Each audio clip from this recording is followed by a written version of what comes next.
Good afternoon, everyone. Our fourth international conference on computer and communication technology had its opening session this morning.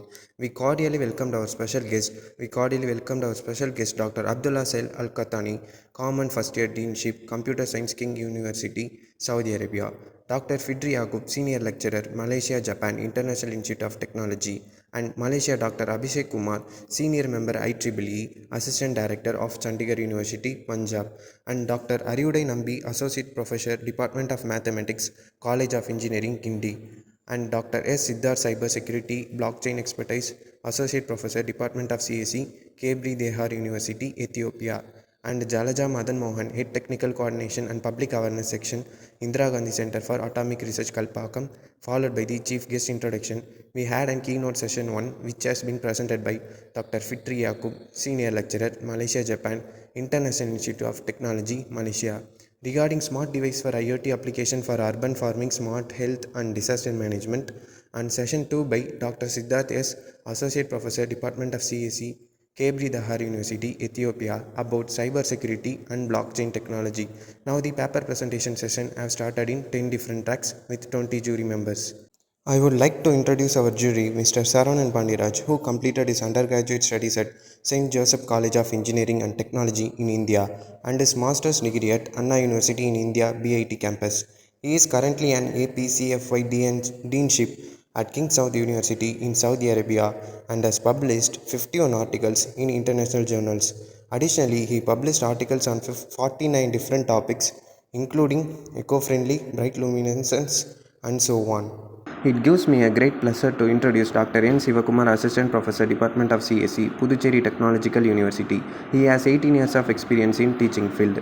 He had published 27 papers in journals publication and 26 papers in conference and also published 232 citations. He is the founder and director of Technic Solution Private Limited. He has been an advisor in startups. He holds his PhD in Computer Science and Engineering, MBA in International Business, Masters and Bachelors in Computer Science and Engineering. He has been a member in National Board of Accreditation and Board of Studies. He has been a faculty coordinator in State Enterprise Development Cell and done a significant contribution in his field, especially in the areas of database system, entrepreneurship and software engineering. He contributes to the advancement of his field through his cutting-edge research and numerous publications in top-tier journals with impact factors.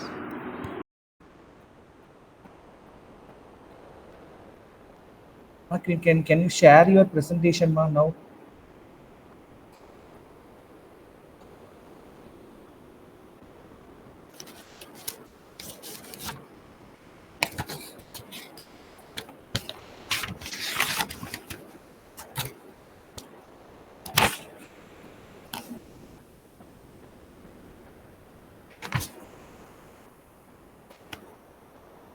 Bhavandri, so are you ready with so next batch who is ready with the presentation? Next batch.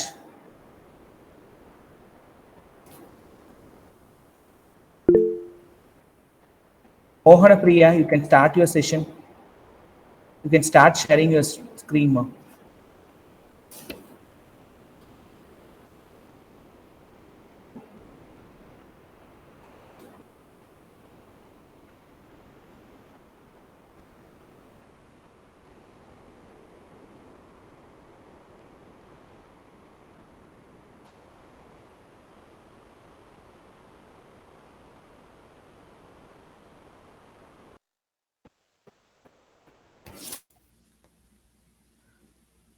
Mohanapriya, please unmute your mic and start your presentation.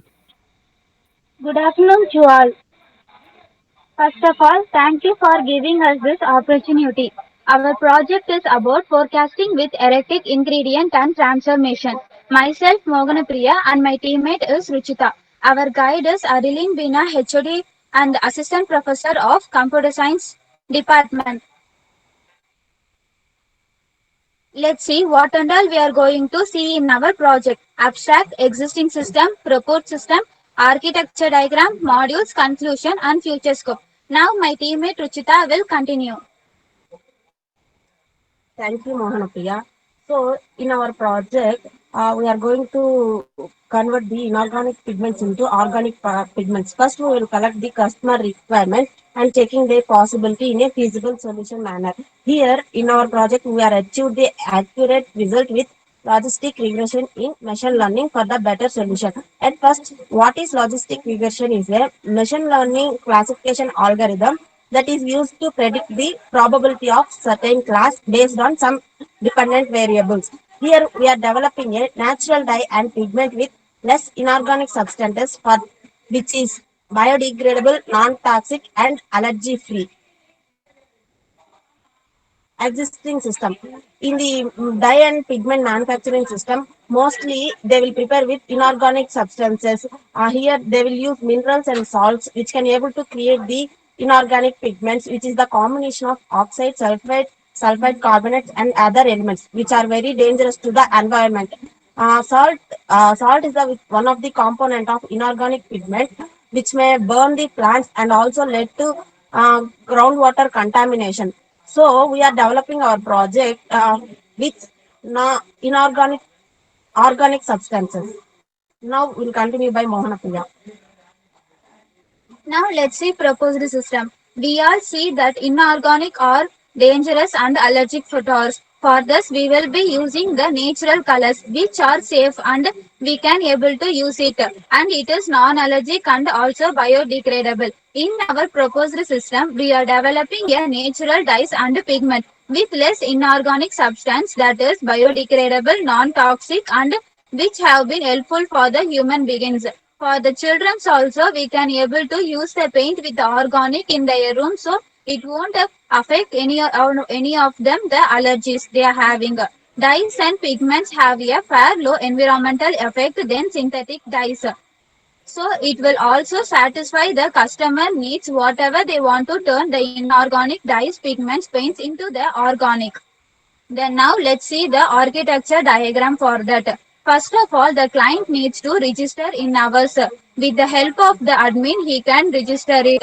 And then the requirements the clients given has been sending to the industry, which is where the industry refers whether they are having the details about the requirements and they send it to the analyzer. The analyzer will compare the industrial requirements with the analyzer require with the client requirements. If they both have been matched with the help of the logistic regression, they will do the probability of the solution, which is yes or no. If the result will be yes, then it will be go to the further procedure to the laboratory team. If not, it will be go back to the client. If it is yes, it's already came to the laboratory team. They will find the solution for the inorganic materials and the full result will be published to the admin. Then he can send it to the client. The next topic will be explained by my teammate Ruchita. In our project, we are having different modules such as client, admin, industry, analyzer, and lab. In client module, what client want to do means he want to register in his module and log into the module, which may includes the upload page, register page, and report page. He want to register with the certain details. Then admin will review the client registration details. Once client get the approval from the admin, it will show on the view status page. If he didn't get the approval from the admin, he can't process for the further processes. After client uploaded his requirements, admin what he will do, he want to log in into the admin page. Then he will check the details what and all the client have uploaded, whether what are the requirements, and once verify, they will send the one email to them. After that, admin approve the process for the next processes. Next, Mohana Priya will continue.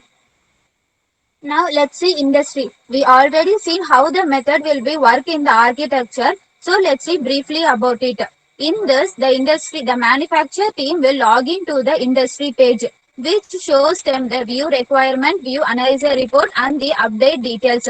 Where in the view requirements, the industry can see both the client requirements and whether Also, the analyzer's requirements. In the view analyzer report, it can see whether we can proceed further or not with the help of the logistic regression as well. And in the update details menu, the industry can update that these inorganic substance or the newly produced organic have been produced further or not. The next one will be analyzer page. The analyzer can able to log in into the analyzer page, which will redirect to them. In this home page, the menu can include the requirement view, upload report, upload display on the analyzer home page. In the requirement view, as we can see, it will gives both the client requirement and the industrial requirement. If they both matched, it will proceed further to our next module laboratory, or else it will again redirect to the client page. And the next one will be the lab module. The lab module need to log into the lab page, which will redirect to the lab home page, which consists of request data, view sample, check data, report view, or the menus displayed on the lab. After logging in successfully, the lab technician will access the data. After that, get the sample from the, first of all, they need to get the sample from the industry. What are all the requirements they needed, which was analyzed by the analyze team.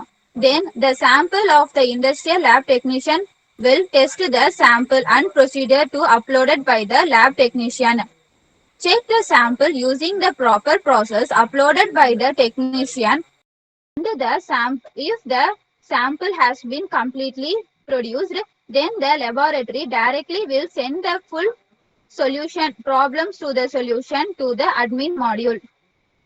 Next, my teammate Ruchita will continue. This is the home page of our program. Here we can clearly see that there is the client module, admin module, industry analyzer, and lab. We can now briefly see about the admin module for the sample. Here, if the admin click into the admin page, we can see the client details, client requirements, view details. Before I explain same only, the client details means the admin can able to see from which department he is from and the client the name, addresses and all. In the client requirements, what and all the requirements the client need. In the view reports, the report viewed by the laboratory. The report have been given from the laboratory. The pigment report and the payment check. These details have been organized by the admin. In future, it will be very ideal to carry out more research and produce the colorants from natural resources. Why? Because India already has a will supply a large amount of plants, minerals, and animals which can generate the color. By enhancing their processing in future, we can get the great production of colorants. Thank you. Thank you.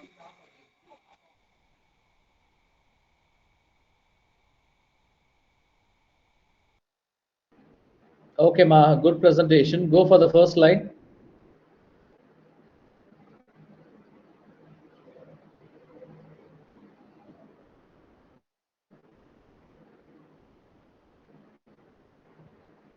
Okay, tell me your objective.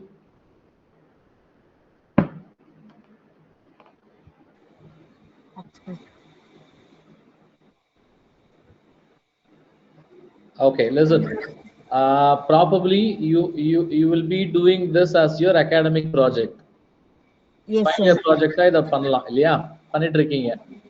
Yes, sir. Okay, so now you're presenting in an international conference. Okay, Yes, sir. so you have converted your project into a research work, into a research paper. Okay, so in the PPT, in the PPT, you should not have the terminology project and all. Okay, so you have to mention Okay, it as sir. paper, Okay. because Okay, you sir. have, because you have submitted this as a research paper in this international conference. Okay, Okay, sir. okay, what is the application of your research? Yes, sir. Where you apply this particular research work? Sir, in manufacturing factories, normally while preparing the pigments and colors, sir, in manufacturing factories, we can use this application. So what were what they were doing right now, and how effective if they use your research? Sir, nowadays paint, dyes and all everyone is using from the childhood onwards. If they had a white hair and all like that and all, if the dyes have been prepared in the artificial way, means it will affect the health of the children and it will cause some biological disorders like that. If the client itself want that particular color or flavor in that we want to use that particular paint or dye, we can use that paint or dye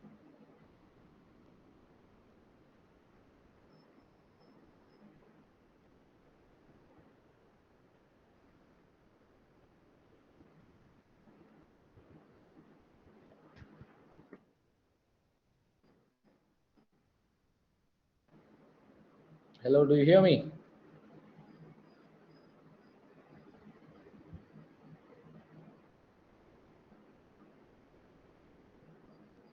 Hello. Mohana Hello, sir. Priya. I think there have been some network issue from the other side, I think. Okay, do you hear me now? Yeah, yeah, I'm able to hear you clearly. Yeah. Okay. Mohana Priya, are you audible?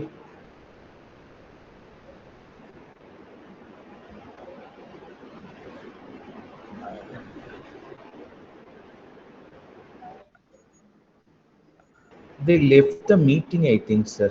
I think, yeah, yeah, they have some technical glitch, I think. All right. Okay. Okay, it's okay. Ask the next batch to start presenting. Yes, sir. Bala Subramani, are you ready? Bala Subramani? Ah, yes, you can start. You can start sharing your screen. See others, please mute.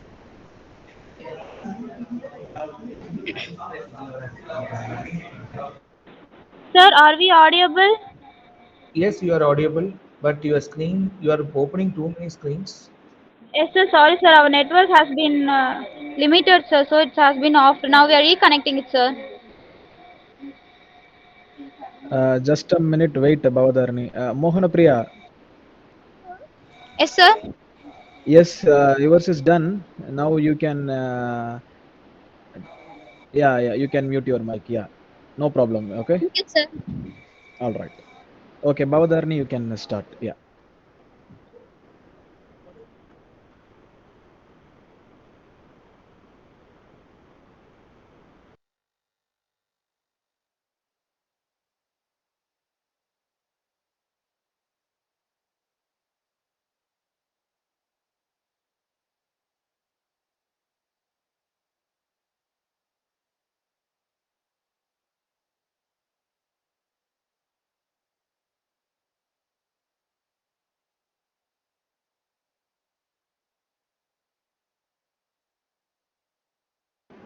Bhavatarani, you can start your presentation, ma. Bhavatarani, your slide is visible. You can start.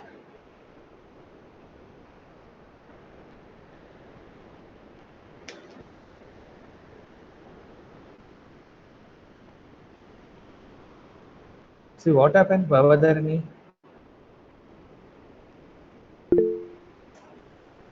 Okay.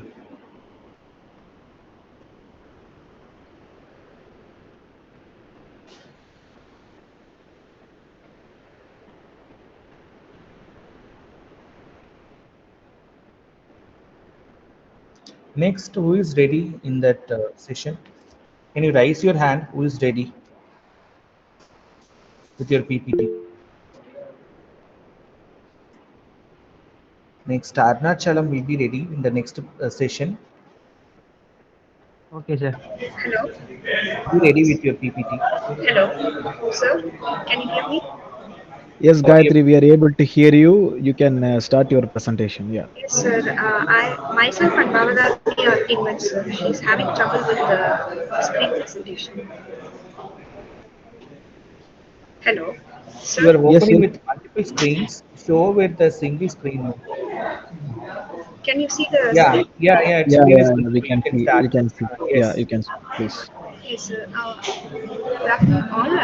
Myself, Gayatri Priya, and my teammates is Bhavadani and Kavya.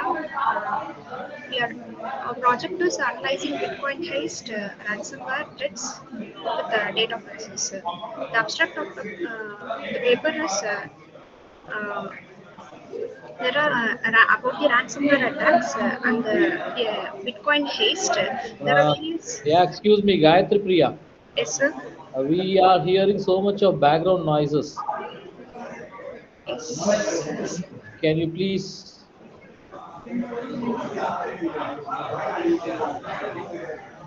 Now can you able to hear, sir? Hello.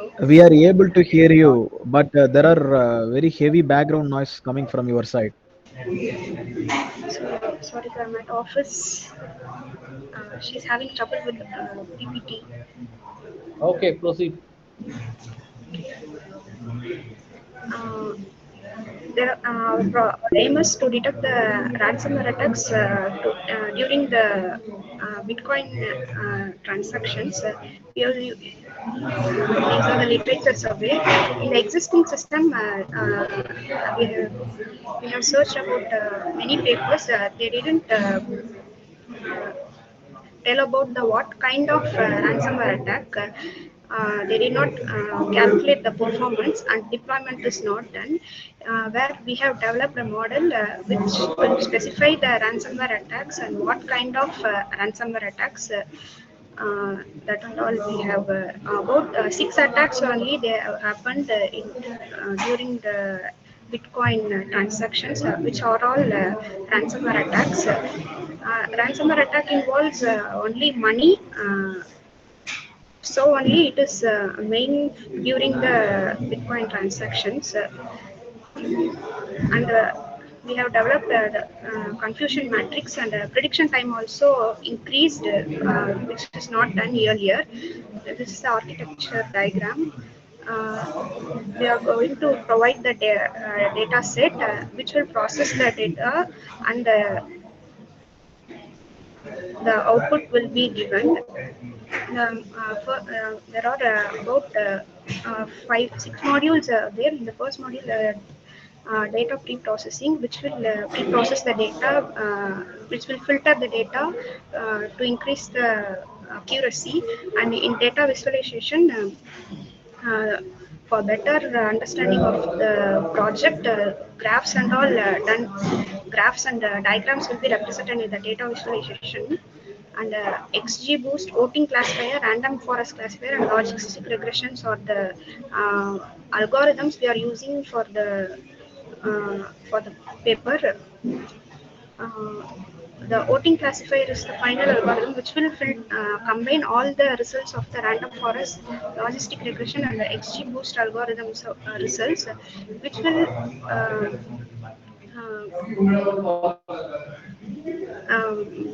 compare the outputs and will provide the high probability of output. And this is the deployment on the output screen, which year, day, length, weight are the properties of the Bitcoin. While providing the data, it will predict the probability of attack which will happen with that data. And in the conclusion is we are able to get the information about the ransomware attack during the Bitcoin transaction, and also we are having a high accuracy of output. In the future, we are going to deploy the project in the cloud and in the IoT system. That's also. Okay, Gayatri Priya, go to the first slide. Okay, you were generically talking about the Bitcoin data sets, right? Yes. Okay, can you show your data sets? What are the data sets you have taken? You have any classification you have provided? Go to the next slide. Next, next. Next. Go back. Okay, in the proposed system. Okay, here you have mentioned executed more than 3,000 ransomware samples. Yes, sir. Okay, where you have collected this data sets? The data set is the in the which is From the the input. public repository? Yeah, through Kaggle we are using the data sets. Last about around 2018, about 5 years of data set we have taken, sir. Until 2018. That's what I'm asking. Where you have taken this one? Kaggle It is from Kaggle, sir. from. Kaggle. Okay, okay, okay. What is the first data curation you have executed? For example, so whenever you are collecting the data, Yes, sir. they will do the data curation, right? Yes, sir. Okay, what is First, the preliminary data curation you done? data pre-processing, which will Okay, very good. Okay, eliminate the duplicate values, null values, and repeated okay, values. They all will be eliminated in the data pre-processing module, sir. okay. This is a module. So that means you applied the machine learning as well as, Yeah, right? yes, sir. Yes, sir. Machine learning. Okay. Yes, sir. Okay, what is the data visualization tool you have applied here? It will show the data in graphs and formats and different types of charts for user interpretation. Only we have used this module, sir. To, Okay, I need to know about your data visualization tool and what is the tool you have used to train your data set, and as well as for the before training the data set, what are the estimated things which you have calculated for your parameter. For example, whenever you are training a data set, you have your parameters in your hand that should yes. be get estimated. Okay, so you have used any specific tools like MATLAB, Scilab, anything?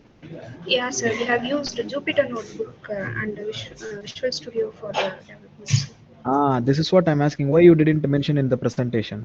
So, but office, she's only responsible for this.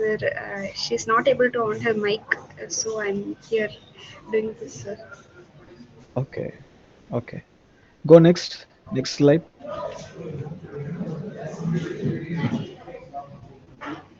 Okay, so see here. Here you are telling that by applying your strategy, I mean applying your optimized XG boost, so this can be a stronger prediction, and then that can eliminate, right? So it Yes. can be able to handle the very large data sets, everything. So what is the earlier optimization technique they have executed? They only used random forest classifier in their research, sir. They didn't Okay, use, sir. okay, okay. Yeah, I'm listening. Yes. Yes, sir. They just used only random forest classifier algorithms. We have additionally we have used logistic regression and XGBoost and voting classifiers, sir. Okay, for the XG boost, what is the confidence level you kept? Uh, uh, Around 90% we got the output. In logistic regression, we didn't get that much output, sir. It only has less Yeah, accuracy. logistic regression will come under the traditional optimization, no problem. So the XG boost which you are terming is non-traditional, I think so. So in Yes. that case, okay. You got the predicted accuracy more than 90 percentage, Yes, right? sir. Yes, sir. Yes, sir. In Okay, that's XGBoost and XGBoost only we got the maximum output, sir. okay. But rather than XG boost, have you tried any other optimization techniques? No, sir. These are all the algorithms only we have used, sir. Why you specifically chosen this XG boost? Just for accuracy only, we have tried this much only, sir. Okay, for the Around, accuracy, there are okay. I will come with one easy statement to you. For example, I can do the optimization through genetic algorithm, particle swarm optimization, or black hole algorithm, yes. ant-colony algorithm. There are many evolutionary computational algorithms are available. Okay, Okay. and as well as some of the traditional techniques also available. Okay, to optimize the process parameters. So similarly, my question is there any specific reason behind choosing the SG boost? sir. Yes. Okay, next, go next. Next. Okay. Okay. See here, here you are keeping that. So this can be a best accuracy for the public test set.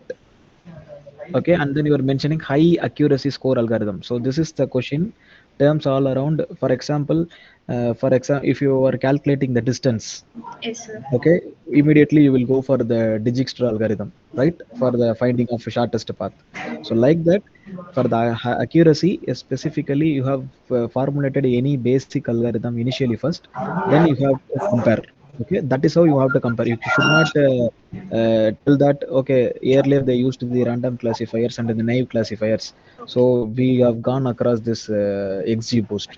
Okay, whenever you are defending something, you have to come within a proper base sets. From that base traditional sets, we are approaching this strategy to enhance our results. Okay, that is how you have to defend your results. Okay. Okay, sir.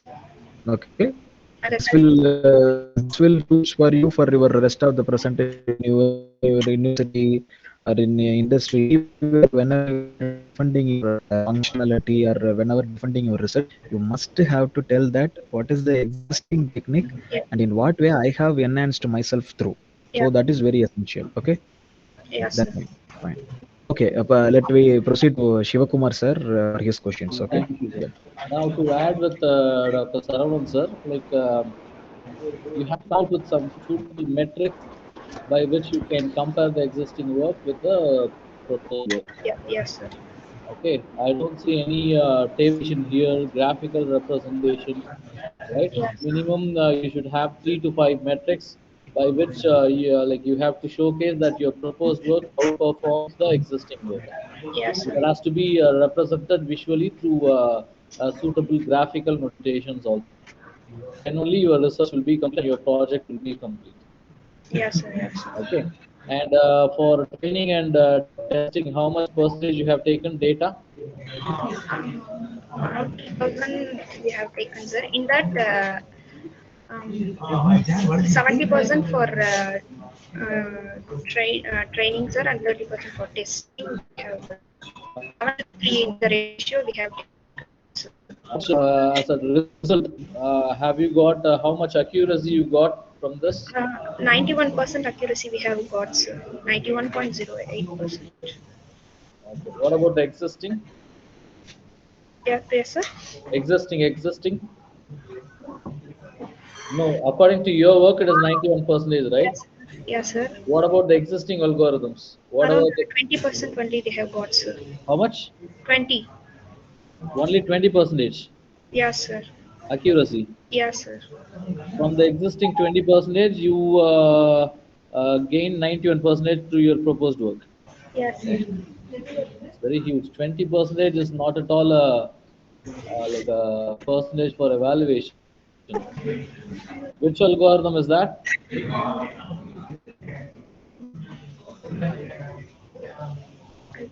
Random classifiers. So random forest gives you only 20 percentage accuracy.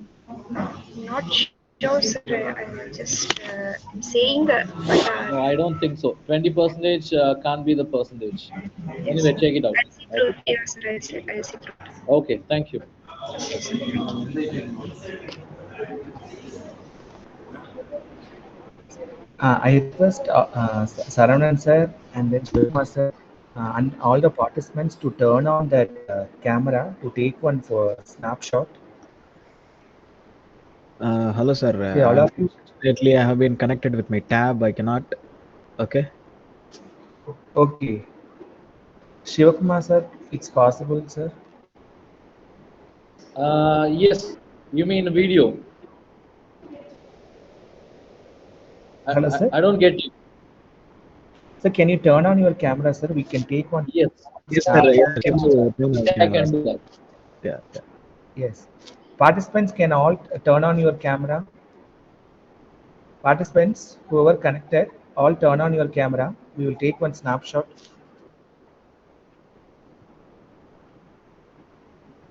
Participants, all of you turn on your camera, please. See, everyone turn on your camera.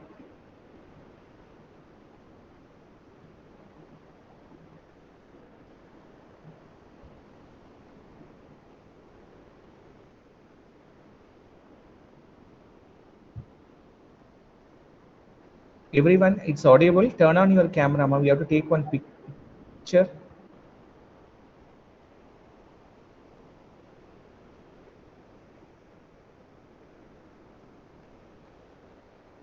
Okay, sir. I think they are not turning on.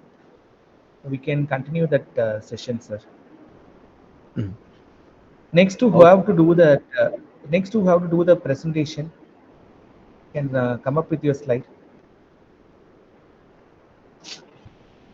Next presentation, you can raise your hand. Arunachalam. Arunachalam, you are there. Start sending your Yes, sir. slide. Yes, sir. Yes, sir.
Arunachalam, you can start.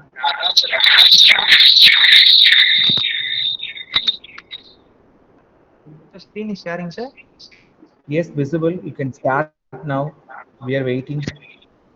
Screen is visible, but presentation is not visible right now. Yes.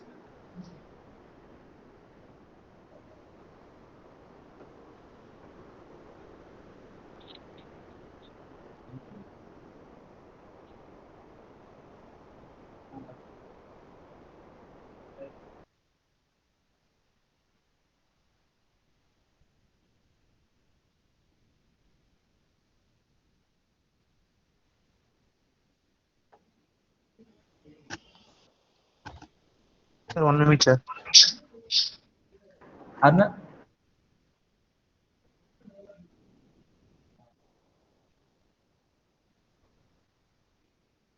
Okay, now we can able to see your screen. Yeah, please, you can start start. please, Arunachalam. It's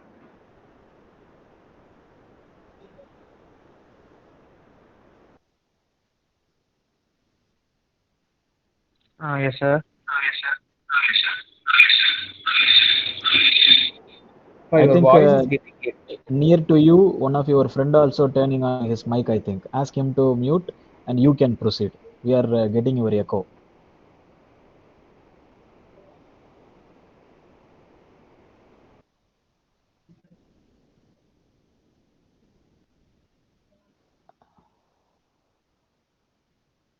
Yes, proceed. Kishore, you can proceed.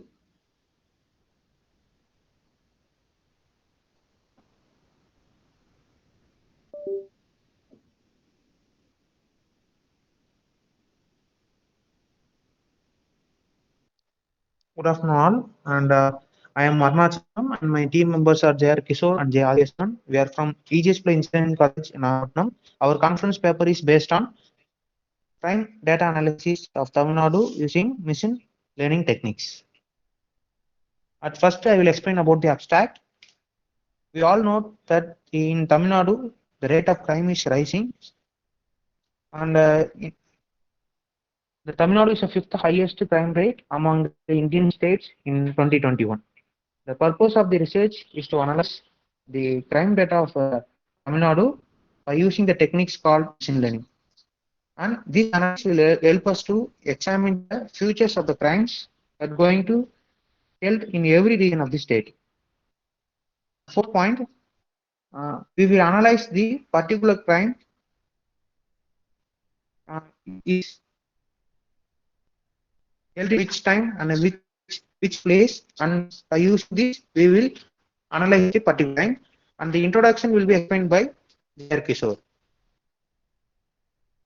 As we know, crime rate in India is rising at an alarming rate. There are totally 7 lakhs pending IPC and SSL cases in Tamil Nadu, and we are having a issue with this because since crime is increasing in Tamil Nadu, it,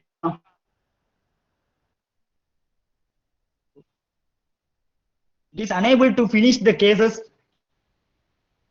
We have done the crime analysis using machine learning techniques. So the techniques we used are regression, k-means clustering, naive Bayes classifier,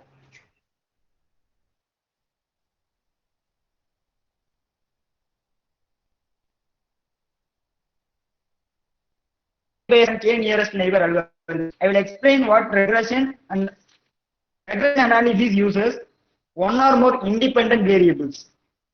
It will describe the relationship between dependent and independent variables. And k nearest neighbor algorithm, it is the simplest machine learning algorithm. So what it will do means it is a superscript learning method. And next, naive Bayes classifier is based on Bayes theorem. And k-means clustering divides the unlabeled data set into various clusters. Next, we can see in algorithm, we are going to analyze various machine learning techniques. In our project, we are going to analyze various machine learning techniques, and we will choose which is the best one by training data set. Then we will obtain the past crime data sets of Tamil Nadu from kaggle.com. Then data is classified into various categories. Then the classified data will be used, analyzed and used in the selected machine learning technique. In our paper, use k-means clustering. It is 79% accuracy. Then what will means then the analyzed data is used to examine the characteristics of occurrence in every location. The characteristics of the crime is, and we will give the output in every location. You choose in that what crimes are done, which highest and which time it will be higher, it will be shown. Then finally, the results are helpful in warning the public about crimes that are happening in a location.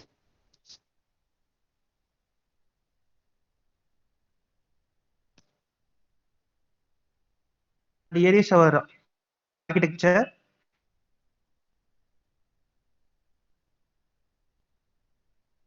At first, we are going to collect the data, and next we are going to classify it. And third step, we are going to pattern identification. At fourth, we are going to analyze, and fifth, we are going to visualize. Here is our steps of analysis. At first, data collection. We are going to collect the data from the kaggle.com, and we are going to pre-process the data. At third, we are going to at fourth, we are going to make predictions. At fifth, we are going to do the visualization of data.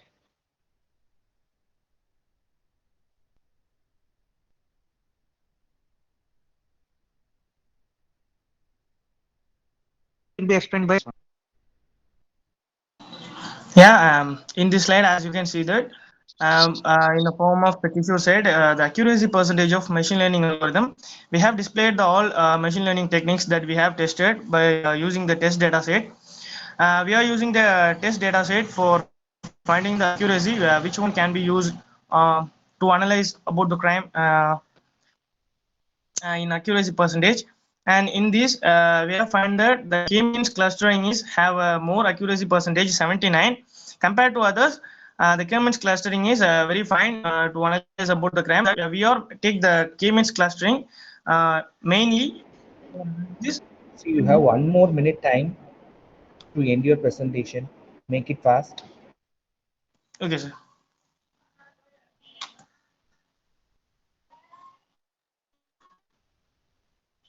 And then we have displayed the crime data in a visualization form also.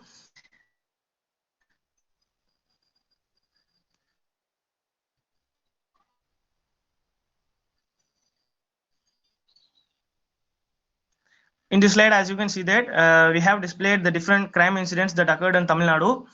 And in Tamil Nadu, there is most cases are relevant to the theft incidents. And the second one is the auto vehicle theft and relevant things. In through this diagram that we can easily able to understand the crime data visualization can be helpful to understand and analyze about the crimes. And this we can able to now about the burglary in the districts of Tamil Nadu. We have displayed all the districts, and we have separated the crime rates in day and night.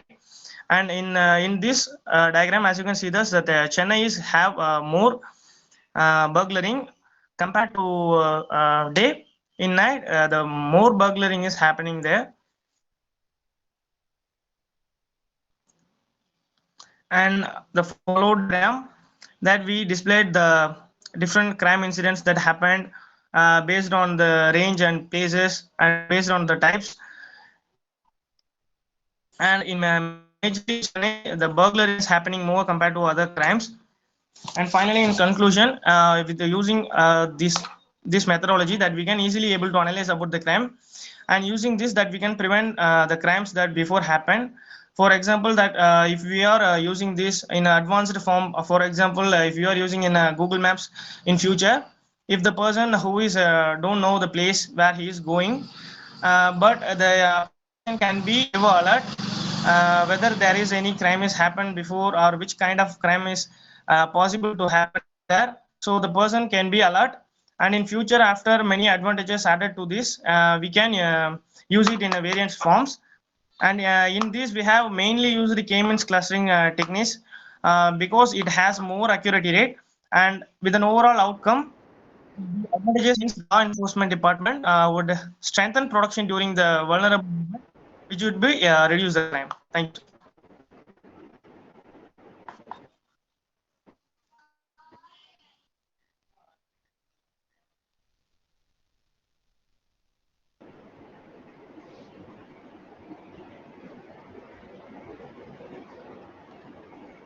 Okay, Kishore. Do you hear me, Kishore? Kishore, are you audible? Kishore or Adil, are you able to hear us? Yes, sir. Yeah, yeah, good, good. Professor Shivakumar is Sir. asking you some questions. Huh? Yeah. Listen to him Okay. carefully. So what you have done is you okay, right, fine. You have chosen few machine learning algorithms, right? You showed us those four algorithms. Yes, sir. Yes, sir.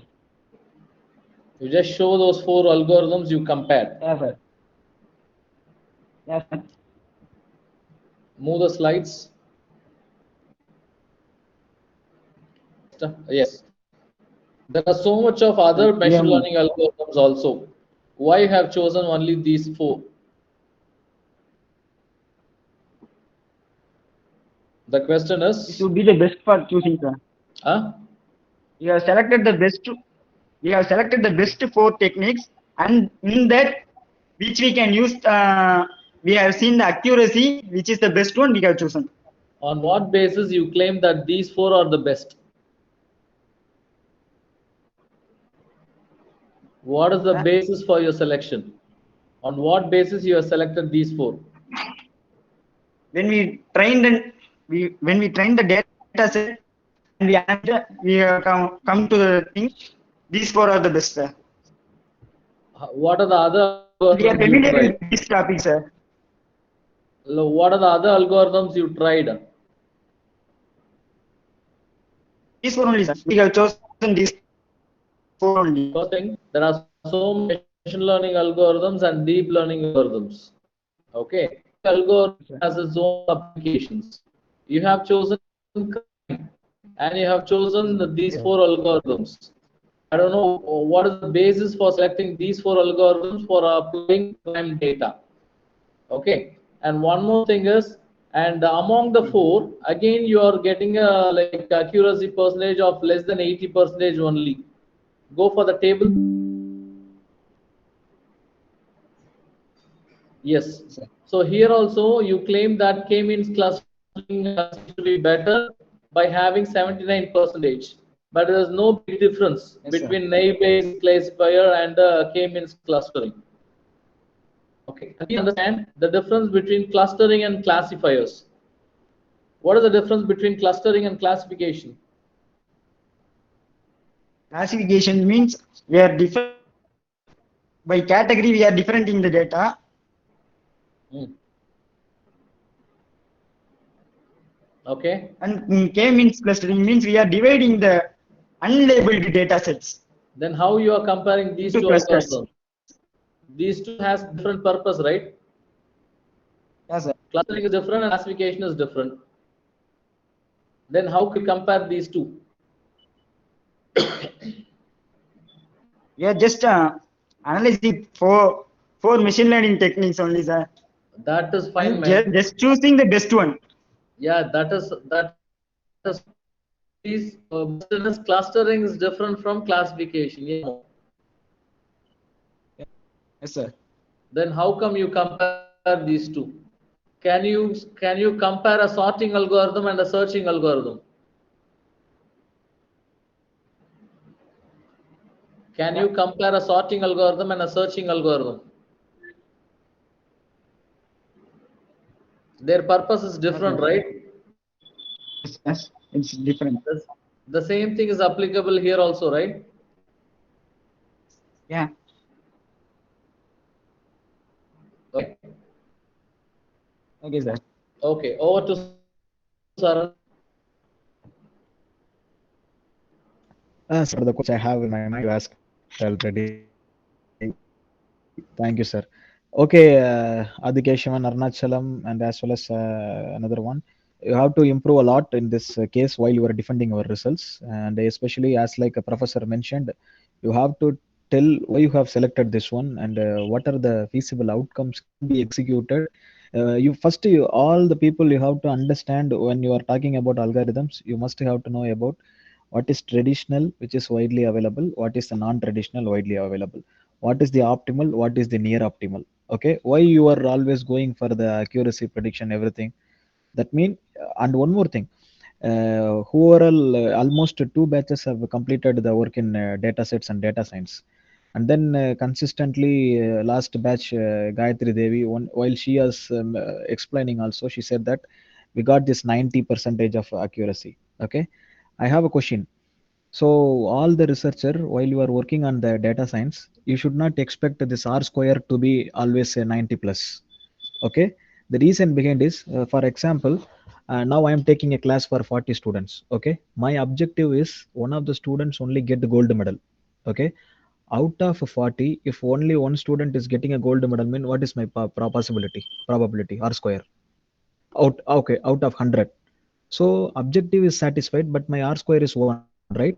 So keep this thing in your regard. So don't try to manipulate the result for the case of getting R square, adjacent R square to be 90, 95. Even though this R square is at 50 or 70, it depends upon your objective. Okay. So careful with this kind of results while you are explaining, because this will help you to enhance in the future while writing a papers also. Most of the researchers, they are always going for the R square to be 95, 95, 95. No, based upon your objective, this may limit you.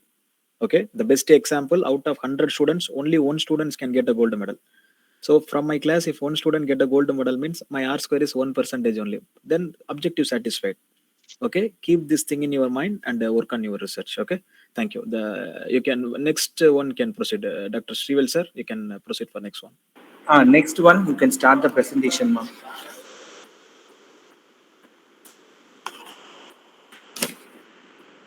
One next one, who is ready with your slides?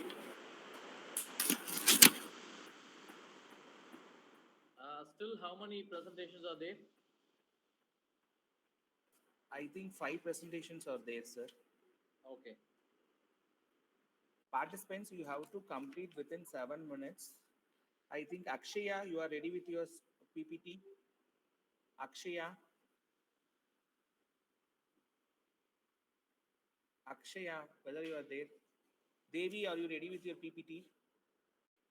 Devi, Sir, are you ready with your PPT? You can yes, start sir. the session. Okay, sir.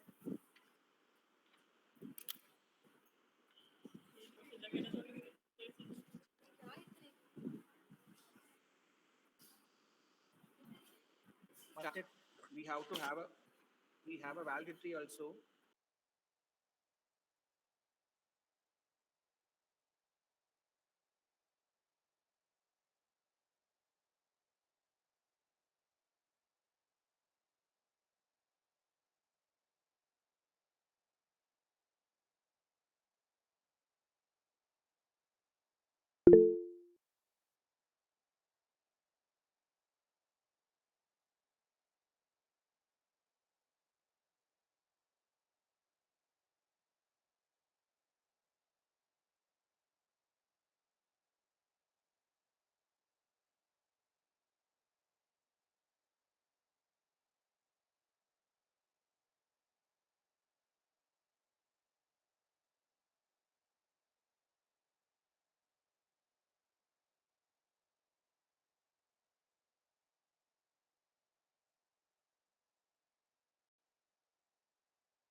Good afternoon, ma'am.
welcome, ma'am.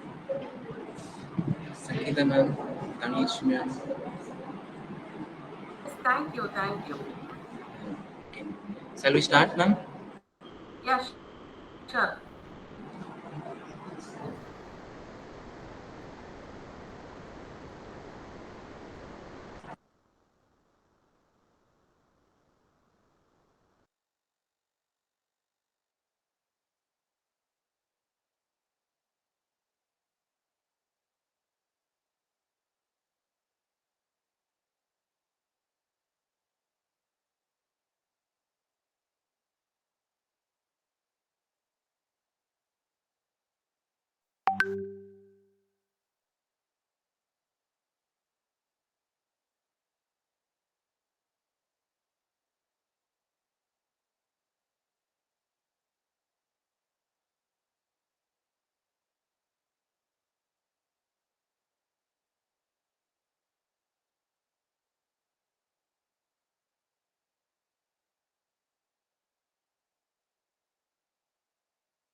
Good afternoon, everyone.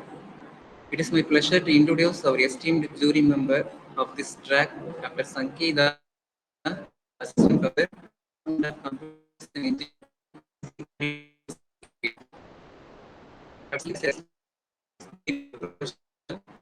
1 year of experience and machine learning and artificial intelligence. She is a member of the International Association of Engineers, Society for Computer Science, and the International Association of Engineers, Society for Wide member of Institute of Research. Dr. Sangeeta has a great background with many honors and awards. She completed her PhD with honors from Sri Sathya Sai College of Technology and Medical Science, and then did her masters in computer science from SNS College of Engineering, Coimbatore. She has made significant contribution to the patented title A Novel Method to Detect Adversaries Using MESOM Algorithms Longitudinal Conjectures Model in SCADA Network, and was published on February 26, 2021. In addition to her professional achievements, Dr. Sangeeta is also known for her writings and book publications. Her proposed project was funded by the government of Ethiopia under the Technology Transfer Project. Once again, on behalf of everyone, once again, I welcome ma'am. Welcome, ma'am. Nextly, sir will welcome Dr. R. Dhanalakshmi, Associate Professor of School of Computer Science and Engineering, VIT, Chennai. Good afternoon. It's given me great pleasure to introduce Dr. Dhanalakshmi, Associate Professor, School of Computer Science and Engineering, Vellore Institute of Technology, Chennai. Dr. Dhanalakshmi holds a PhD in Information Security and Networking from College of Engineering, India. She holds a PhD in Computer Science from RIT, Advanced Computing from Sam University. She got a rich academic experience of 20 years. She has to check in, serving as a associate national promoted research and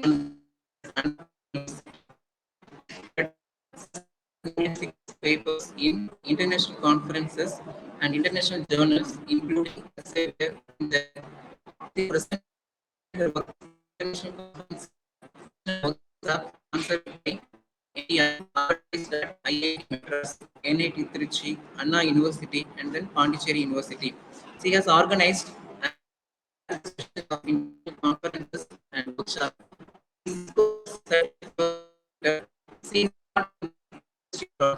and active collaborated with various MNCs. Once again, welcome, ma'am. Thank you, thank you.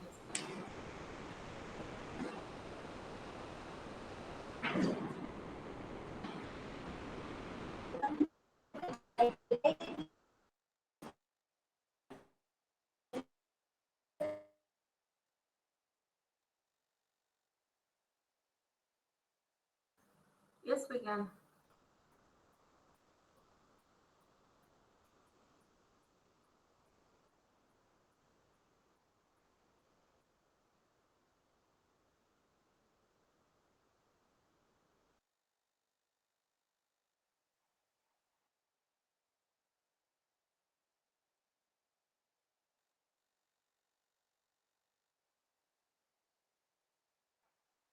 Yes, ma'am.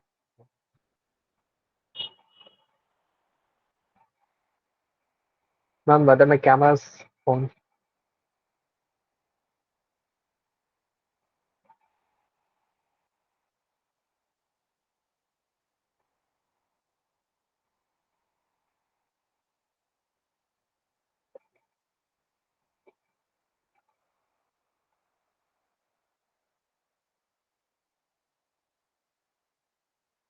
Shall I start, ma'am?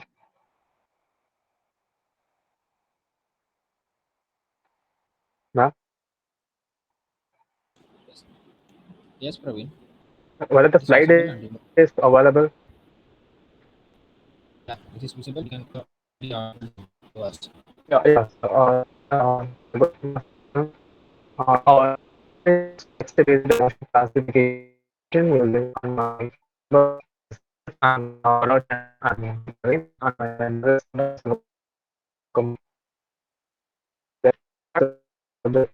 it is an emotional reaction and this one of the expert analysis of emotion. So we are proposing a novel method and extracting the emotion. So unlike in today's words, is in fact emotion by importing them from different social media platforms. So we are using many machine learning to implement and compare the using of the accuracy. The best one is picked up from the results, and the best one is predict the emotions. Then execution system. One of the most important challenge in is gathering our data from the data set with the labels. So here we are basically rationally the main objective of our research to complete the resolution of important challenge. So yeah, in assessment system, segregating the data in automatic processing and manual refinement. In automatic processing, they pre-annotate the unlabeled sentence with reduced emotions, and in manual is the dominant emotion, the predefined set of possibilities. So in of existing system is accuracy is not mentioned and only one algorithm is used. The proposed system the machine is capable of classifying the what type of emotions for the given input. So emotions doesn't controlling in the current technology world any of the get we are using the machine learning technical to tackle this type of complicated tasks. So the machine learning technique is used to classify the text whether type of emotions for a given input. So different algorithms is compared for this classification. So the advantage of our project is accuracy will be predicted and more algorithm will be implemented. Then the performance metrics are calculated. So these are the software requirements where the OS is Windows 10 and those Jupyter Notebook Anaconda Navigator is used. And programming software is Python 3.10.8 and IDE is Visual Studio. So these are the hardware requirements: processor, minimum of Intel Core i5 9th generation, hard disk and RAM. So here we can see the system architecture where the data are collected from the server side. So these are the data sets in the second. Then the collected data sets with the monofilament panel. So it has to be pre-processed properly. So then the processing is pre-processing. The next step is analyzing the pre-processed data. Then the algorithms were implemented. From these algorithms, the accuracy is calculated. With this accuracy, which algorithms gives the more uh, accuracy is trained to the model. Then the model is deploymented, and in the final stage, the input is given and the output is uh, come out according to the input. So these are the list of modules where there are six type of modules. First one is data preprocessing and data visualization. Third one is implementing random forest algorithm, then implementing multinomial Levy bayes classifier, and implementing key nearest neighbor classifier. Then finally is the deployment is there. So this is one data pre-processing technique. So we are analyzing the data in the website. So can add analysis and unstructured data. So the data should be the raw data should be clean. So the goal of data pre-processing is to improve the quality of the data and by removing the errors and unwanted the data sets and all. So then only the machine can able to understand the perfect data, so and it will give a perfect output. Then the data visualization technique is nothing but it's representing the trained means pre-processed data in the pictorial format. So you can normally the pictorial format or line graphs, plotter graphs, and bar graphs. Here the visualization libraries were used like a matplotlib and Seaborn and Plotly. These are the libraries where we are using in the projects to visualizing our data. Then this is the first algorithm, which is known as the random forest algorithms. It is the machine uses essence of decision tree to classify the data. It classifying the data with the help of decision tree. So random forest algorithms working creating by multiple decisions tree. So algorithm, then the final steps is the algorithm then combine the result of all the decisions tree to make the final decision. So the main advantage of forest algorithms, it can handle functional errors, can work with missing data and imbalanced data sets. So the overall random forest classifier is the most powerful and flexible. So these are the algorithms, wide range of using. Then it is in multinomial Levy bayes algorithms. So it is also a classifying technique, which is machine learning algorithms. It's used for text classification tasks. So it is this is probably it's computing based theorem using probability. The when the classification task because our process our project is branch analysis, so we are not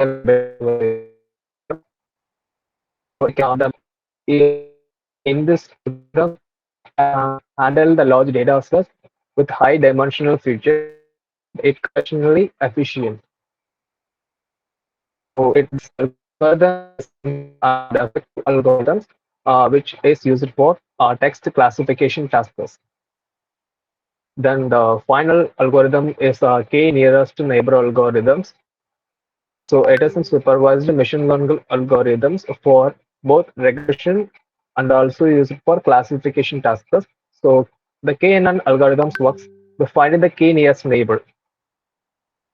So it works based on the finding the distance between new data point and each data trained data. So how it is calculated the distance means using Euclidean distance. So the formula is Euclidean distance that is equal to root of x2 minus x1 y to the 1 the whole square. So using that formula, the machine learning it teaches the model what is the correct distance between these two pointers. So the overall K9 algorithm is very simple and effective algorithms. It can be used for both regression and as well as for classification tasks. And deployment is the trained data set is in the format .pkl file. Then the pkl file is attached to the Django for the frame Django framework is user interface connecting the user side and the trained model. So it connecting the front end and the back end. So if you're giving the input like a text, but it will giving output according to the trained model. Then this is our output screen where you can entering a text format. So if you're clicking the predict button, it will give what type of questions that it is. So this is the result for reviews of fear mode. The given text is contain fear mode. So this is our output. The function is essence for a machine learning model and cleaning initially made and processing the data. So handling the values. What data has been processed, they are evaluating and be trying the several algorithms to training the models and the best algorithms based on the accuracy measurement is predicted selected and the one particular algorithm is used to predict the emotion of the given text. So here is a future enhancement. A future enhancement is the project in the IoT field and it can also used in the cloud. So why cloud means there are a lot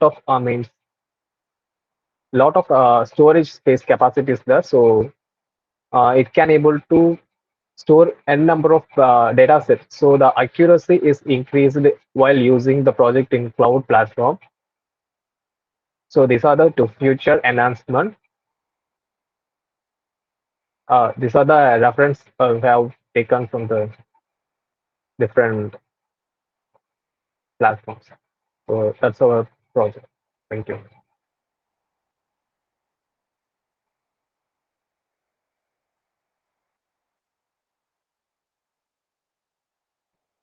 Shall I stop the presentation now? Ma'am,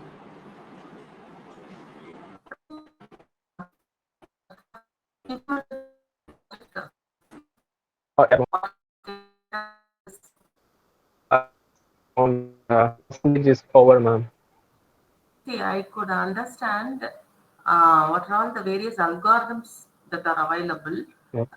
But can you show us a sample input and output so that I can very well appreciate? I mean, you see uh,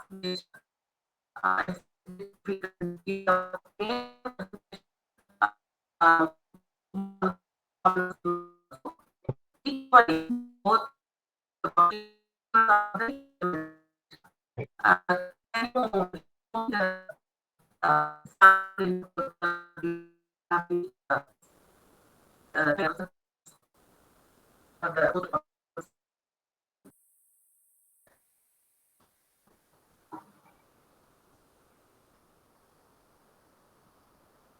So this is the sample input, ma'am.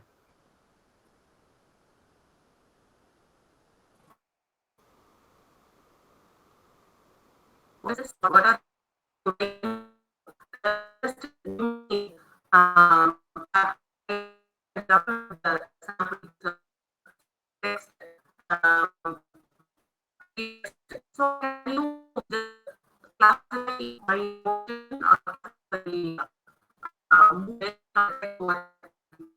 Yeah, yes.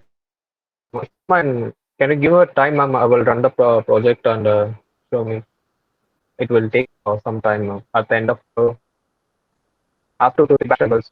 So, uh, demo. You have given so many algorithms. Yes, ma'am. So which algorithm is the, have you compared algorithm? Yes.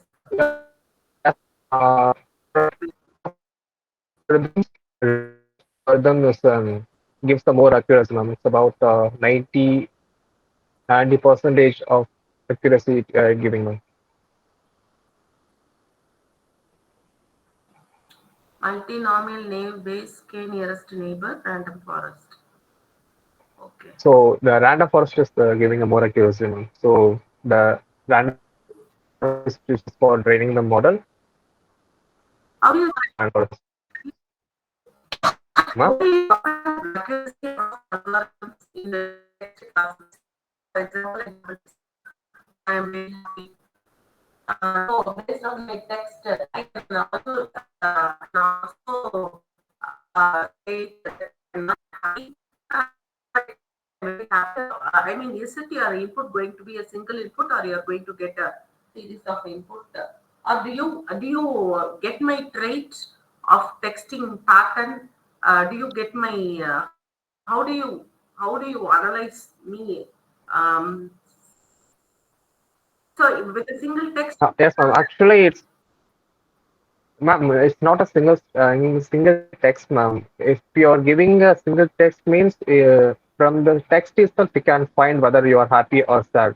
So the input should be given like 3 to 4 lines or a paragraph. So what is the motive is means it can be used for social medias, ma'am. So if you're for example, if in the current technologies, there are a lot of social medias, right? So, for example, Facebook and Instagram, if you're posting a command with so analyzing of the commands, the actually the user is giving command within the line of 3 to 4, right? So with this data, it can able analyzing what it is the current status of a mind status of one person. If is not well, um, it can be it is uh, find no check out stuff, and so that's a step of the okay, look.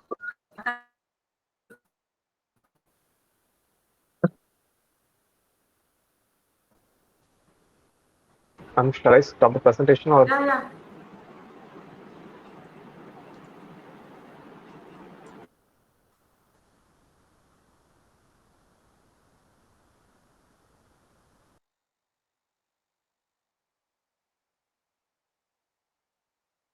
Thank you.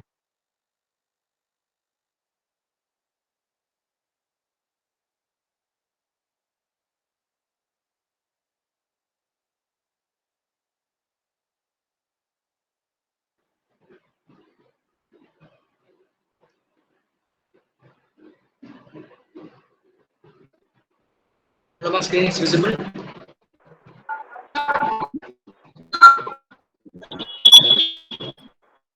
Or please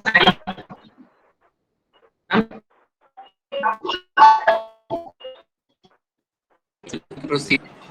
our, our project at least identifying plant disease using deep learning and image processing.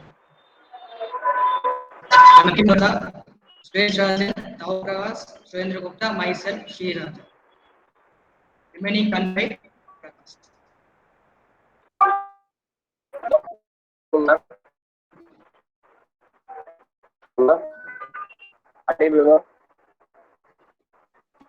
Proceed. இந்திய எக்கனாமில important role ஆச்சு agriculture இருக்கு. So prevent crop loss or future plant diseases, namely reduction of the plant infection of the extremely important. This study is deep learning models that train in the category the various plant diseases. The compared of the manual plant leaf observation, the deep learning personalized prediction more quickly and accurately. The tested model performs the best among other CNN algorithms applications. The conversions in neutral model outstanding performance image-based classification. The next continued by Suresh. Good afternoon, all. Next, the process problem statement. To identify this plant disease, there are numerous techniques and procedures are being implemented, but the farmers are not able to get to the laboratories and professional insights. There's a lack of resource for the farmers to pay for the tools to identify the plant illness. Farmers must also transport the sample to certified labs in order to diagnose the plant illness. The cost of labs should be very high to increasing the production. Existing system. In the existing system for the leaf identification, they describe the leaf shape for that, and there are several options are extracted to explain the leaf forms. There is no correct application to classify the leaf on its attribute. Research knowledge in the existing system are prediction accuracy is less, and it's work only for the it doesn't work for the linear data sets, and it works well for the small data sets, small scale of data sets. And a proposed system. In our proposed system, we detect diseases of the plant leaves by using the extraction method. Shape, we use different image processing techniques to avoid overfitting and underfitting. We use a CNN machine learning algorithm for plant leaves to into health and diseases. Next. And the advantages is the input images are feed into different image processing techniques for avoiding overfitting and underfitting. The detection accuracy is enhanced with proposed algorithm. It also provides environment-friendly recovery measures of identified diseases. Next, continued by Sriradha. Thanks, Jason. Now, methodology. The first step is methodology is data collection. They collect our plant leaf disease data set and analyze data in almost yes, consists of protein and in first species in six species is sick conditions. This is our sample data collections. Next step is image processing. Uh, Image processing is used to uh, make the model to avoid the underfitting and overfitting. We use image processing techniques like Gaussian filter and black and white segmentations. The Gaussian filter will reduce the noise and smoothing the images, and black and white segmentations will separate the foreground and background images. Then building the model.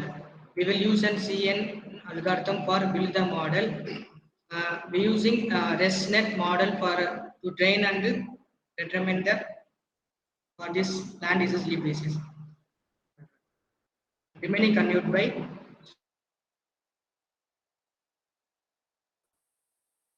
significantly awareness classification where some of the parameters are weak or weakness climate and gradient driven able to predict every incident that perfectly within years model allows use accurate of find out building is applied files, transfer libraries, and nowadays the deployed into the Android and using Google's ML libraries to work offline.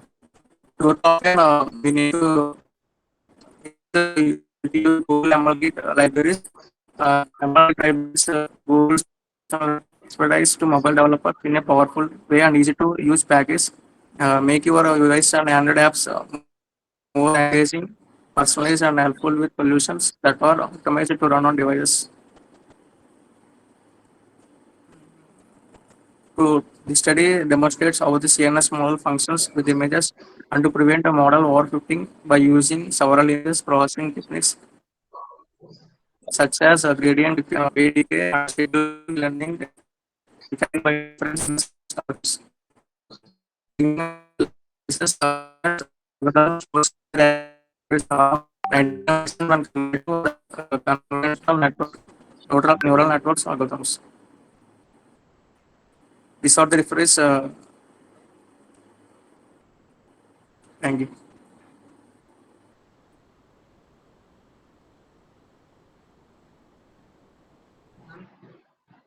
Hello, ma'am.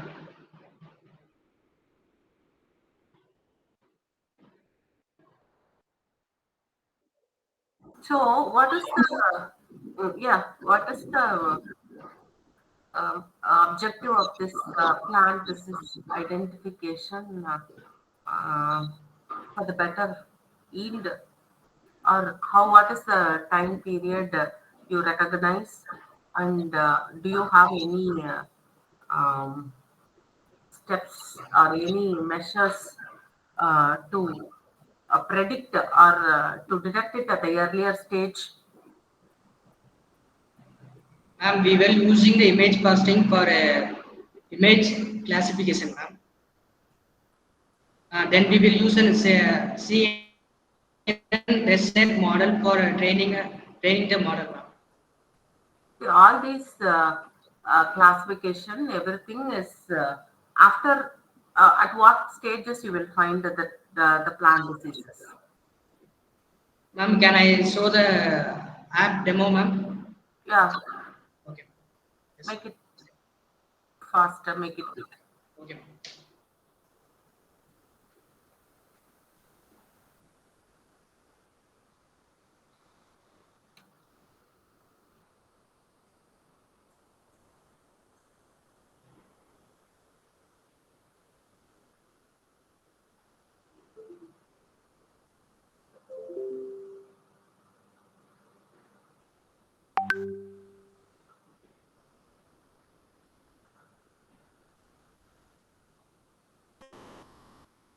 This is our project, ma'am.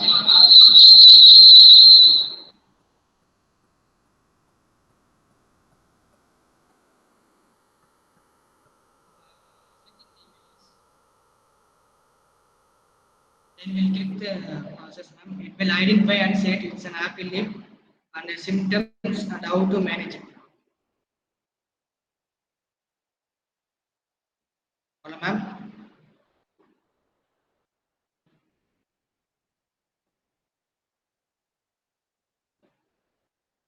Hello, ma'am. Yes. So this is one. This is what you are showing. Yes, ma'am. Ah. And how do you input the images? Ma'am, for we have camera option, ma'am. And we have a image to select from the gallery, ma'am.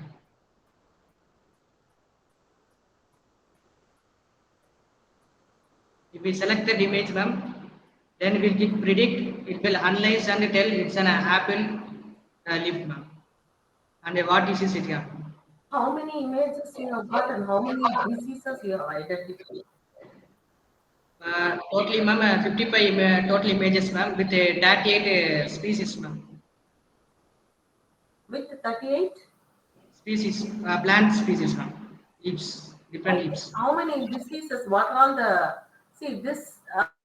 This has to be taken to the next level. So how well can I predict at the earlier stages? And instead of predicting after the disease, how well can I overcome at the earlier stages and make the yield much more better. So all these should be taken into account. See, there are, all these are maybe already there have been more solutions with the plant disease identification. What novelty you have used to improvise this identification of plant diseases is better. Do you have any suggestions for that? No, ma'am.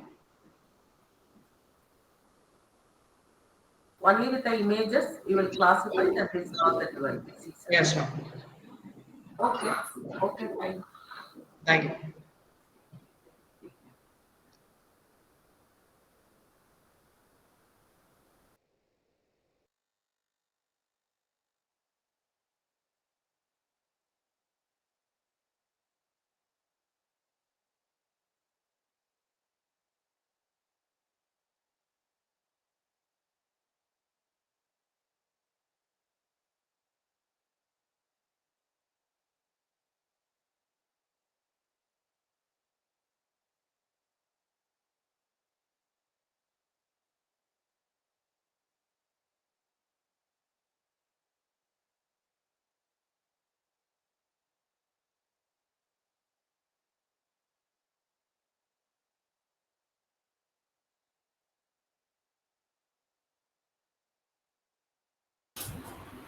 Good afternoon, ma'am. Is it visible? Is my screen is visible?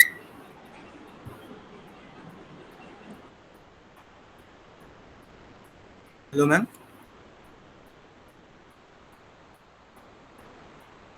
Yes, yes, proceed. Share your presentation. Is my screen? Sorry, ma'am.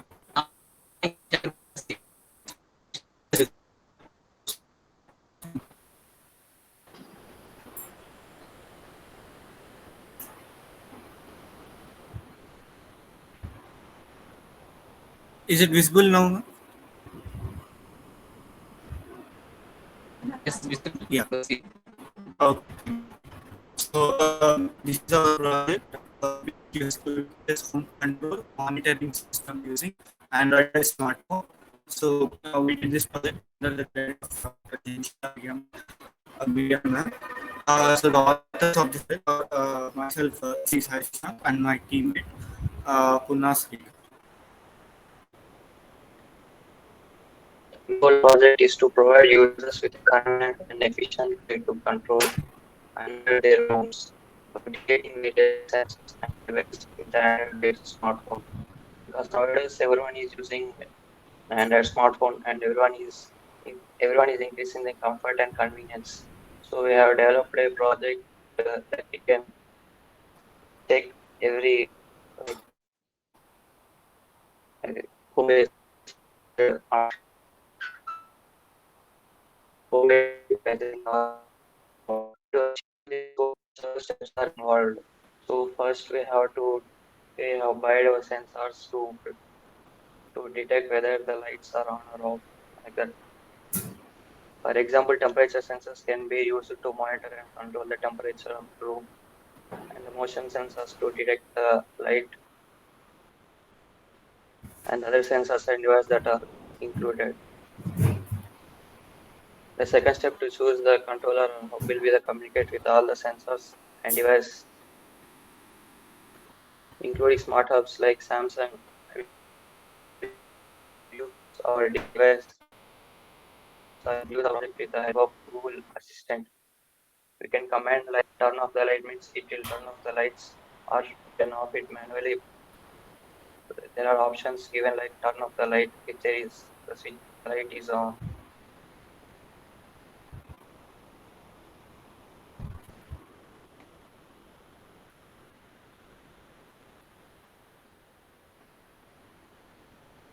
Once the sensors have been added and has been chosen, the next step is to install and configure them.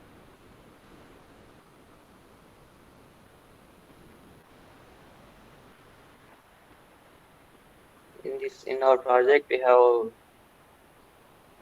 kept a sensor to check the plant's health also. If the sensor is placed in the soil, we can check whether the soil needs water or not. and it gives a notification to the mobile, and we can see all these in Blink application, which is already available in Play Store. We can download it from there, and we have to pair our device to Bluetooth and Wi-Fi, and they should be stable and must Wi-Fi to receive up to date information about the lights and fans or any home automation device we are on or off. And we can check the see, this is the system architecture of our project. So, so this is the It is system architecture of our project. So when the user gives the voice commands through mobile, so it transfers the signal to the node MCU, which is a central unit of the kit. And from there, from the node MCU, it transfers the signal to the Bluetooth via Bluetooth. So here the relays are the switches of the electric appliances. So through Bluetooth, it gives a signal to the relay, which is acts as a switch of the electric appliance. So when the user says switch on the light through relay, it switch on the light. Or if the user says switch off the fan, uh, if through this switch, it switches off. And if any of the electric appliances is on, it gives an alert message to the user, so that the user can switch off the electric appliance then and there. So we have the soil moisture sensor here. So it is a type of a smart garden in our home. So whenever we forgot to fill the water to the plants, so it calculates humidity and the moisture of the sensor. So if the water levels comes down, it again gives the alert message to the user, so he can operate. And that's how the soil moisture is controlled. And these hardwares and software we have used in this project. So Node MCU is a central unit, and as I said, relays are the switches of the electric appliances, which act as switches of the electric appliances, and the soil moisture sensor, which is inserted in the soil of the plants. And this all electric appliances can be controlled through Blink application, which is already available in Play Store. So the software we have used is Arduino board and embedded. So these are the references we took. Thank you. That's all about the project, about our project.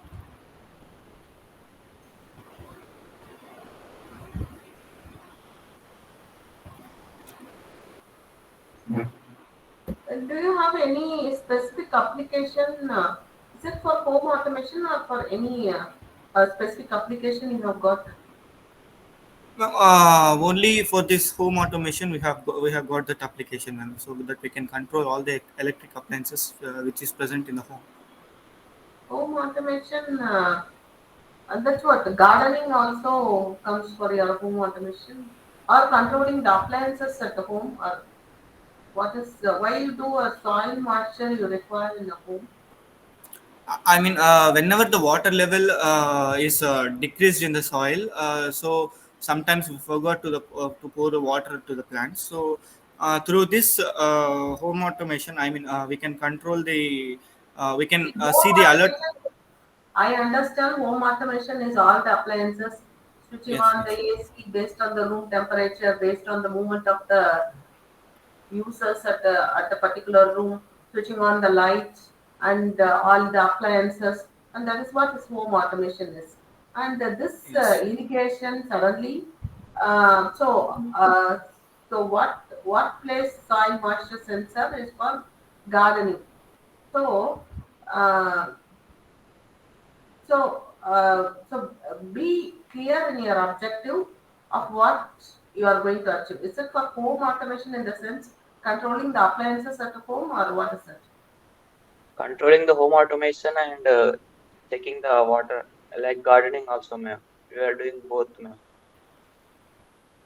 Because Not whenever not you increase the number of devices, You should integrate all these. See, each and everything have got a sensor.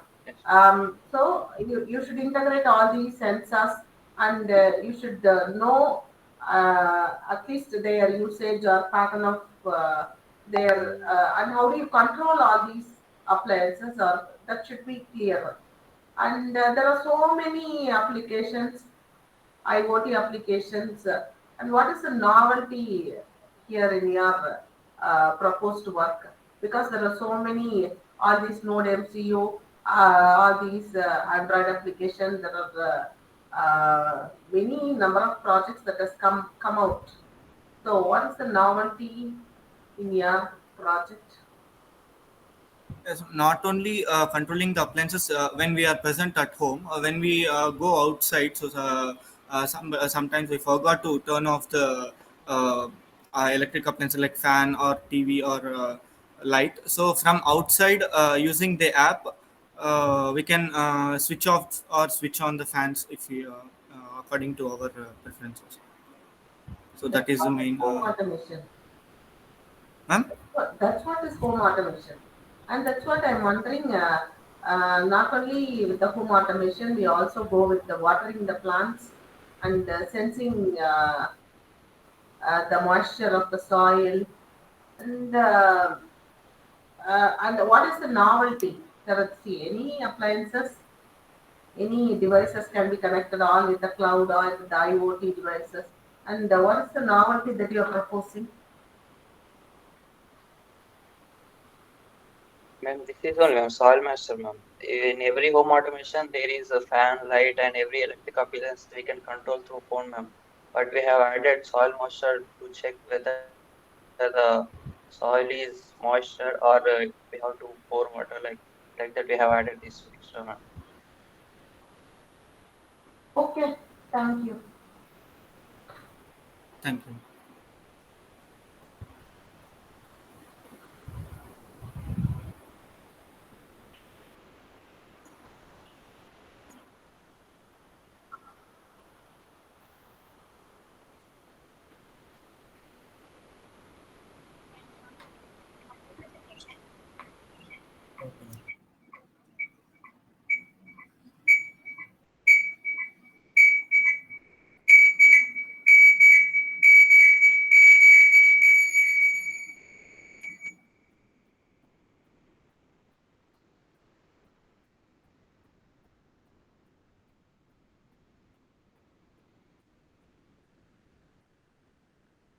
Shall I start, ma'am? Yes.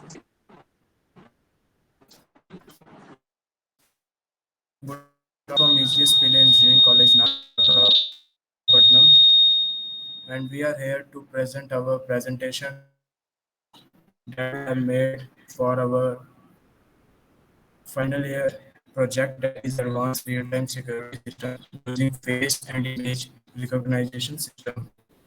I am Levan. My members are our past 2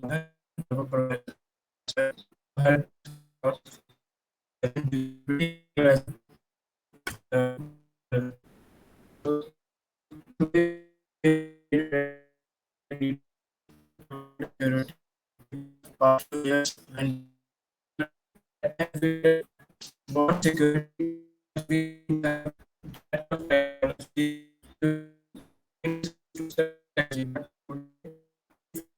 the security before we get any new equipments. Whenever we go to market, even we buy a smartphone also,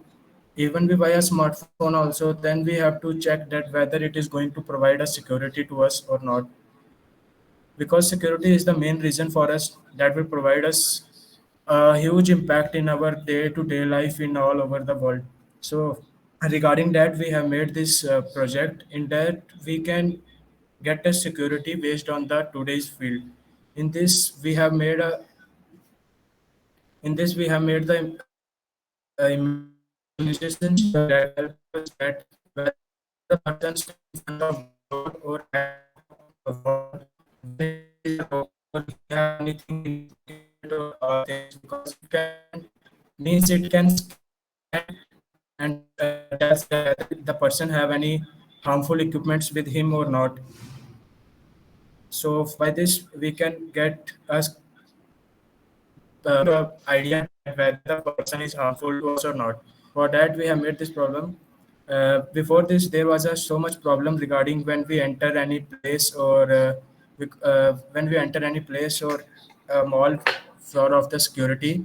For that, we have made this project. In this, we have a lack of security before the past few years. We have lack of security, time consuming, also consume large of paperwork because we don't have the device that can control all these things.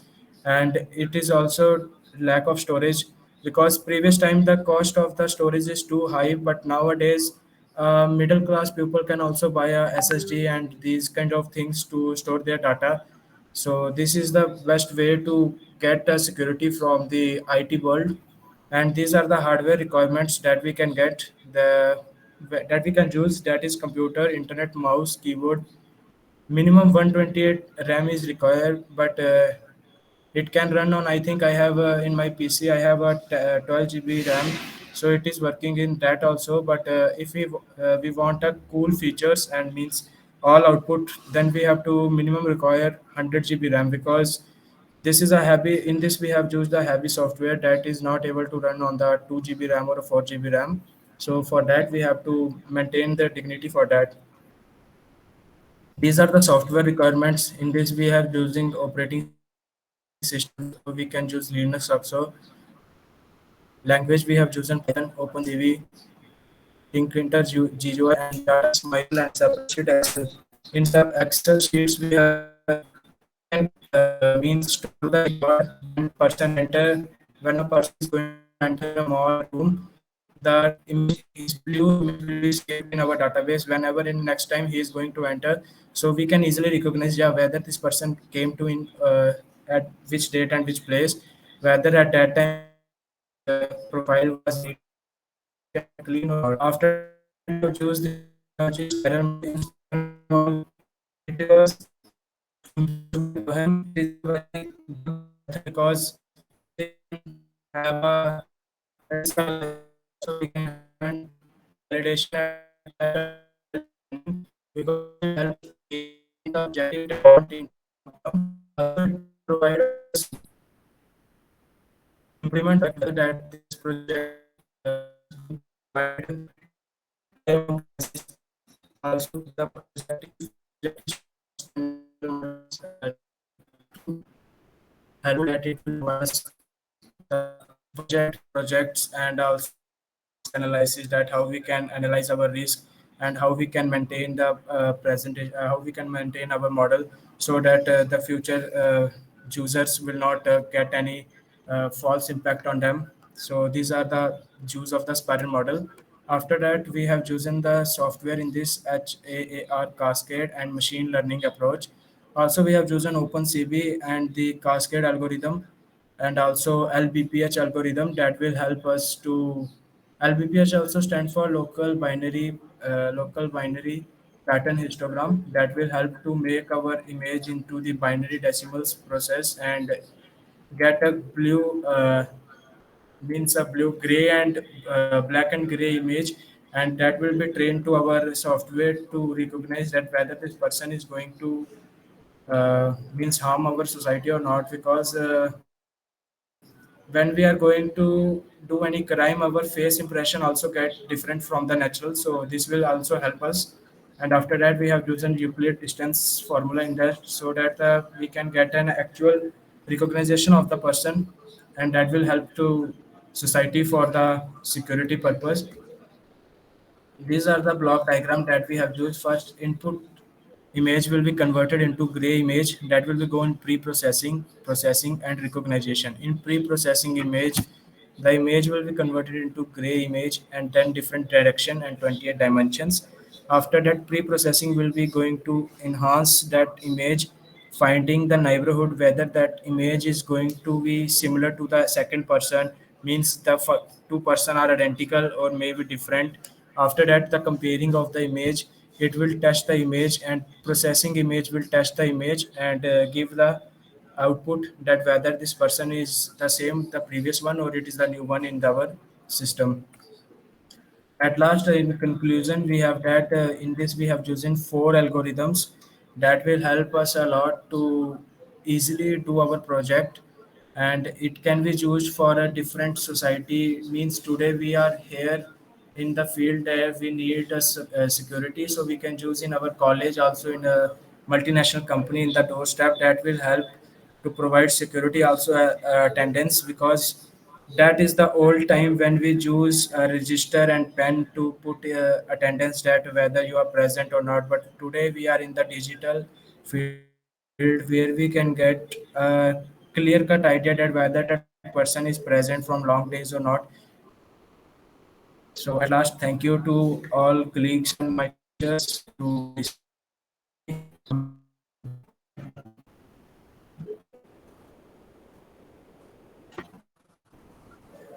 Have you compared or have you used other than this algorithm? Have you used any other algorithms? Have you compared this with other results? No, ma'am, we have tried, but not we have choose any algorithms. But we have tried in our free work when we were in lab. At that time, we have chosen that ADA boost algorithm that also provides some little help to us. So we have included that algorithm also in that. Okay. So when I scan a person, I mean, who is standing at the gate, what are the features that you would extract from that particular person? How do you pre-process? Ma'am, if the person having any object in his hand or in a pocket, that can be shown in this, because it can also it work like a metal detector also, because when I have a mobile phone in my hand and I was in front of the camera, so it was recognizing that whether the person have something in his hand, and the person standing is means pupil, it shows pupil, and the object in hand, it shows that there is a, like if you have hold a chair, then it will show like a chair. It is going to accurate minimum 98. It is also showing that how much percentage it is accurate towards that object. No, no. What I say is, I say a man, I say a stranger standing in my door. How do you guess that that particular person is with the wrong intention or I don't possess any material. I simply stand in front of your door, and how do you say that I am an wrong person who is trying to enter this premises? Firstly, ma'am, whenever we are going to enter in a, because I already said that it is going to work in college as well as in multinational companies. So both they need identity card. If that person don't have identity card, this camera will not allow to. This camera will make means security will get activate that this person is not belongs to our society. So he will not able to enter inside.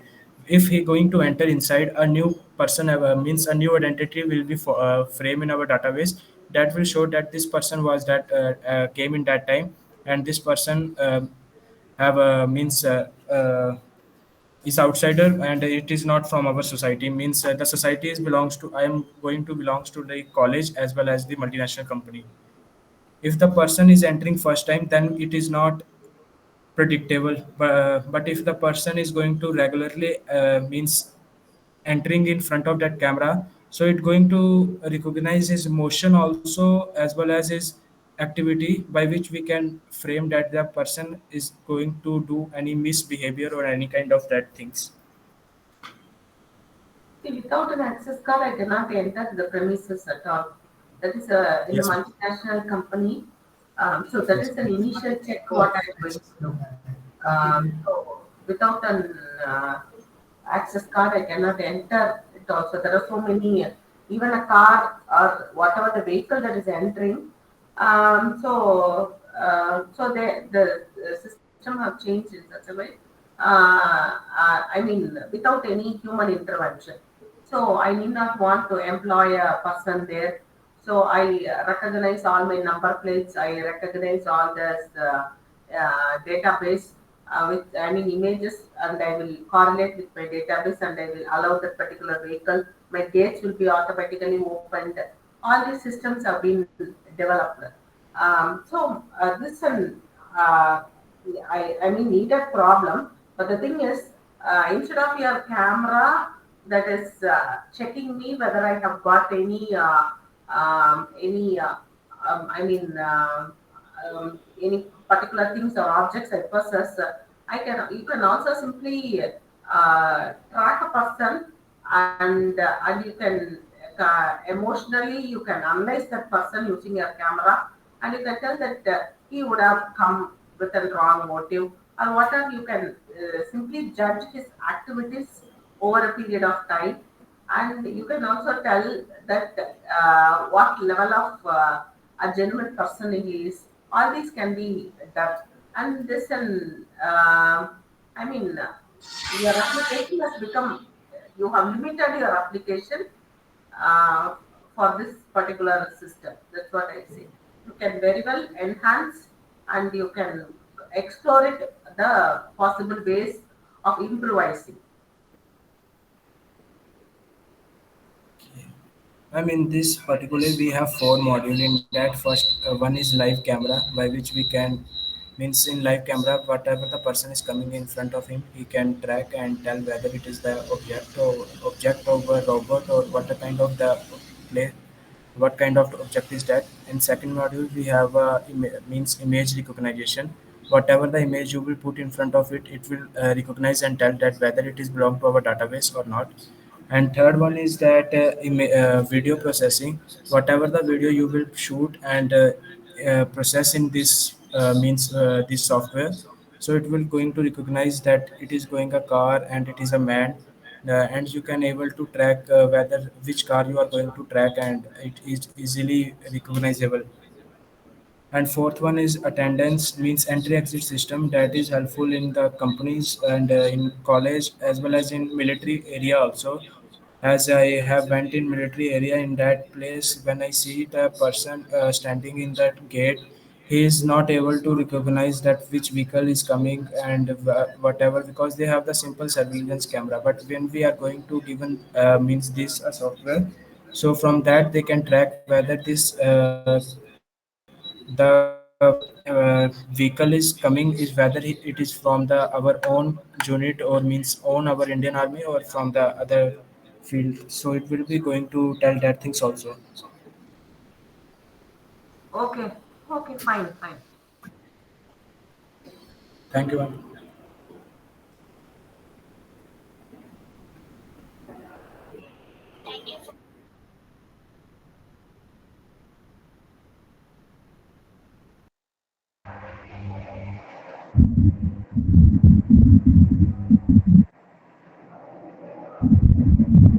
Okay.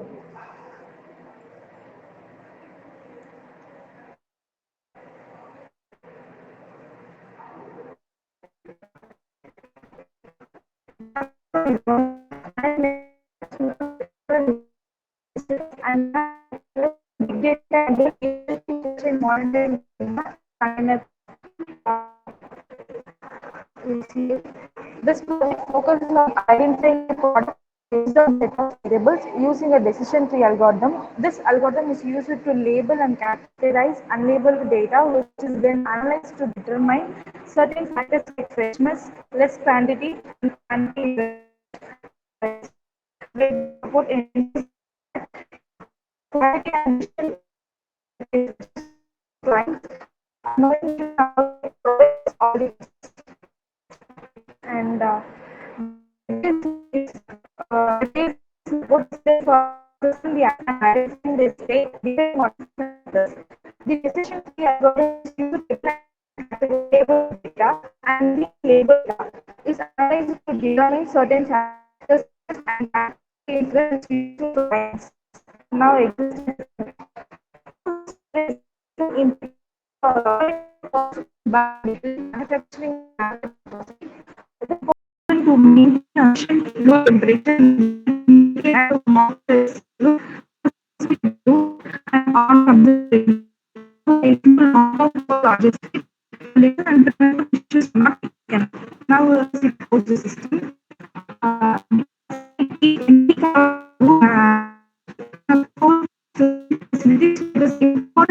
whether the storage can hold them before examining the item. The key to an algorithm assists in separating out of goods or that are unique, deciding whether to save them or not. This is the use case diagram, and my teammate Sangeeta will be continued more modules. Module client, our modules are client, commodities, food product, pharmaceutical, chemical, and admin. Now we clearly know about the clients. Client, the module allows clients to register their company name, address, contact details, contact persons, mail ID, and phone number, and license holders name. Client can log in and register their quotes, upload order details, and client will receive payment and view the status of the product in the product status. And next is commodities. In community, in commodity, the manager registers the details for verification and admin accept the details, check quotes, classifies order products and unclassified the products and moves for the good food to pharmaceutical and chemical products to respective areas in cold storage. And the next is food products. These models clients are automatically separates food product into many categories based on less quantity percentage, quantity in fresh and freshness, and routine checks are done daily, weekly runs. For example, agriculture product, dairy products, and etc.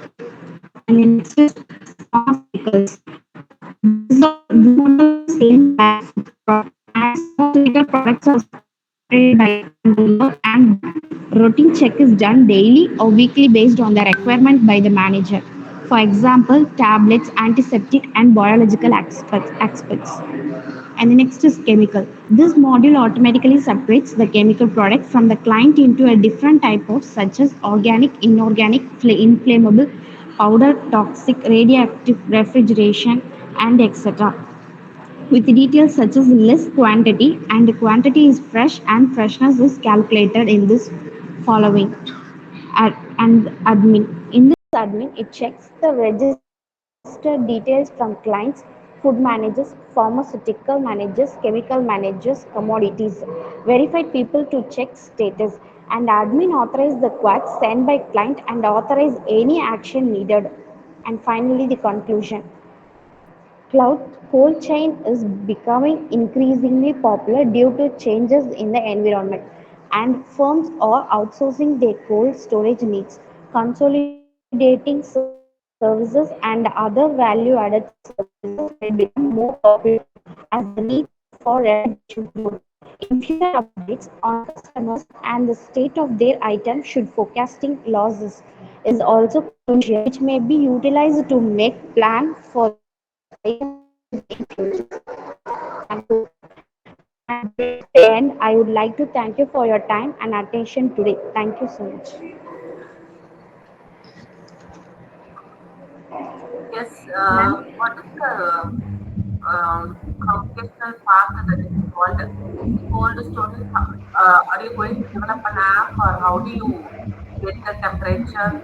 How do you interact with the users and interact with the, I mean, persons, those who has to maintain, or is it an application that you are going to need from the customer side or from the owner side, or what is it actually? What are you proposing for this?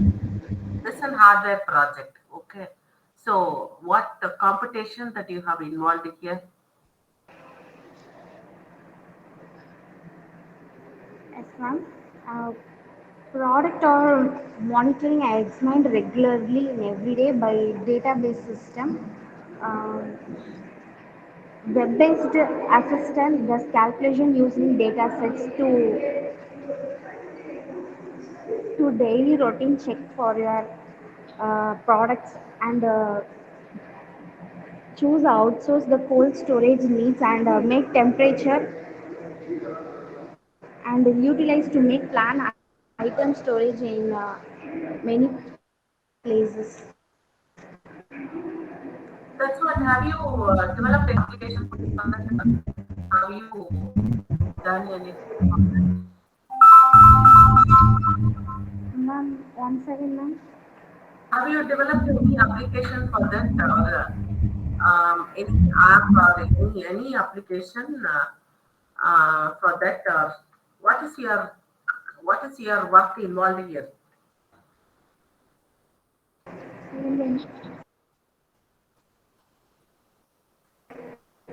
Ma'am, we are checking the regular temperature daily and That is a hardware. making notes to The and hardware that is checking.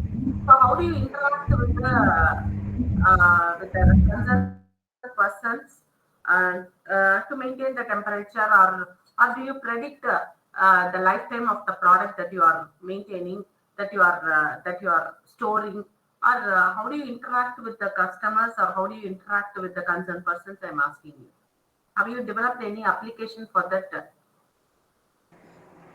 no, ma'am. It's a wholesale, ma'am. In companies and many factories they are doing. Yes, they are doing.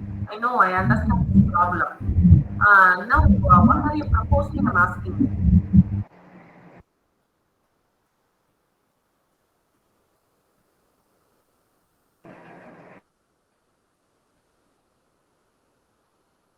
Don't Yeah, don't thank you. know. Thank you. Okay, ma'am. Thank you.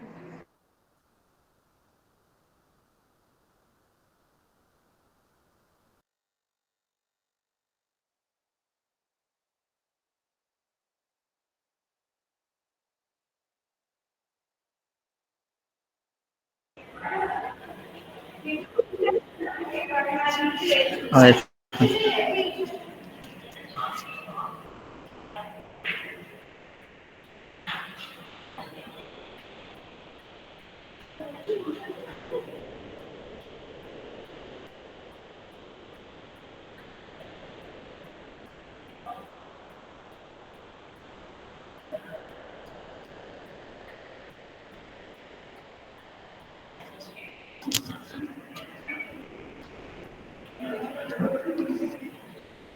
Good afternoon, everyone.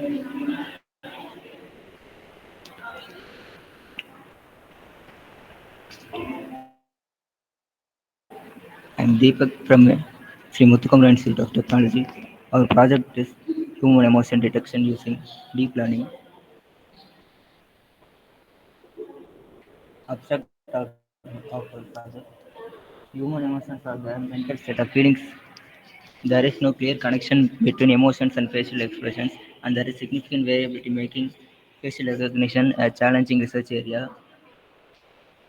The primary idea of our project is to process the input images of human facial emotion to train the pre-trained models on datasets. In this project, a convolutional neural network (CNN) is used to extract features from images to detect emotions. The scope of our project: in this project, we use a deep learning technique called convolutional neural network to establish a classification model that combines feature extraction with classification to detect the facial emotions and to detect emotions for, for human computer interactions.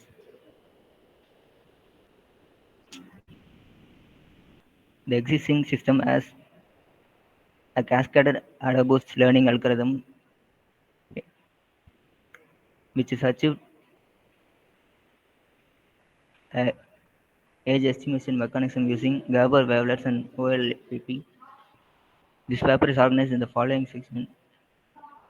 They presented a face detection system includes histogram lighting normalization, feature selection, the cascaded database classifier, and the region-based clustering algorithm. The age estimation process, including the feature extraction and using Gabor wavelets, feature reduction and selection. The age classification is then introduced. The downside to the downside to our cascade is that they tend to be prone to false positive detections, require parameter tuning when being applied for detection, and just in general are not as accurate for modern algorithms.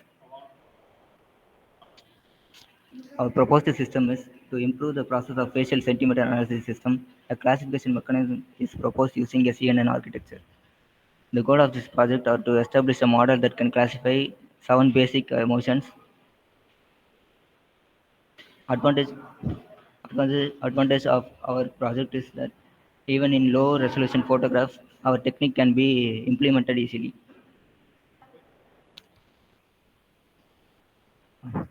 Uh, Team member Velan will explain the rest.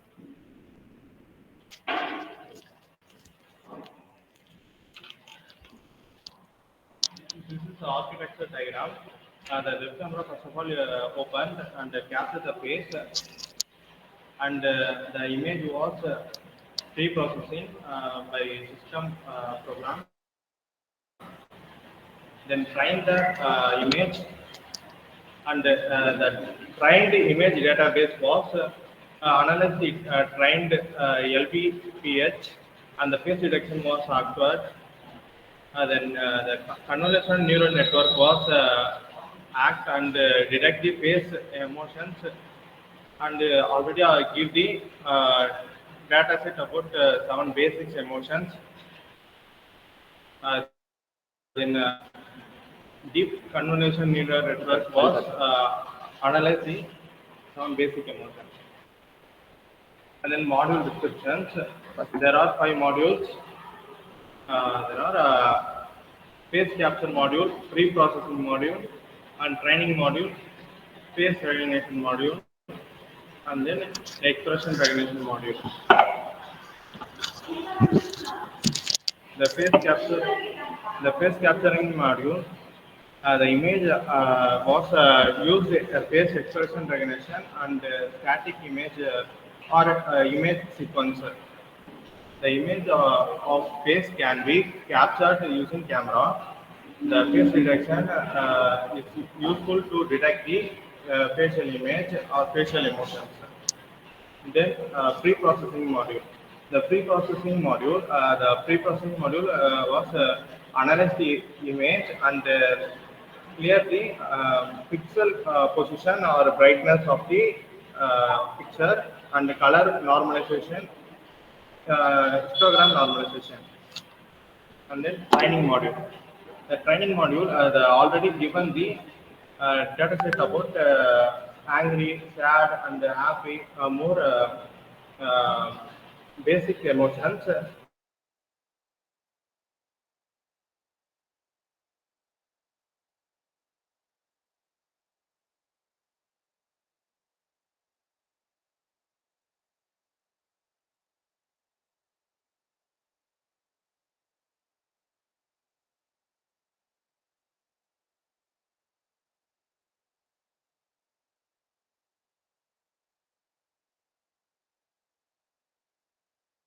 module analyze the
title is Digital Natural Best AI-enabled pictures under the guidance of Dr. C. The Upstream, head of the department. This is our project agenda. Introduction.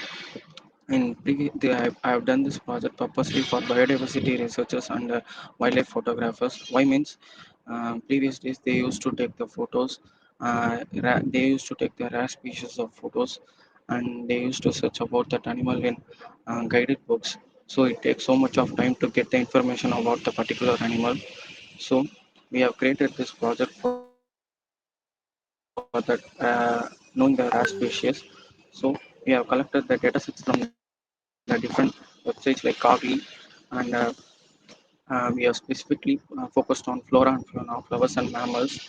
We can identify when we put the photos of that flora and fauna, they, it will give the description of that particular animal. We have created the two subclass. One subclass is for flowers and other subclass is for mammals. In that subclass, we have created three more subclasses for specific flowers, and simultaneously we have created three subclasses in mammals also for specifying some rare species of animals. And then we have get the reference from the IEEE papers like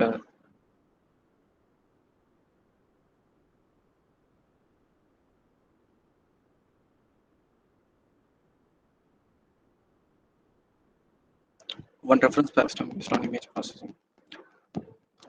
We have get the accuracy from very high accuracy of getting the animal image accurately to identify the animal image in a low quality pictures. If we give the low quality pictures also, it will give the correct prediction, and then we can get the image image image recognition speedily. So time consumption will be not matter. In flower recognition system based image recognition, accuracy will be more, and we can identify the flower easily. And the system large number of images in a short amount of time, we can identify the flowers. What demerits of the rare animal image?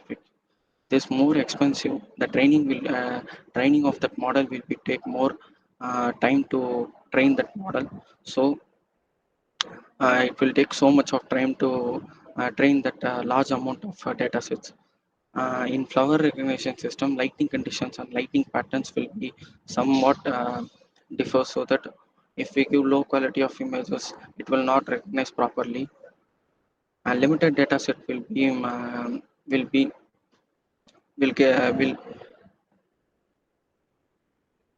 limited data set is not recognized because a large amount of data set will give the correct accuracy.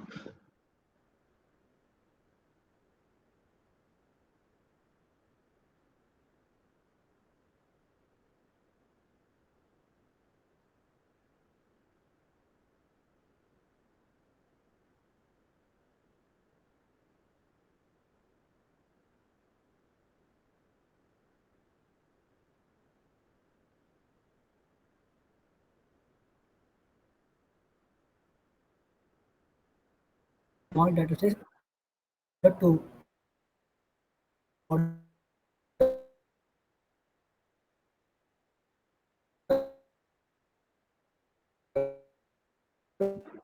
work better.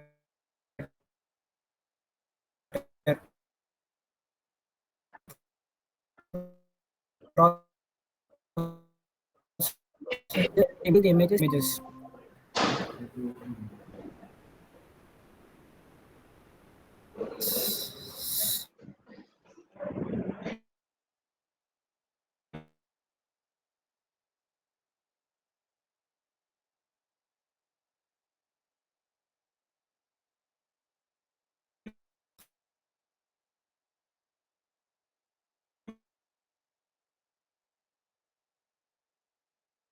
Focus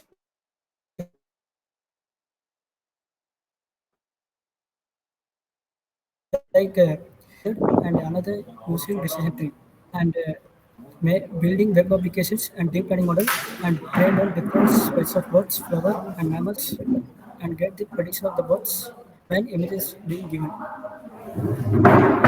In some other projects, they will mainly focus on predicting the cat, dog, and some other animals. We are focused only in predicting the rare species. So similar as we not see that particular animals and species in any other places, so we can identify the animals and flowers in our project easily.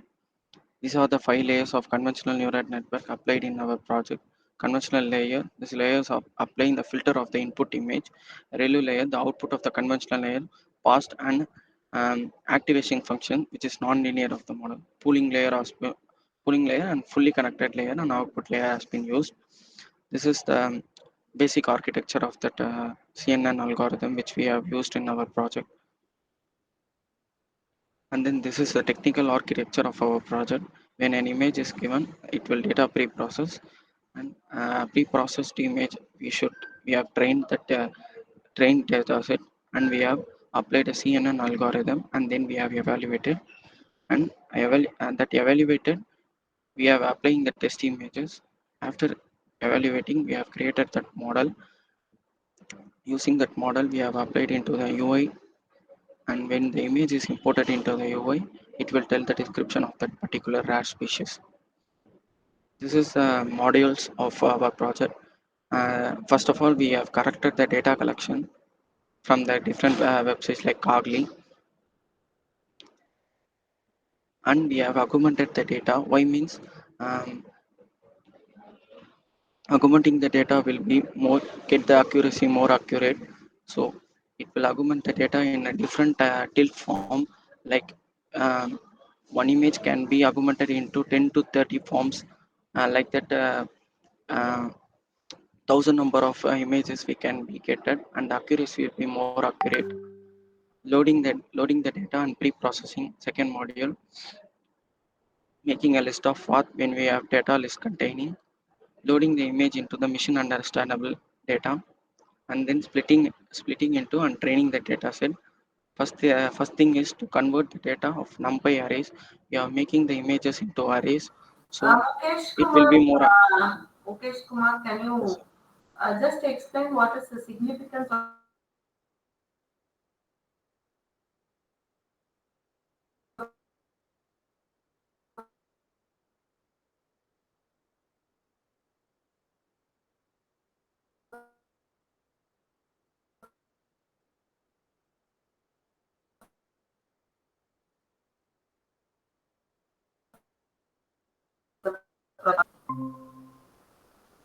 because your title is very attractive. So, what is the main objective of your project? Ma'am, in previous days, they used to get the ma'am. Most of the project they used to predict the dogs and like that small animals they used to predict, ma'am. We are focusing only on the rare species only, ma'am. Like that, uh, ma'am, I will show that output. It will be more understandable.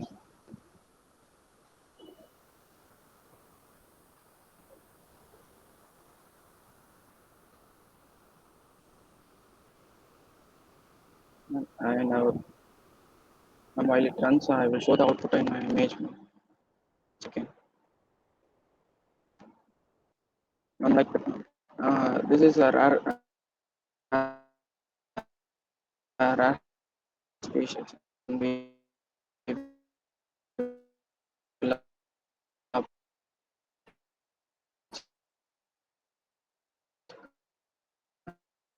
and management.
Okay, Mukesh, you will be Yes, ready. sir. We'll move on next batch. Okay, you keep it ready. Okay.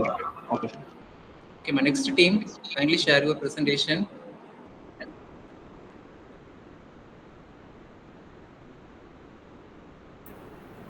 Yes, sir.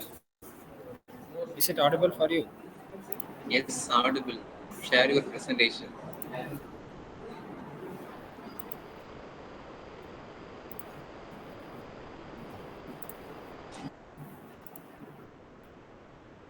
Okay. Good evening, Donald. Ma'am, is it is it clearly visible to you? Your screen is not visible, Kamaleshwaran. Hello.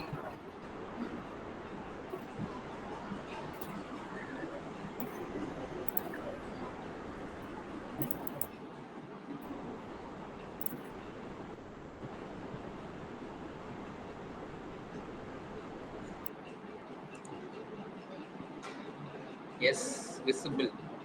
You proceed.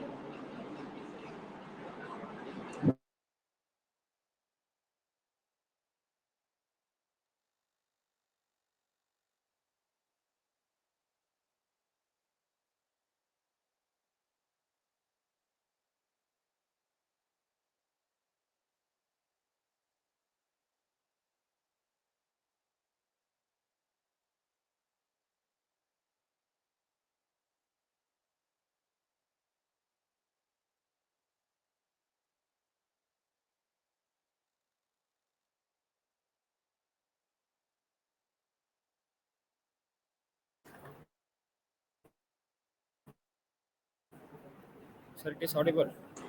Yes, audible. Okay, sir. So good evening to Donald present here. Kamaleshwaran, speak Uh, loud. my name is Kamleshwaran. Okay. Okay, sir. Thank you. Good evening to all present here.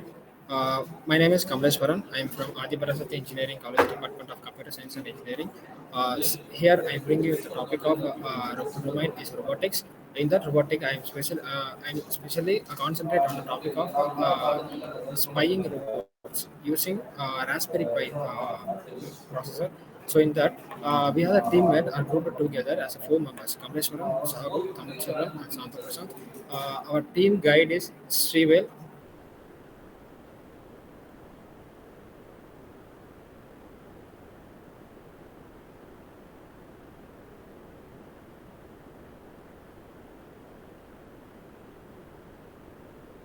Okay, so on literature reviews, I have gone through for four papers after that. So I have explaining my problem statement to architecture diagram, conclusion, and further enhancement reference.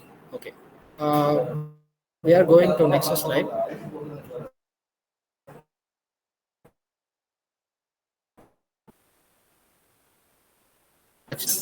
Nowadays, secure surveillance is the most important thing which is necessary in all the thing in our world. So without any surveillance, there is no one cannot be perfect. So in that, uh, I have gone through for previous year papers, research papers. In that, they will be considering the main thing as a problem statement is that even though if a surveillance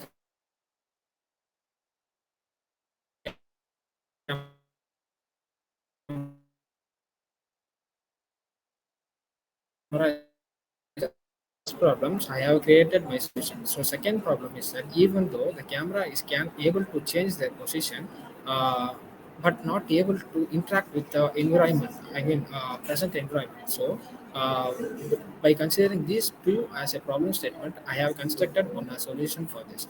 So monitoring is necessary for security, spying, and defense too. Because nowadays all the fields are very fastly grown for implementing the robots. So that is what the reason I out of the took this topic. This project is basically a robot which is connected through the internet because without internet we can't able to access anything in upcoming years. So that in this I especially took a Raspberry Pi board because in that we can able to do image processing as efficiently as compared to other any other board. So that I have gone through Raspberry Pi. We can move to next slide.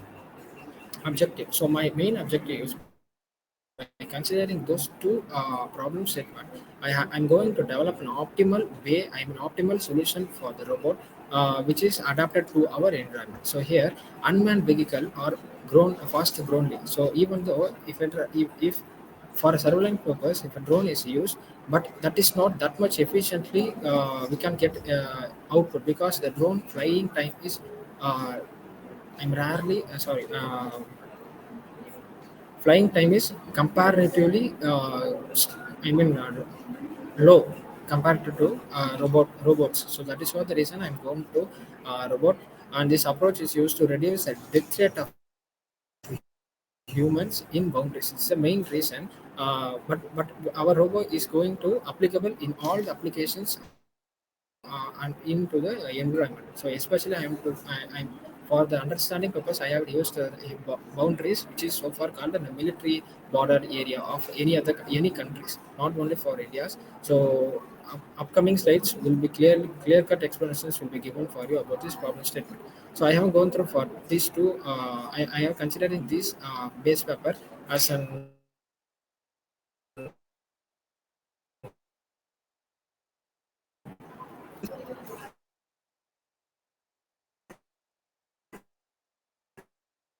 publishing I have ever seen. So here they are using an ESP32 module. So in that module, we can able to remotely access the environment where our camera is located. Even though we can able to access, but we can't able to do anything in that by accessing something. But by accessing something, we have to perform something on it. That is the reason why we are going to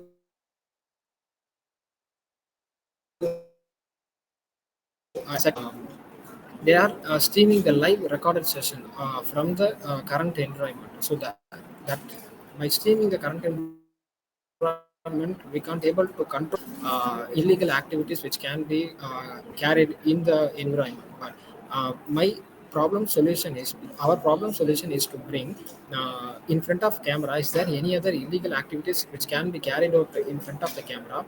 So through that, I can able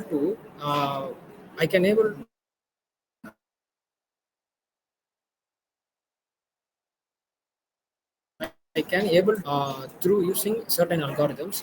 The algorithm, for example, I have used the Gaussian margin algorithm. So these algorithms are I clear cut example will be given to the next slide. So these are the consideration of a problem statement I have taken. My problem statement. So from the starting itself, I'm saying that to reduce the control human risk dying in the boundaries of all the countries. This is my first problem statement. And second, to protect the unmanned robots in high security environment. The Raspberry Pi computer because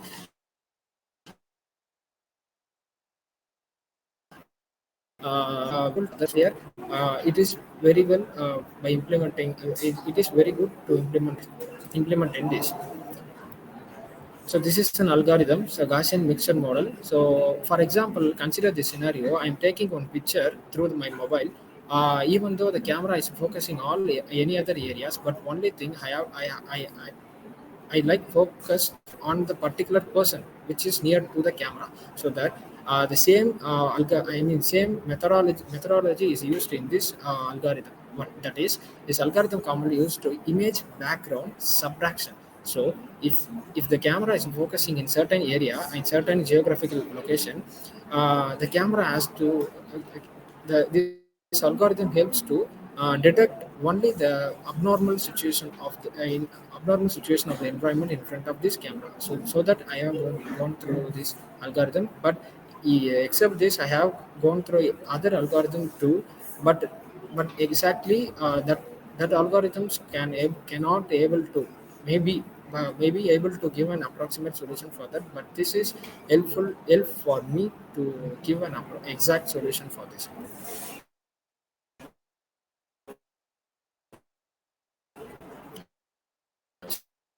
So this is our main big block is a Raspberry Pi. I'm using a solar panel board for giving a major supply of power supply for this robot. Okay, and then through the LED, through some sensors, cameras like that, I can get some output, and in that we can perform. I can perform uh, I can perform operations by getting output from the sensor. After some manipulations, the machine has to decide what action I should be carried, because by considering this, by considering this, for example, if someone trying to cross boundary to one country to another country, but that is not possible to. So on that situation, if the camera is plotted there, the camera through the camera, the machine can able to identify, the robot can able to identify that someone is trying to get into other countries. So the intimation, even though the intimation is sent to the control room, but it takes some times to reach the exact location of the military person. So that before the military person come, this robot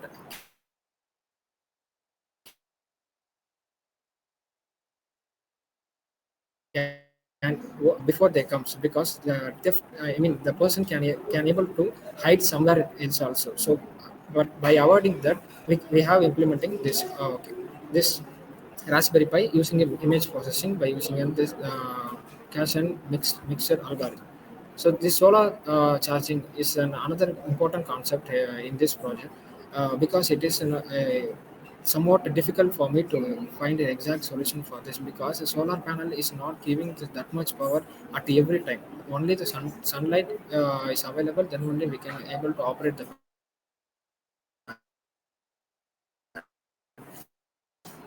robot. So through the night time, it will be storing the energy, storing the electrical energy by gaining sunlight from daytime, so that using those mechanism, this robot will be get function.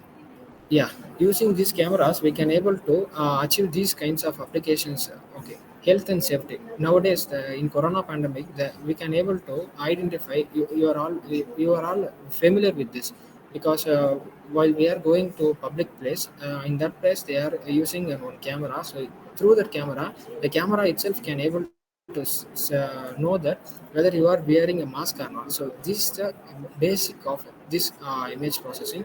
Through that, same like that, if any other activities, I mean illegal activities, which can be carried in front of a camera, I can able to the camera can able to easily identify that is anything abnormal situation is that. So I have to alert or something, interact in that abnormal conditions, so that the Raspberry Pi is working like that. Wildlife monitoring. So is there any other forest fire like that, is there any other situations through the camera it will be captured, then automatically the intimations will be given to the control room. And even though the camera Raspberry Pi itself said that it needs some water to pour on that fires, like that. Before the person get interacting with the environment, the machine can able to decide its precaution steps as per the human get interact with that. Same like traffic monitoring, security surveillance. Traffic monitoring is an important main thing in nowadays. Nowadays the vehicles are get multiple as day by day, so that with and the same time in a traffic, majority of the traffic can be done, can be controlled by using the policemen. So that causes that a particular person can hurt something in that. They may cause air pollution, they may cause skin diseases like that. But to avoid that, we can use these kinds of camera in front in the traffic conditions. By So the major use of this camera is by measuring the density of a vehicle. It can able to decide it can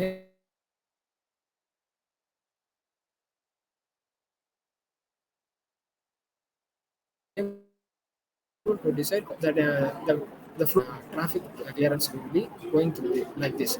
Industrial monitoring, same as the Ishwaran. labors are working. Ishwaran. Yeah. Okay, you have to conclude. Okay, sir.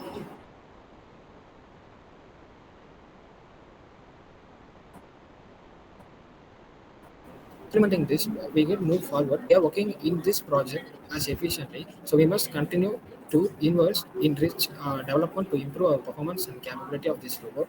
At the same time, we must also work to ensure that robot is designed and used in the way that benefits humanity and the society. So, thank you.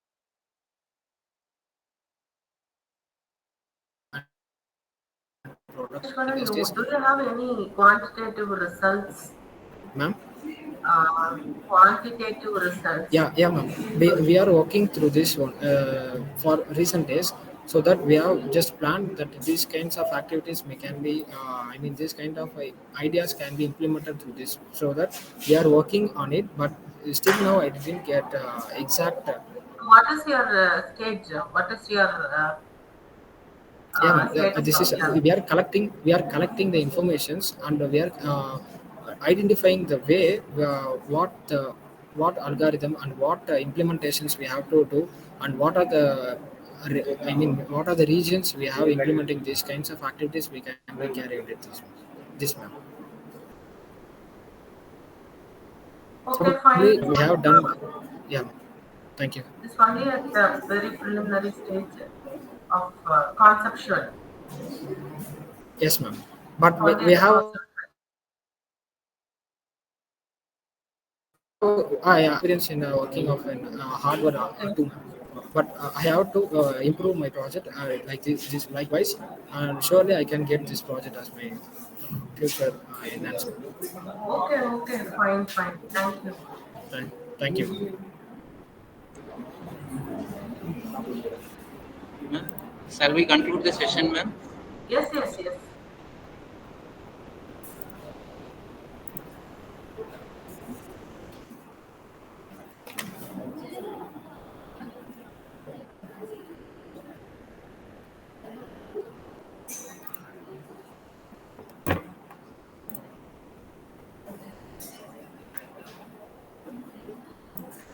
Okay, good evening to one and all. Thanks for your participation. So as we come to the end of this conference, I would like to take a moment to thank all of our estimated speakers and participants.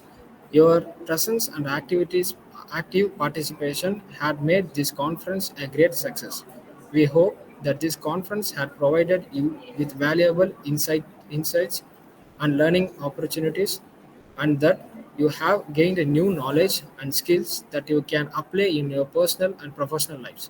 We would also like to express our gratitude to our HOD ma'am, student coordinators and staff coordinators and volunteers for their invaluable supports in making this conference possible.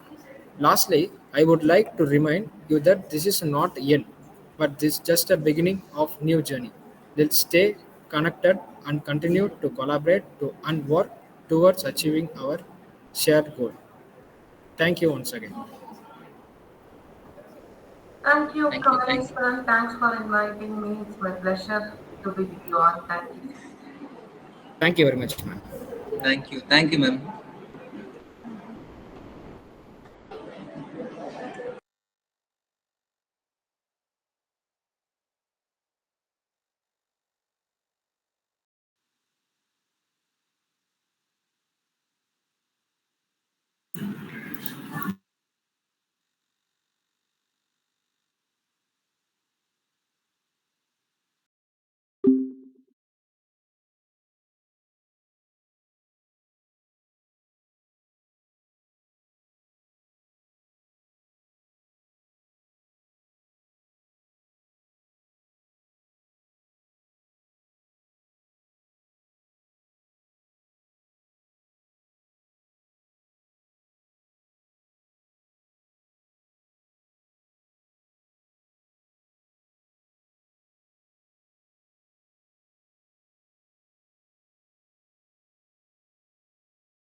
Niranjana ma'am,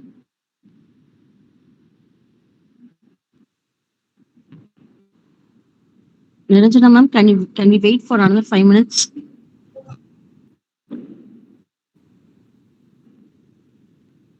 Yes. Hello. Yes.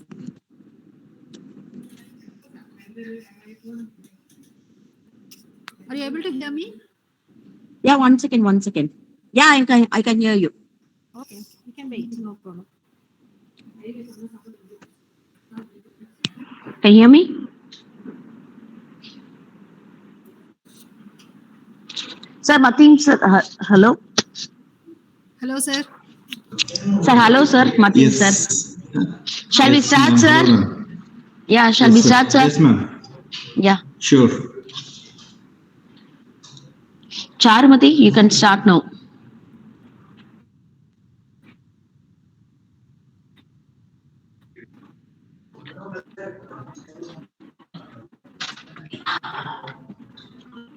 Volume audio. Char.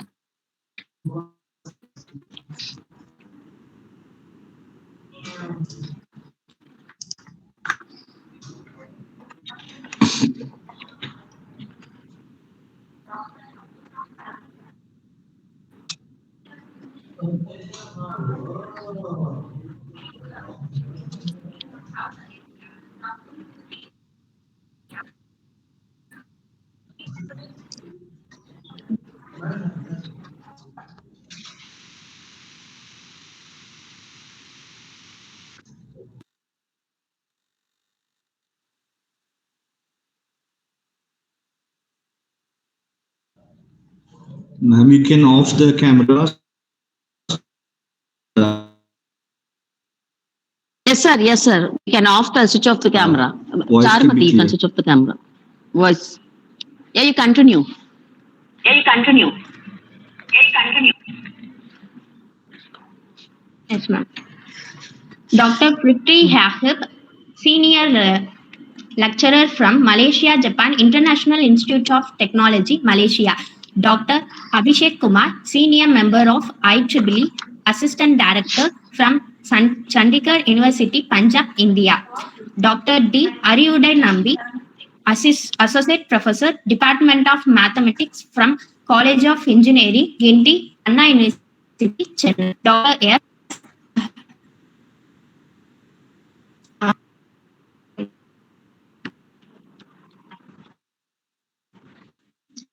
Dr. Srimati Jalaja Madan Mogan, Head of Technical Coordination and Public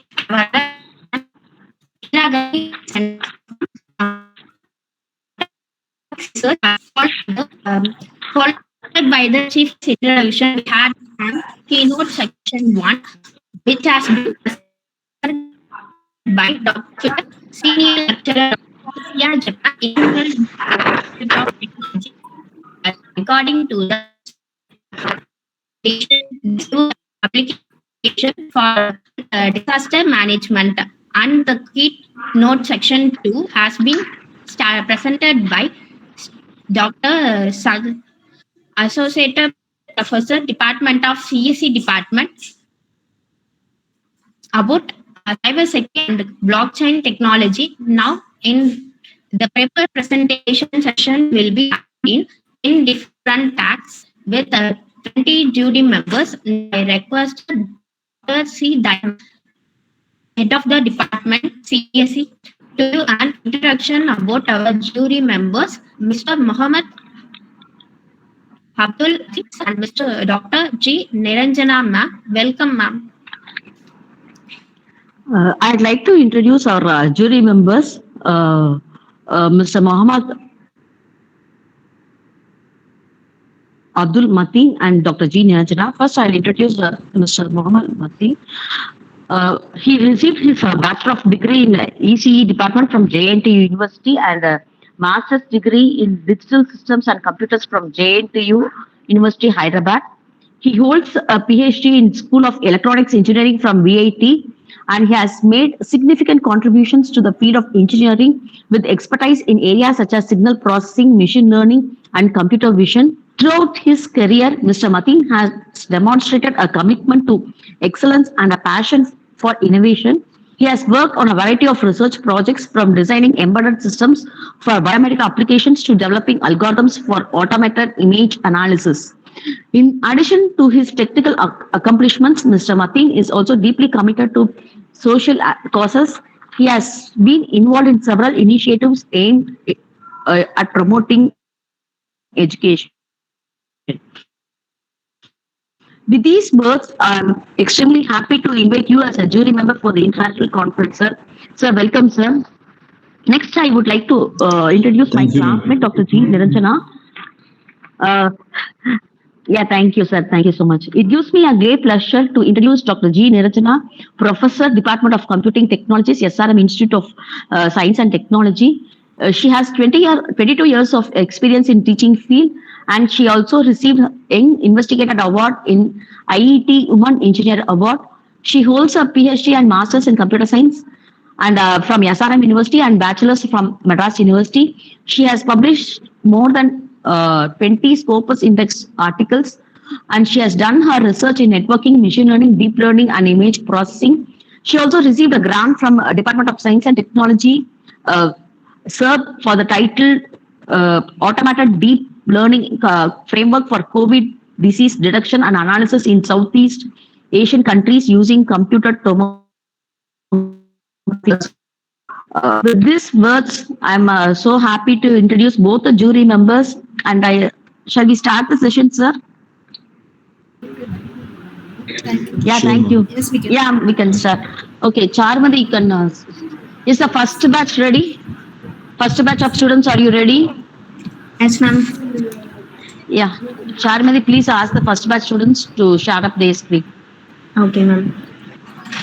Thank you, ma'am, for your wonderful addressing. Now we start the presentation. I would like to take the batch number. Start your presentation.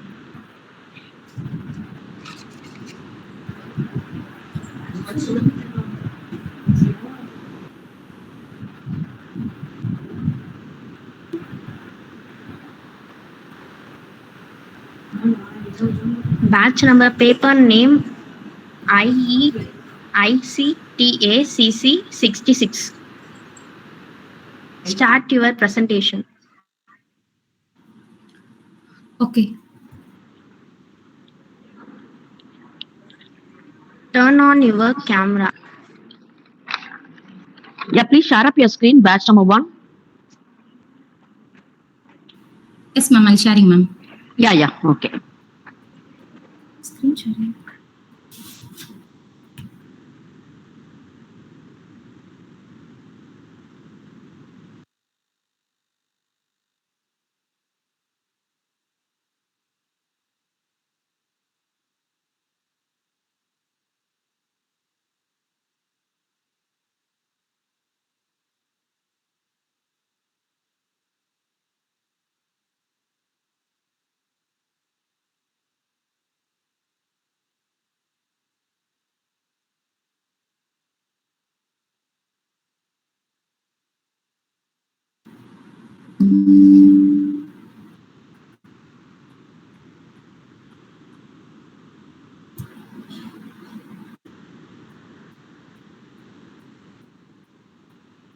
Ma'am, it's visible? Ma'am, it's visible? Yes, yes. It's It's audible, ma'am? audible. Okay, ma'am. Good afternoon, one and all present in the meeting here. Our title is Liquid Sticknography, Secret Messages as Living Cells Using DNA Computing under the domain of cybersecurity with the technology Python. Let I start with the abstract. That we had already known that cryptography and sticknography is used to send the information securely. By concerning the shortage of capacity, we had introduced this DNA sticknography method. DNA sticknography is that hiding the secret messages under the DNA computing. Then what is the liquid sticknography means? Liquid sticknography is secret messages are hidden in the living cells using double DNA sequences. This is the liquid steganography project. Existing system that we had known what is steganography. Steganography is the covered writing. That means, for example, file steganography. We can store or hide the messages into the file or into the image or into the audio. This is the steganography. Then what is a cryptography means? Cryptography is to hide the secret messages as the alphabets, numbers, or symbols, etc. For example, RSA crypto system, AES advanced encryption standard, data encryption standard, attribute based encryption. These are the existing system of a project. Then what is a proposed system? In this project, we had proposed that by using the substitution algorithm, a recovery algorithm, and play for cipher. What a substitution algorithm is? Substitution algorithm is used in this to substitute the randomness of secret messages. A recovery algorithm is to reverse the DNA sequence, which is already encrypted, and it is by reverse process we can decrypt the message. Then play for cipher. Play for cipher, we know in cryptography, play for cipher, it is to encrypt and decrypt the DNA sequences. Then I will hand over the next system architecture to our teammate Kavya.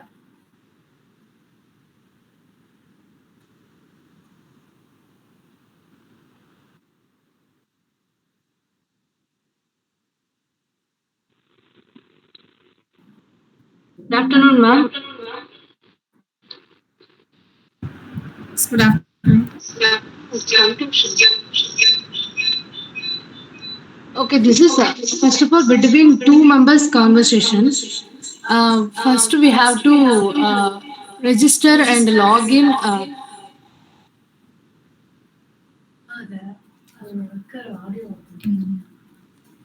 அப்ப நீங்க screen share பண்ணுங்க.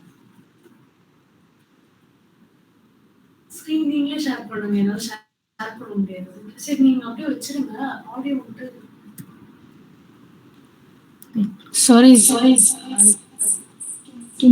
2 minutes. This is between two conversation. First, we have to register and log in.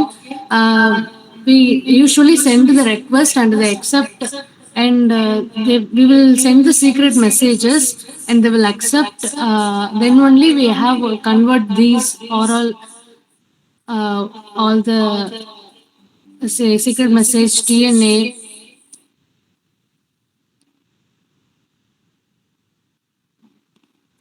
First of all, secret message convert into ASCII value into binary. So this is the process between two members, and we have both members to accept, and this is only between two members. It will be safe.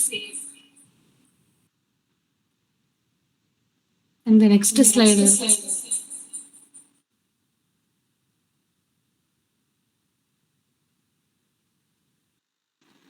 Hand over this to Mari Silva.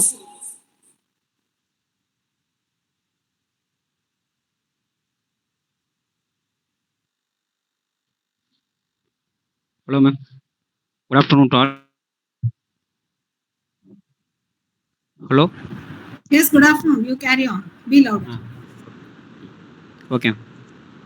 I have to explain about end user management. The end user management is a system for authenticating users and storing the user data. And they are used to store all the information and data from client and server. And our user management application, we have to secure their users and client server and password. And this application handle your user registration process and user authentication and password management. Next slide.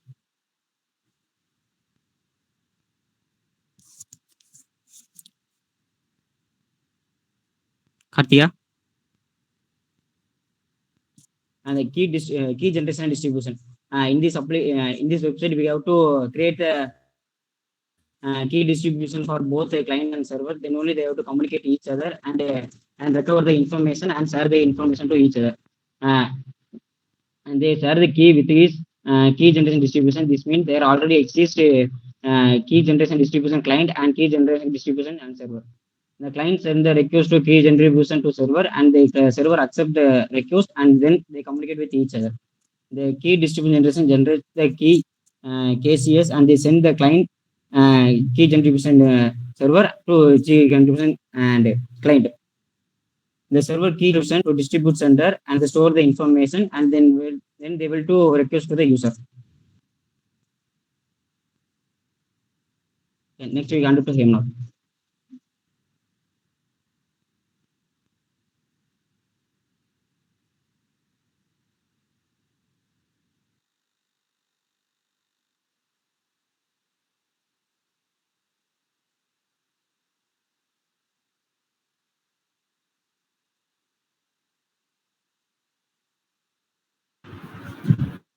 Hemant, you are not audible.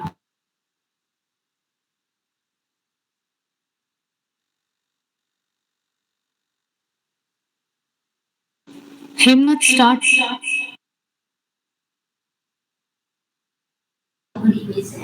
Hemant, start presenting. Your voice is not audible.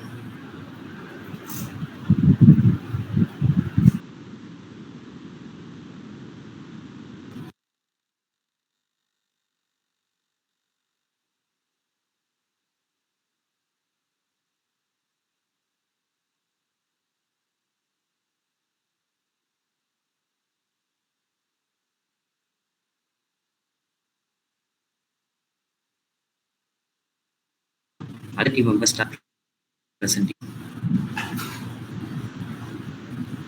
So let the next person continue. Ma'am, just a minute, ma'am.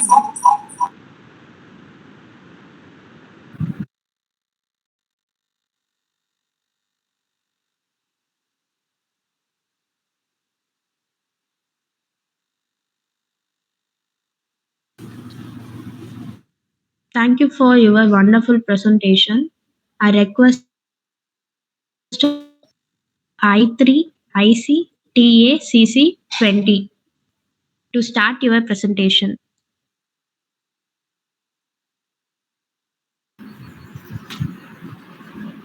Hello, ma'am, sir. Good morning. Yes, good morning. Good morning. You can share your screen and start One presenting. second, sir.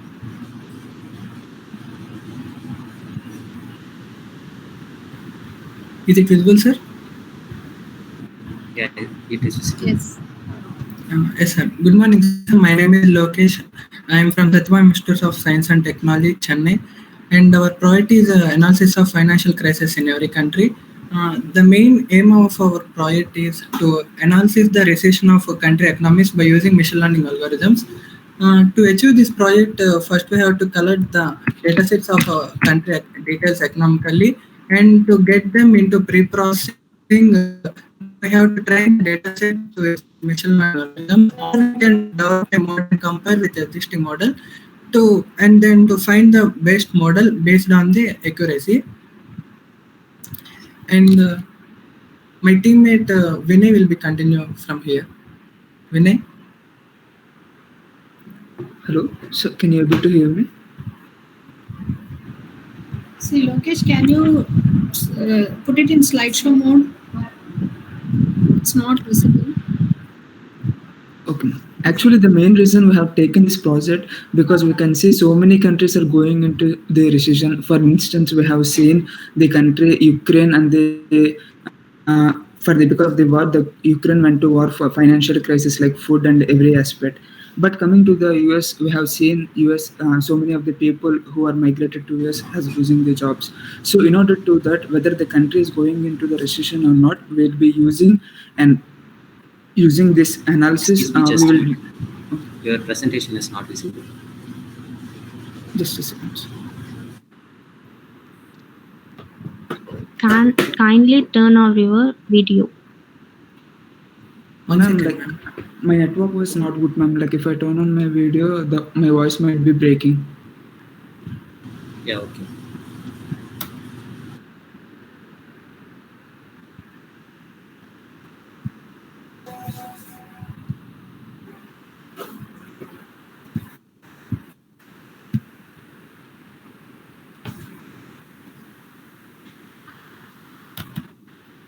Can you able to see, ma'am? Hello. Yeah. Yeah.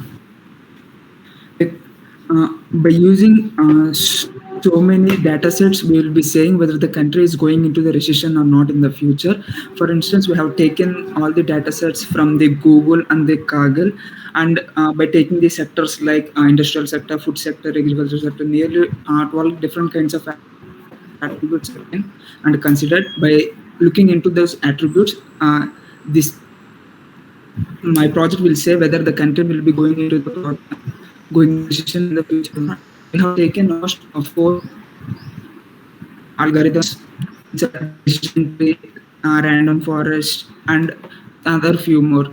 And last finally we got the best accuracy for the decision tree algorithm, and it got around 96% of accuracy. For the remaining algorithms like decision tree and all, we got around 53. So we are doing this project with the decision tree algorithm, and the output will be shown in the binary form.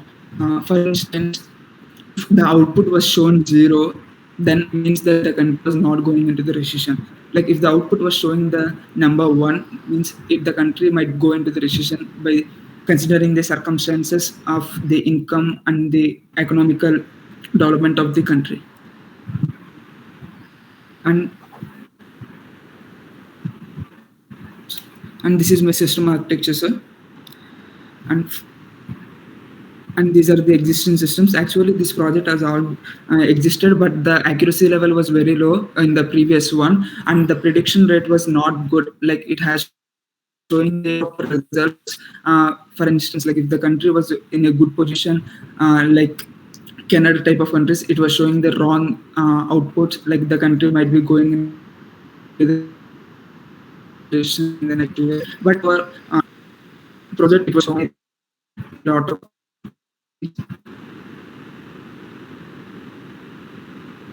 things which are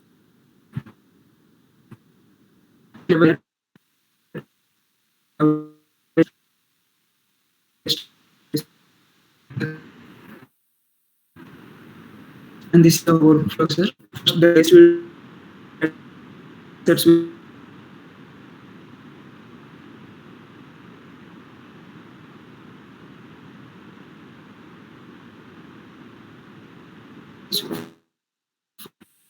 used.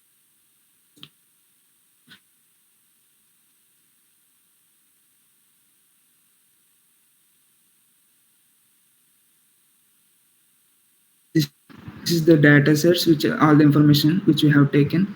Like we can see in the fourth point that it was clearly mentioned the last column decision is in the label with 1% represent recurrence or occult 0. As I mentioned that it will show the output in the binary.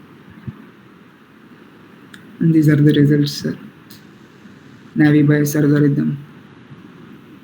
And this is the methodology which I have explained in the workflow few slides back. And these are the tools which we are using to do this project. Like almost like the software we are using is Python, and the tools we have tried in the Google Colab. Like normal random laptop is more than enough to do it.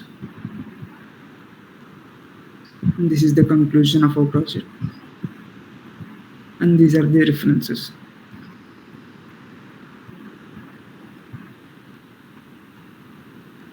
Yes, I would like to show the data sets also, which we have taken from both Google and the Kaggle. And these are the data sets. For every country, we have given an indicator code. And these are like we have this project almost 194 countries. Kindly completed your presentation within the time. Okay, sir. Like, the presentation is completed. Okay. Thank you for your presentation. Now I request the next batch, paper number ICTACC 0. Just a minute. Jury members, do you have any queries? Yes. Lokesh, Yes, ma'am. can you show me the architecture diagram? Yeah, 1 second.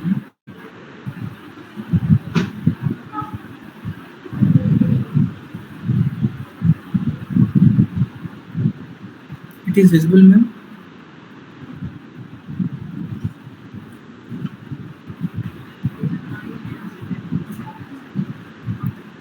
Yes.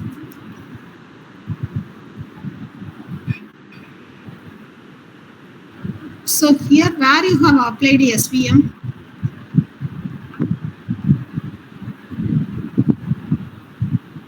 in your results you have showed that you have used SVM and another classifier, no? What is that? Yes, ma'am. Like this is a system architecture, ma'am, but in workflow we have mentioned all the details, ma'am. Like we have using the machine learning algorithms here, ma'am. Okay, fine. Your application should be part of your architecture, right? Like our product is a financial crisis in every country, ma'am. Like with the country details or by using the machine learning algorithm, like that the system architecture is there, ma'am. Here in workflow, we are showing that we are using which algorithm we have implemented in our project. That's it. You have implemented all the four algorithms, Yes, LR, ma'am. SVM, RF, MD. Yes, ma'am. Yes, ma'am. What is your inference from that? Ma'am? What is your inference from that?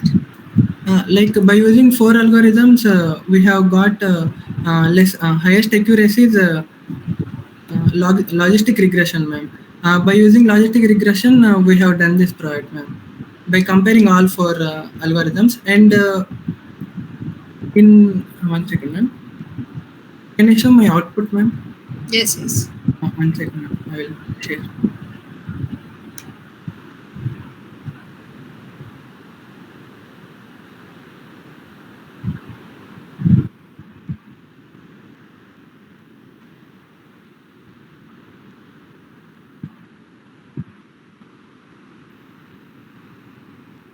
Here, ma'am. This is our full project code, ma'am.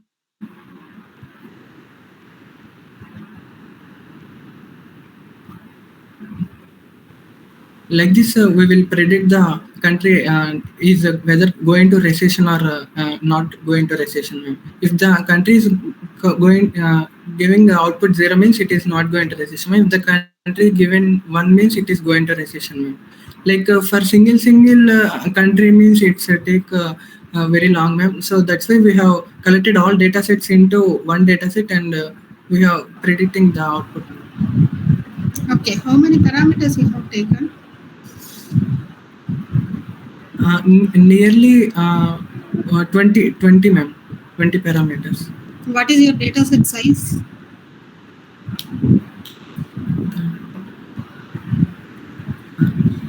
It is nearly 200 MB. Fine. I am not sure about that, ma'am. Okay. But nearly 200. Okay, good presentation. Thank you, ma'am. If you want means I can show my data set also, ma'am. Size of the data set means how many records you are having, unit records. That is the main. Okay. 1 second, ma'am. I will show.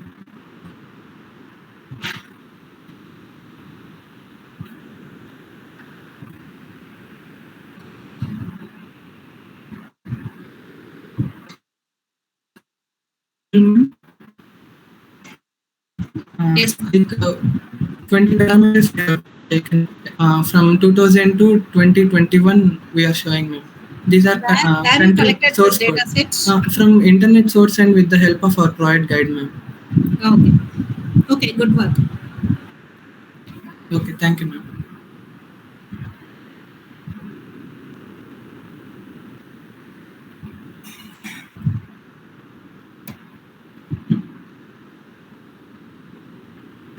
Thank you, ma'am. I request the next batch, paper number ICTACC 38, to start their presentation.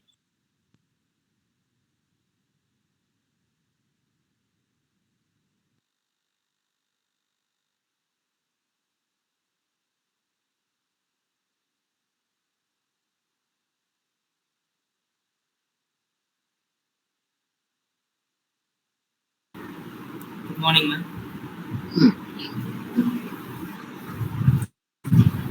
Yes, good morning.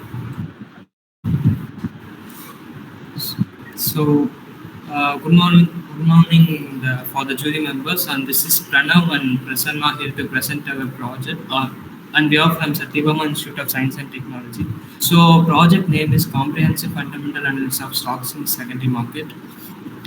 In this project, we analyze the stocks and market capitals of the individual company and suggest people to buy or hold the stocks. This is completely for the. One second. Yeah, one second. Please go with your slideshow. Okay, okay. Yeah, okay. So this is completely for the new stock investors, and which can be helpful for them not to lose their money. Basically, we took this project because during the COVID situations, most of the people enter into the stock investment business, and uh, mostly the newcomers don't know where to invest their stock. So we created this project to for those kind of peoples. Uh, next, next slide.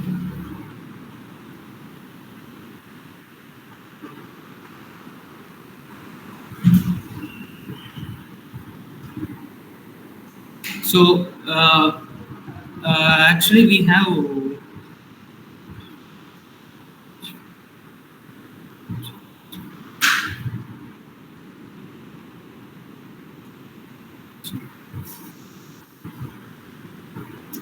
my friend Prasanna will explain the technical terms in this process.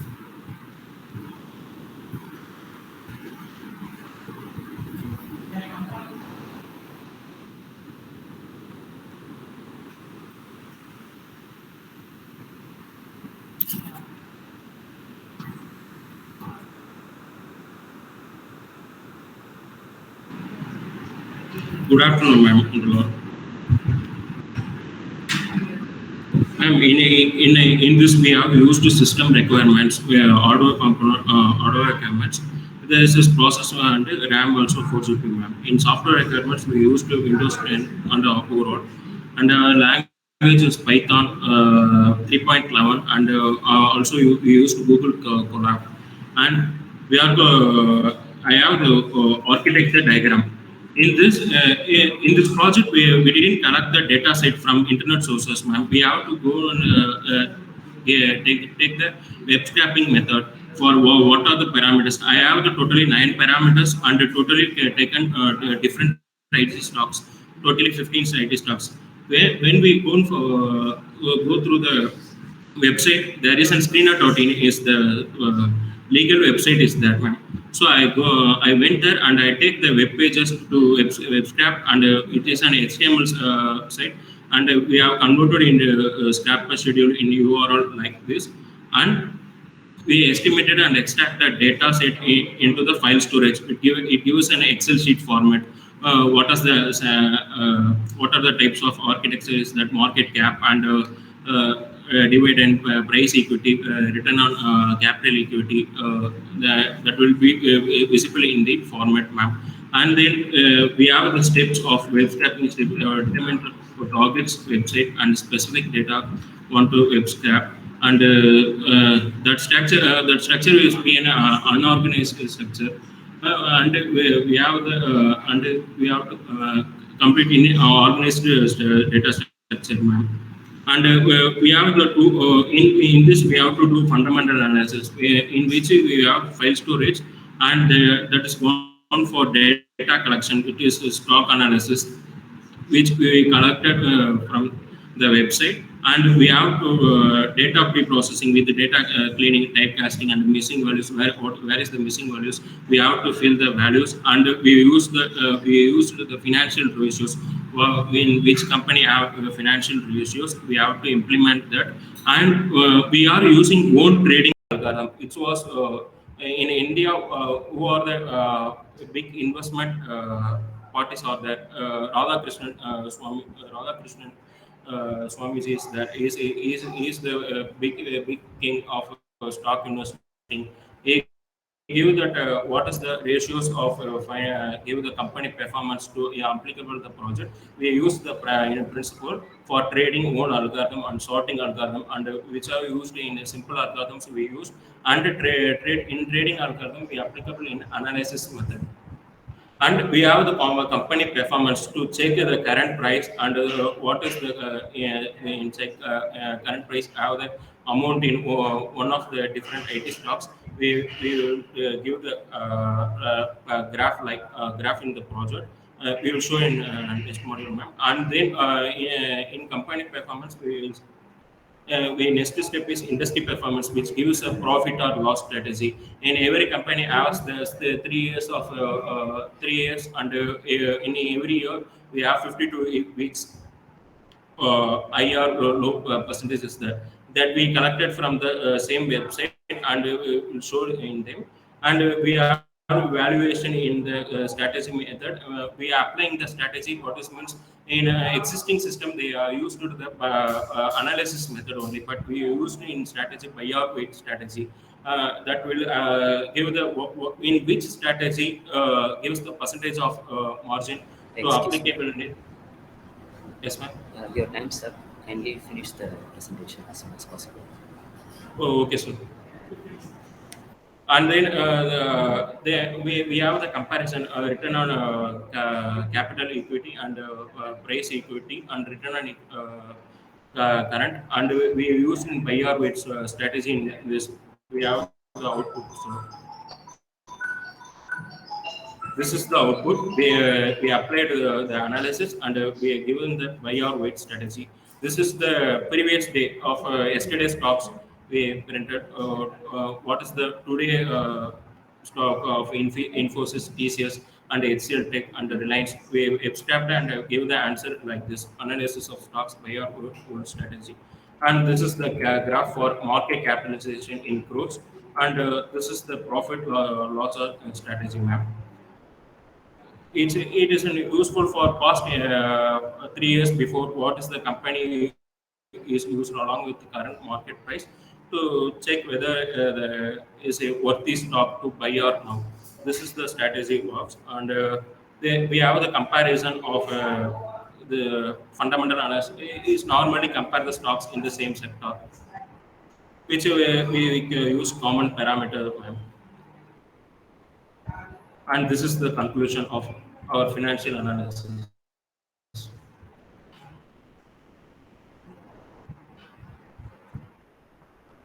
Ma'am? Thank you, team. I ask jury members to ask the queries.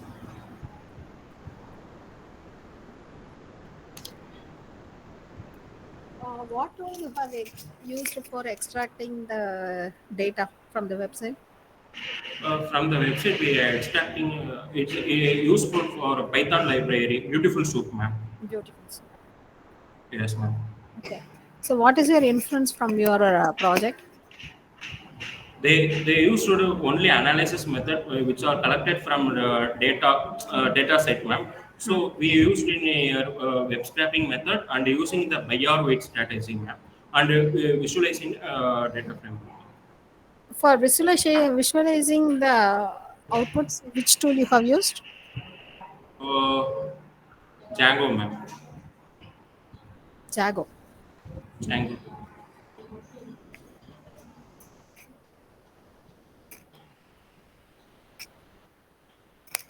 Okay. Um, for analysis, what algorithm you have used? Uh, in we are used valuation analysis, and in analysis it is in a classification method. So we used a simple linear search algorithm and classification method. And using the buy or wait strategy, we using decision tree making method. Okay. How many sources you have taken for your project? We taken totally 20 stocks, ma'am, but we screenshotted here 2015 stocks, ma'am, which we applicable in bank scripts also we applicate, bank stocks also. Now we visualize in IT stocks only. Okay, good work. Okay, ma'am. Thanks, ma'am. Thank you.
Yeah, sure, ma'am.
Yeah, Sindhu. யாரு உட்காருடி.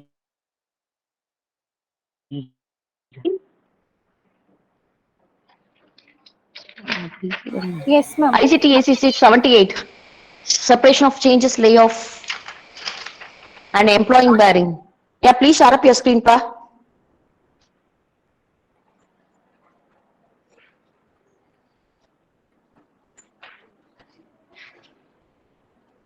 Yeah, go with the slideshow, please. Yeah, yeah, visible. Yeah, start up your presentation, please. Can you hear me, ma'am? Yeah, it's visible. Uh, Good afternoon, everyone.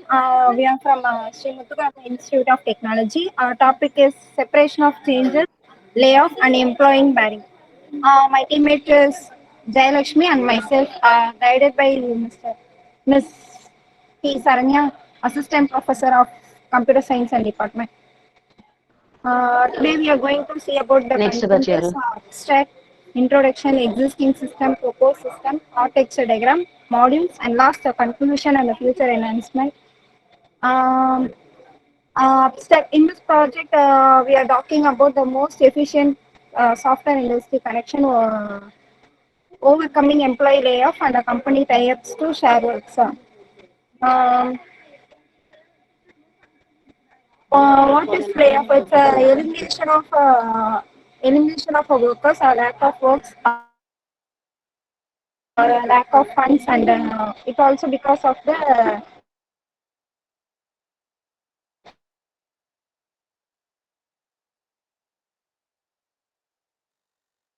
organization. Which of companies are laid off nearly in 2023, 1,200 employees in 2023 till date. Even in India, thousands of workers have lost their jobs, and companies are also startups like Google India, Amazon, Ola, and Byju's, among others, have sacked their employees. Um, Next, we will be using a binary search tree algorithm, split the values to quickly identify the exact output result in a status. Although similarity exists between the ways an organization should handle a layoff compared with the termination of a poor performance or of a cause. The goal of the project is to assist the software industries in overcoming employees. The scope of the project is will be checking the company laws and before they predicate the rules to change and follows the project and assigning the work task. And next will be continued by my teammate Jailakshmi.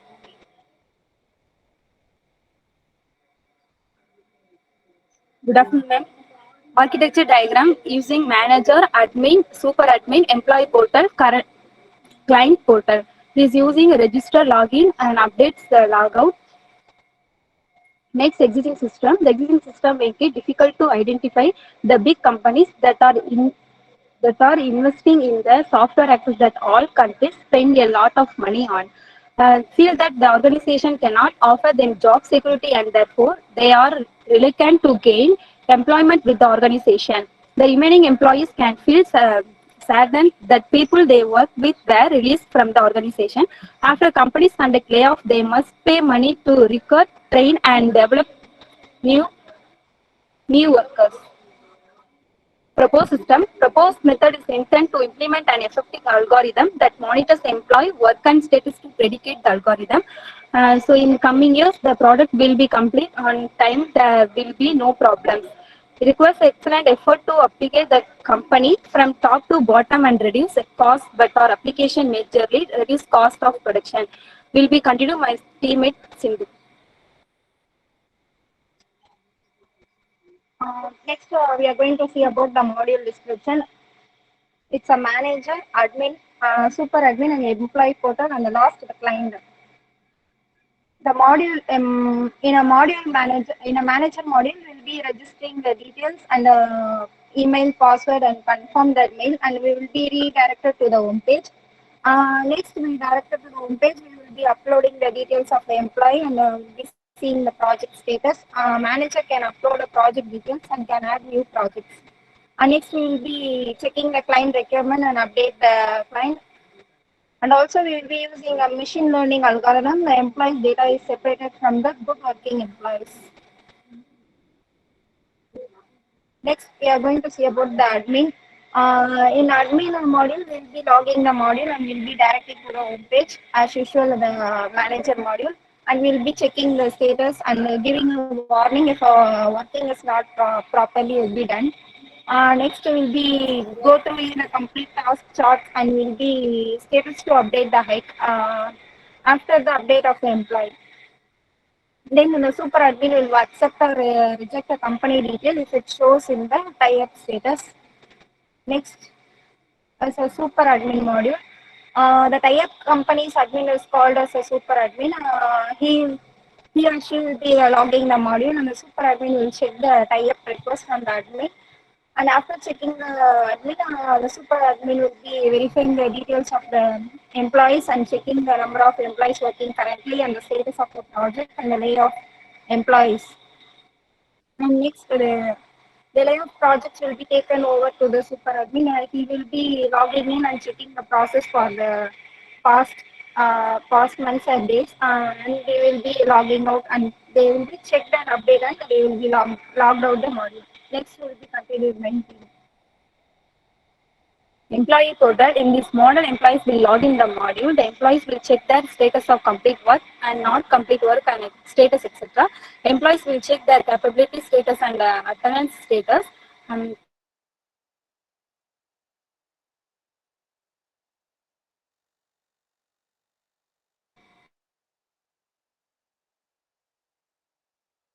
The employees can check my details about the warming mail and layoff update status. Next, then the employees will log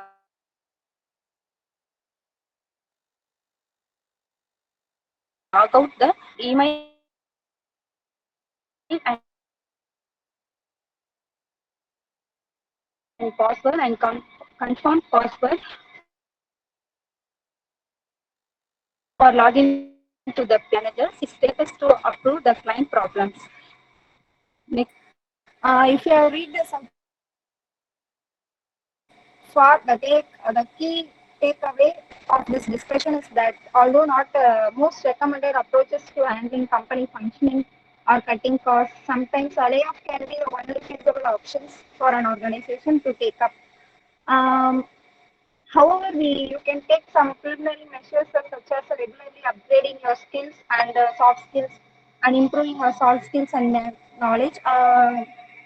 Use them to avoid suffering a layoff, and even in a case of an inevitable layoff, there will be multiple options available for you to explore and work. We will be upgrading our skills through knowledge and skills. Thank you, ma'am. Thank you for this opportunity.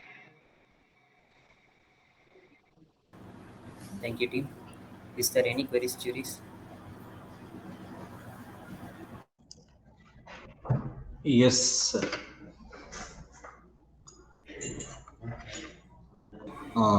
presenter, Mrs. Jayalashmi. The work is good, but there are many other softwares already existing. So, what is the difference and what is the unified way what you have presented? Can you give the point?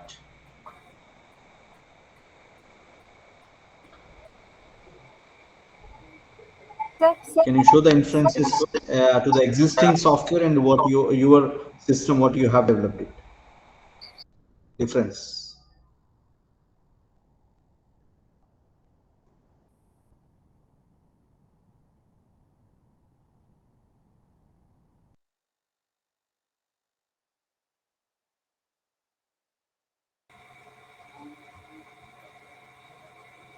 Can you hear me, sir?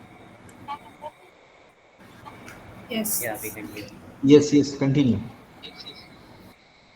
The the organization cannot offer them job security, and therefore they'll be reluctant to gain employment with the organization. So the companies conduct a layoff, and they must be a pay amount to the recruit, train, and develop a new workers. Nowadays, the trend is going with the automation. So, if the automation is implied in this one, then what is will be the inference? We'll be upgrading ourselves through different knowledge, and we'll be gaining new companies from experience. Okay, that's fine. Thank you.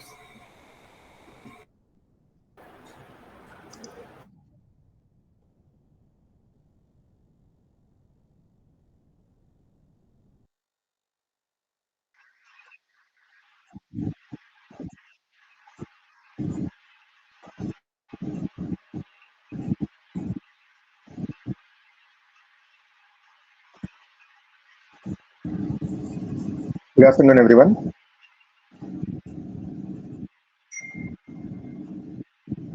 Am I audible? Yes, yes. Good afternoon, everyone. I am Satyasuri Suhas Reddy, a final year computer science student from Satyabama Institute of Science and Technology, Chennai. My project title is Cross-Platform Mobile Application for College Management System. So here is the abstract of the project.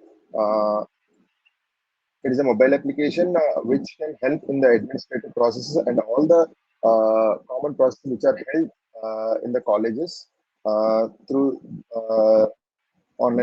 through this online mode. And this application can run on both Android and iOS platforms, making it easy for everyone. I mean, they don't need to buy a certain kind of mobile or certain kind of operating system just to get this app running. So um, and then traditional methods like attendance marking and entry marking of the teachers using biometric systems and all can be reduced and can be taken in a way where accountability uh, takes a priority. And with this app, communication between the teachers, students, and staff and parents can be built, and so that all the third-party apps like WhatsApp, Telegram need not to be used in the colleges, and um, only the official things can be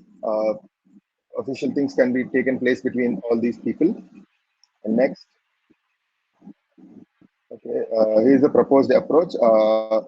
We'll be giving an app for both Android and iOS platforms. This will be built using Flutter and a separate portal for parents, staff, and students, and a basic LMS portal. It's just a basic portal. Only the coursework will be available here. And attendance marking using facial recognition. Here, for the facial recognition, we are using an already built model, uh, uh, which is built using CNNs. Uh, so we give the data in the form of image and their names respectively. We are giving up to 5 images for each person so that the accuracy can be improved.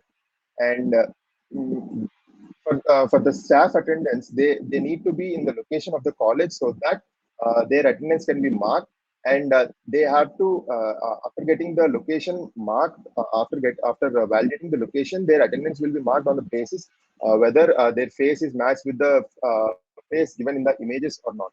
And students attendance can be marked by the teacher by just uploading the photo of each row in the classroom, and the chat platform also, so that they can communicate, and a discussions forum. So it is the system architecture, and as I've already told you, there are three kinds of users. So each user have separate features. So this is the staff side features. They have an attendance portal, student details, course portal, timetable, library, help desk portal, helpful tools. Like we were also included helpful tools like a notes app, chat GPT into the application, and some free courses, free stuff like that, and other essential portal anything like ID card, mess menu, bus routes, etc. And this is the student side features. It comes with everything similar to the uh, staff side feature, but they will have extra like the fee portal, the learning portal, and the higher studies portal, so that they can pave their way to the higher studies. And the parent side features. Here, parent side features are limited because uh, since this is the starting stage of the application, we are giving only very less features to the parent. Yeah, your time limit is 10 minutes. Kindly finish your presentation.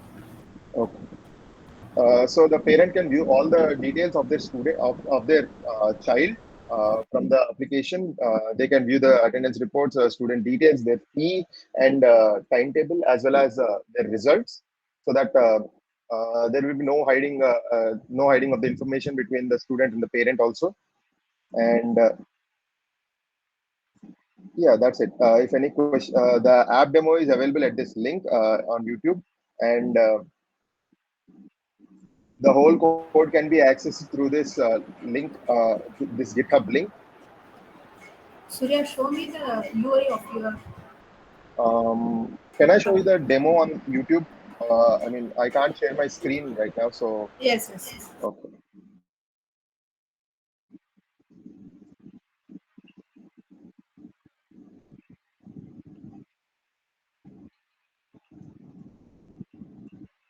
Is this visible? Yes, it's visible.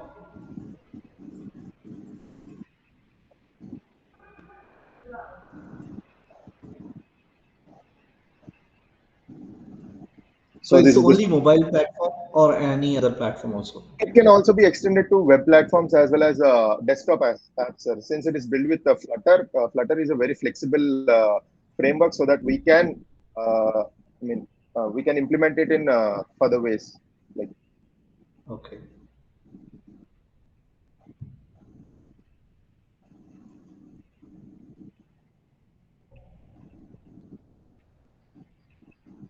And with the mobile, it's like iOS and Android?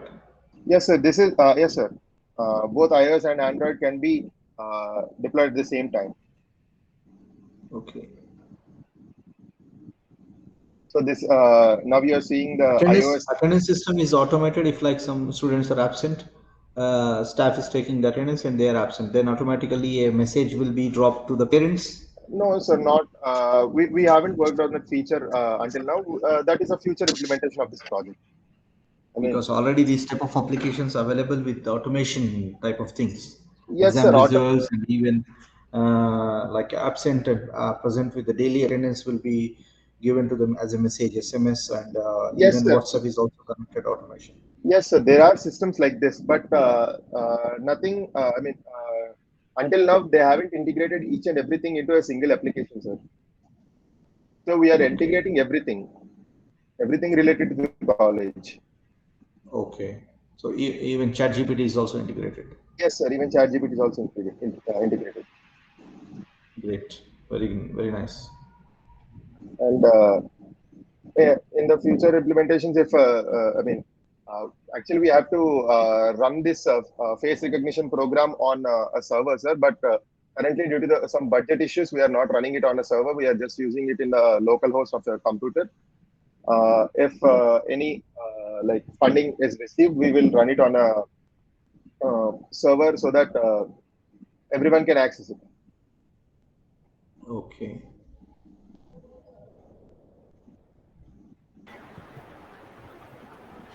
Are there any other questions? Good work, Surya. Okay, My thank you. suggestion is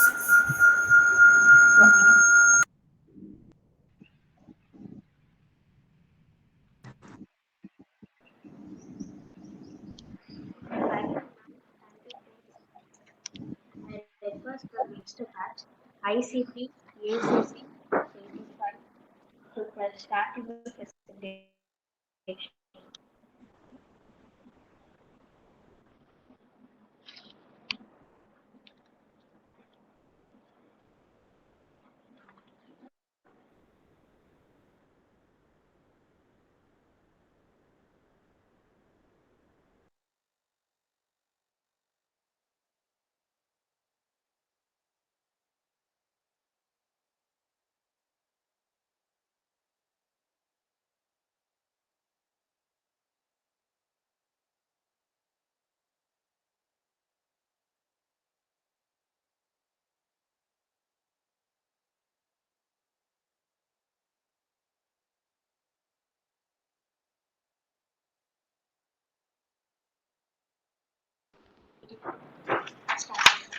Okay.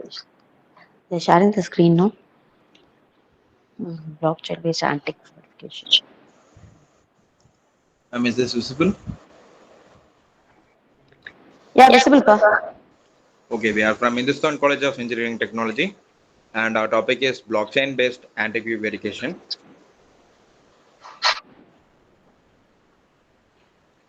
And this is the abstract. Blockchain is a very large platform. We can see that clearly nowadays. We are using mainly the technologies and which are easy to portable technologies like mobile phones and laptops.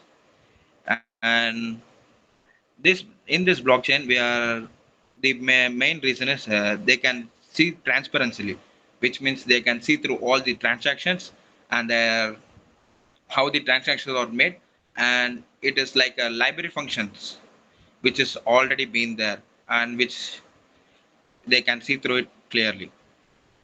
These are the primitive data types: Boolean, byte, character, and short, intent, long, double float. The existing system in this, some of the most primitive and responsive blockchain platforms includes the Bitcoins, Ethereum, Hyperledger fabrics, and blockchain platforms are briefly discussed. The Bitcoins is a cryptocurrency operated on peer-to-peer blockchain network. These are the problem identifications. The data storage. First of all, the data storage and data security, transactions and intermediaries, supply chains and enterprises and government operations, charity and voting. These are take place in the blockchain. And next we move on drawback of existing systems. And first of all, scalability and slower process, high energy consumptions, high cost, self maintenance, and still not mature, and integrations. These are the major drawbacks of existing system. Mainly, most of the users they cannot use in the mobile phones like bitcoins or transactions in the mobile phone. They need mainly a server and they cost more power. So these are the major drawbacks in the existing system. We are going through it somewhat like that. We are trying to reduce the most of the drawbacks in this existing system.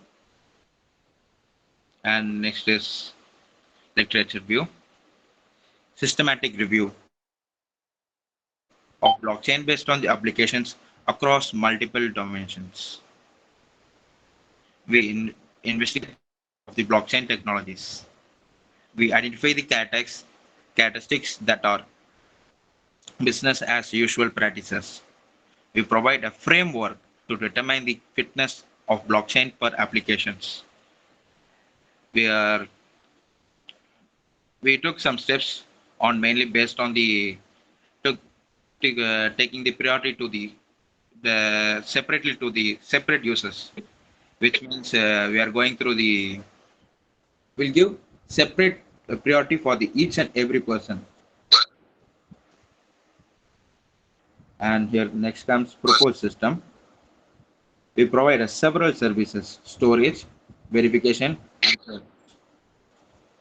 The system consists of smart contracts and connects to the de- decentralized user applications through which are user that transacts with these systems.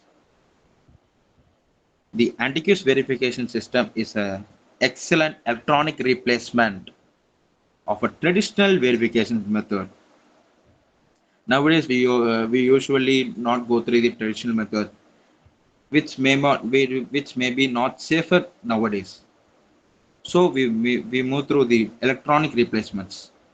In the most of the major environment, we are going only through the major electronic placements. See, in blockchain, there are several verification system. Just you can just log in and you can enter through it, and you can just see through clearly with every steps.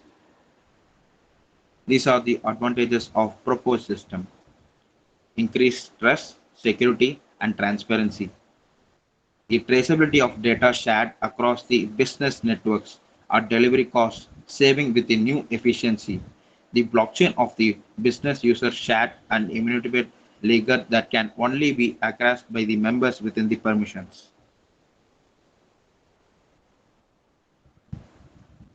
Next, we go through the simple specifications, system specifications, and we first of all system internal core i8 and hard disk is 1 TB hard drive, and mentor is 14 color mentor, and mouse is portable mouse, and 8 GB RAM. Next, we go through the system specifications, or which are operating system, overlayer OS, and coding language Python, of course, and IDE Remix IDE that. And next comes database, MongoDB Altus, and next comes system architecture. These are the key characteristics of blockchains: cryptography and immutability, provinces, decentralization, anonymity, and transparency. The list of modules: a product traceability and authenticity and product provinces, and process transparency, documentation, digitalization, and process streamlining. First of all, when you have your product, we used to start with tracing the product. Like we give a product a name and space to it, and who you are transact or who you are trading with. We used to store all the details in it, and shows all your transaction to the to your customers and also your viewers. And most on the blockchain, you can they can view your profile and your product details, and no one cannot hack through it or misuse your account. This is module one. This helps to shape their narrative and normative forming of the blockchain technologies. Next,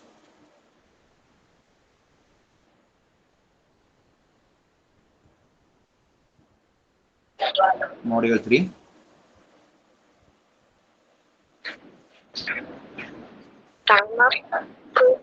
Yes, ma'am. You can see through the sequence diagram. This is a just simple method. You just log in and you can see through it everything. Okay. Next, this class diagram. It is just like we used to give as the requirements analysis and design coding and testing the implementation. First, we ask their what are their requirements and analysis according to it, and provide or implement according to the client wishes. And conclusion. In this way, the market is difficult to impossible to change. Your account cannot be hacked or cheated by the system. The blockchain gives most priority to your safety and security, and they cannot be duplicated any your accounts or your details. Any queries?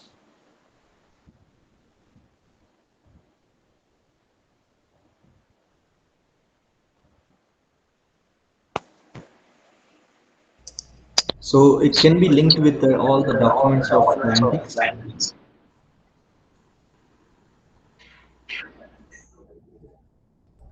Sir? It can be linked like to how many years of the antiques? So your voice is little bit breaking to me. Is it okay? Is it clear now? It's a bit clear, sir. Yeah. My question is, there is something from your side. It's a problem. Can you mute your mic or is it okay now? Yes, sir. Yeah, my question is, till how many years, like how long since your this program will be recording the years of the antique piece, antique item? You mean how much years it can be taken or something like that? Yes. Sir, we are just a system like that. How we are from transacting the traditional. If you take an object, it is from the 18 BC, something like that, and we used to just show to their clients like that. We have this product. It is like just like a small advertisement. Yeah, product should be validated. So to validate that product, we we are doing the same blockchain technology for the business, for the land verification. Also, that can be available. So the same thing you are doing with the ad, right? Yes, sir. So that's what is the limitation in your program, that how long you can take it? You're asking me the limitations of the product or Yes. Product of your program. of my program. Okay, from come to nearly we are just starting with the 150 products, 150 to 200 something like that, sir. That's how much we could do now, and in future we can go even more further.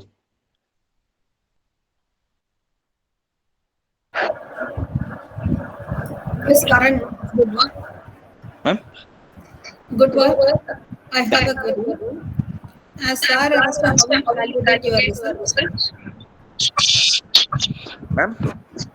How will you validate your result? How would I validate my Result. result?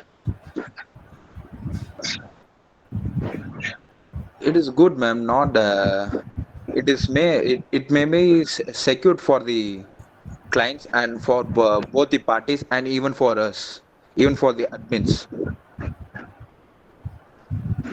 Correct. The question is like, how do you validate it? That's why we are using that Bitcoin method because it is used to help with some our products maybe get hacked or it cannot be duplicated. Right? Majorly, we are using that in the antics. It is like an online transaction or online currencies, bitcoins or online currencies. Each bitcoin carries a certain amount, and we can value their product according to it, sir. If it is antique material, we can provide extra amount or extra bitcoins to it.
Excuse me, you can start your slideshow. Okay.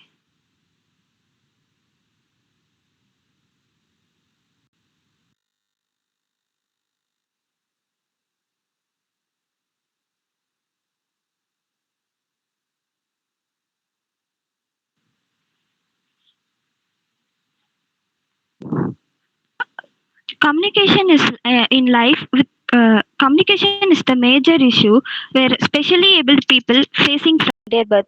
Communication without life is like being in a wall in a room full of people. Specially abled people who are affected with hearing and speech disability were facing these communication issues. Sign language has completely different grammar. Sign language can express the action of body as a gesture to convey information to normal people. Translation is not possible in every location where individuals used to spend their entire day because most individuals are not well versed in sign language. It might be difficult to grasp what the specially abled people are attempting to say. We created a model to assess specially abled person in communicating with normal people in the same way the normal people communicating with each other. Literature review. We analyze some paper for our project. Title of this paper: Sign Excuse me. Language Recognition System. Excuse me. Your Your presentation is Sir? not presentation. visible. Okay, sir.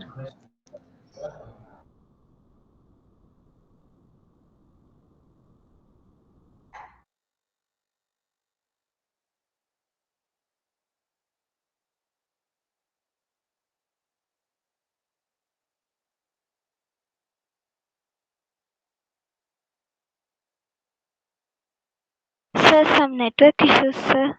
Oh.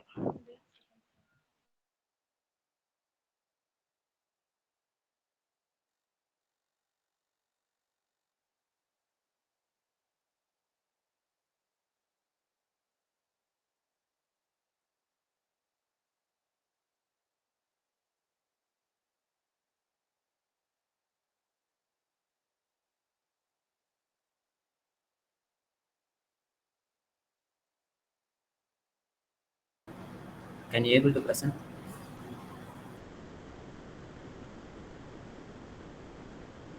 Yes, sir. Yeah, okay. You can start the presentation.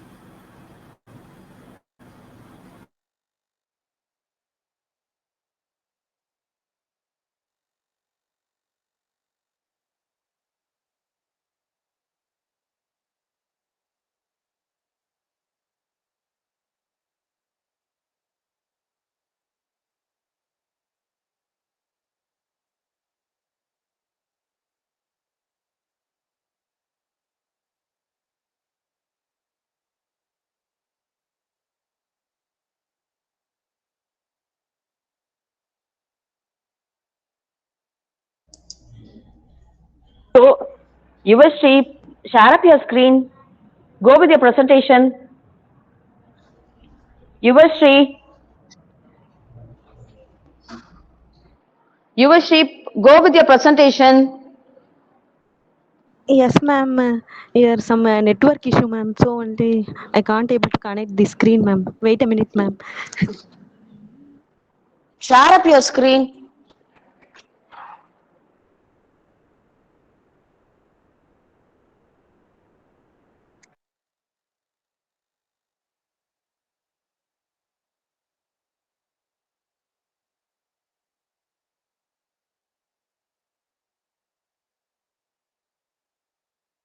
Yeah, next batch, please start up your presentation by you. And then Yuvashri, after this batch get completed, you start up your presentation.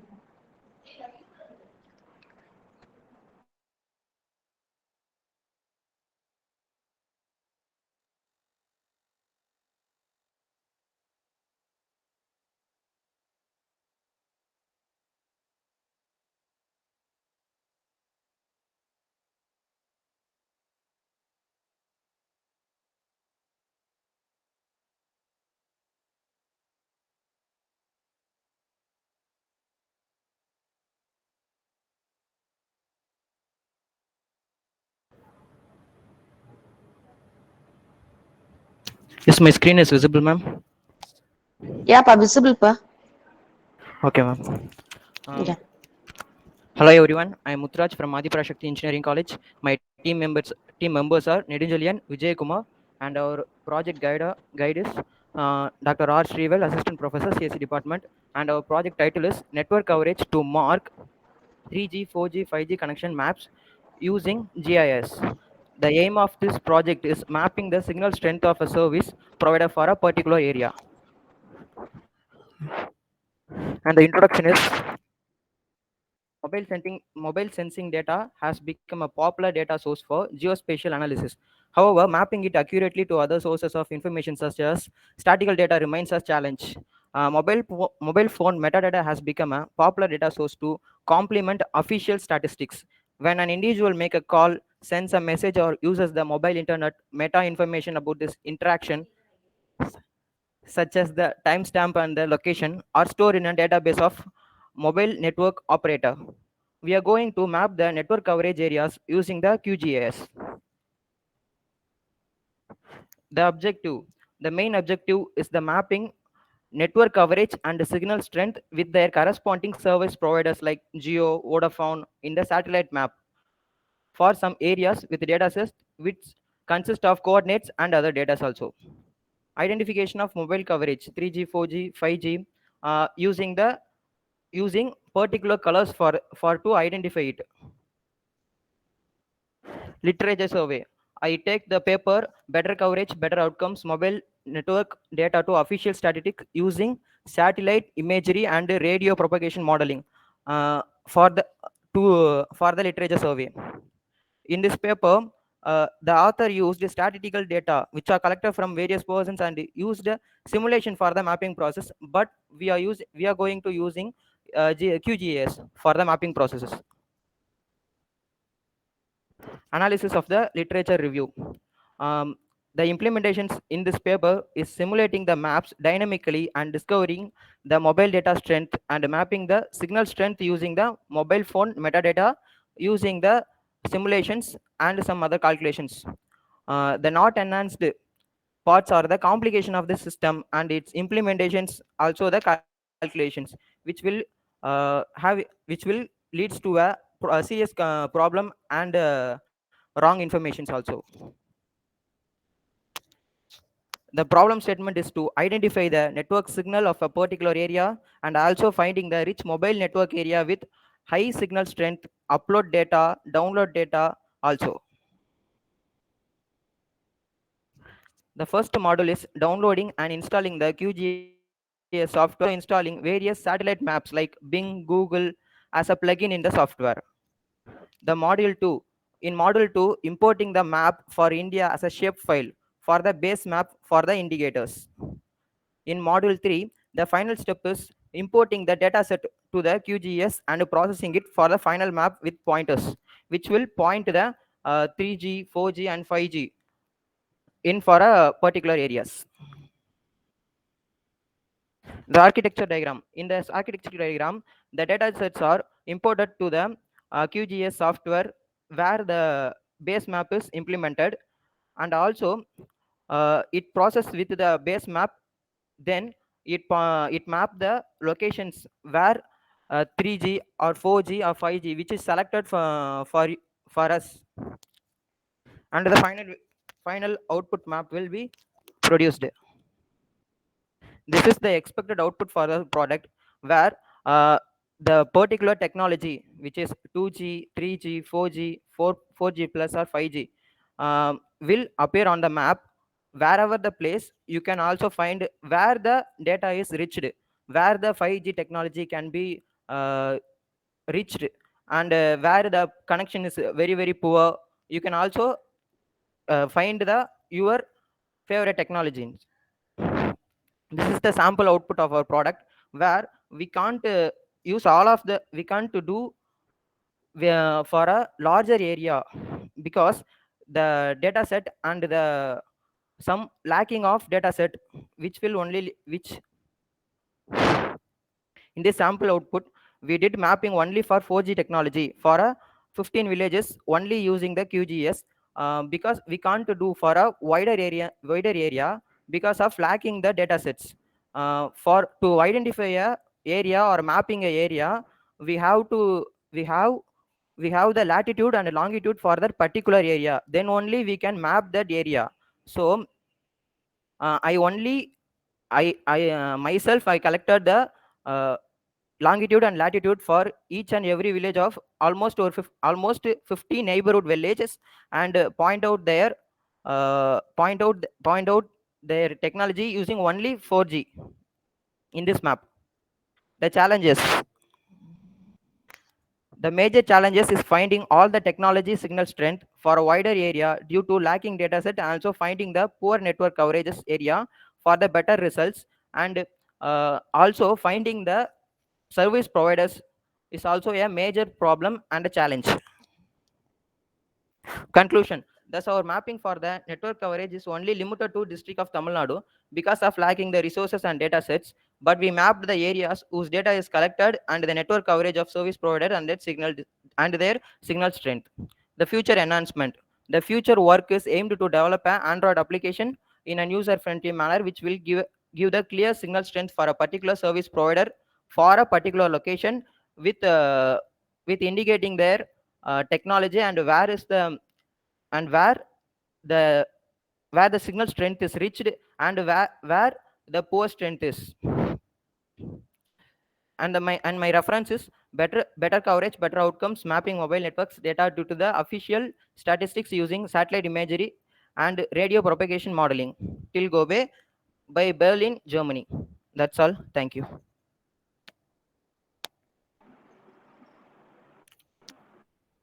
Thank you, team. Is there any queries, juries? Yes, Mutsuraju. You were the Sir, presenter, and what is the contribution of your team? How my they all team contributed? my team worked in the QGIS map, sir. Like, I will present the map, sir, in the software. This is the QGIS software where the map, and they are the one designed this map outline and worked on the mapping working, sir. I only collected the data sets, sir, from internet. Okay. Who did the work, the major work? Major work is actually myself, sir, because I Okay, collected that's the good. data sets, which is the very problematic for me, sir, because we have to collect each and every villages which are going to point it out must have the latitude and longitude, sir. For that, I Which googled network every you targeted basically? Which one basically you taken as sample? Like Geo, Geo sir. or Airtel? Which Geo, one? sir. Geo. Geo? Yes, sir. Okay. Okay, that's very good. Thank Very you, sir. good work. Thank you, sir. Have you used any simulation tool? No, ma'am. I'm not used any simulation tool, ma'am. Okay. Any sample network simulation tools you know? No, ma'am. Okay. We are still For learning, further, ma'am. you can improve it using Omnet network or NS2 also. Mm. You We are can still use that learning, these so tools. we will We can definitely go with the take it up. NS2, sir. We can Yes, go. Yeah, NS2 we and can go Omnet. with the NS2. That NS2 simulation. Yeah, we can build our own network and then we can check up the This can be further developed and submitted to the journals also. That's very good work. how it will process like the NS2 because it's easy also. That is, yeah. Yes. Even you can take Yeah, the help of actually, MATLAB we are also. in that what is that? Because we have got up a mapathon. Uh, okay, so sir. for Okay. that, we are trying MATLAB. actually at present. Okay, that's very good, man. So actually, we are submitting it for this IIT Hyderabad. We are Thank you, going to ma'am. submit that is this work actually. Thank you. Yeah. Next is the final batch. Yuvashri batch, no? Yeah, Yuvashri batch. Can you start up your presentation now? Yes, madam.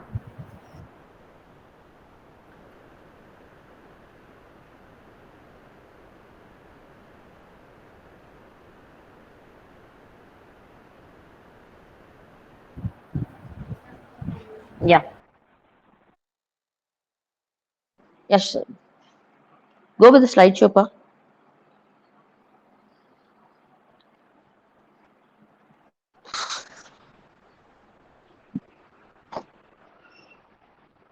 Yeah, Yuvashri, go with the slideshow.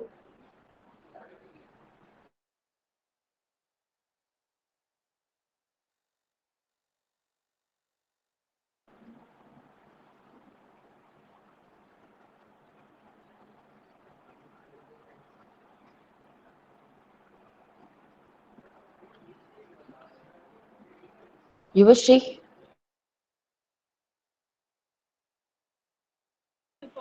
Yes, ma'am.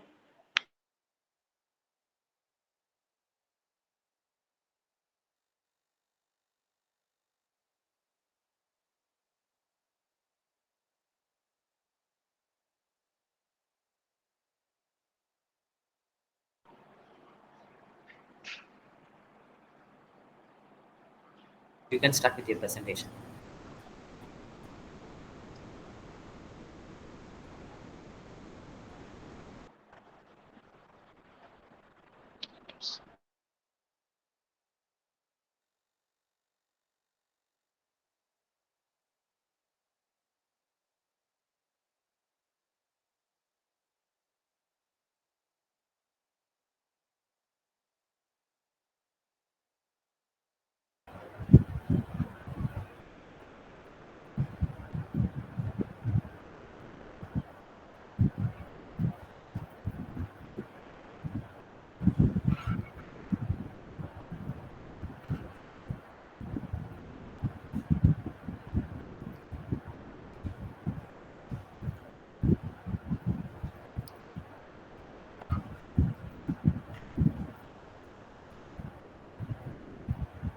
Mateen, sir?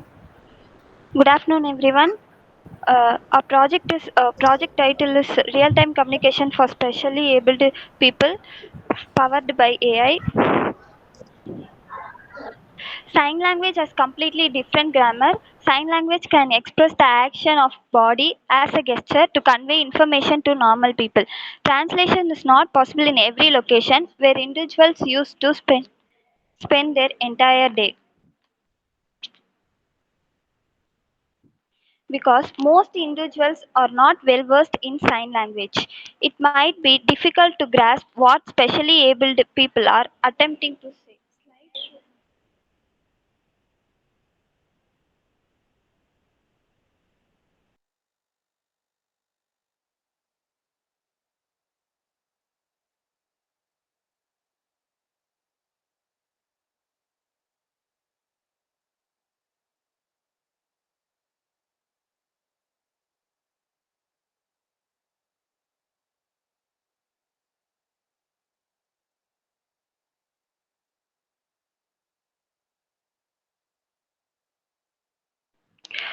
Because most individuals are not well versed in sign language, it might be difficult to grasp what the specially abled are attempting to say. We created a model to assess specially abled person in communicating with normal people in the same way the normal people communicate with each other.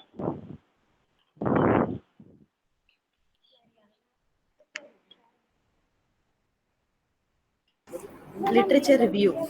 We analyze some paper for our project. Title of this paper: Sign Language Recognition System for People with Disability Using Machine Learning and Image Processing. Advantages: the device is used to convert text or image to voice for blind. Disadvantage: but this paper project is not based on sign language for deaf and dumb people.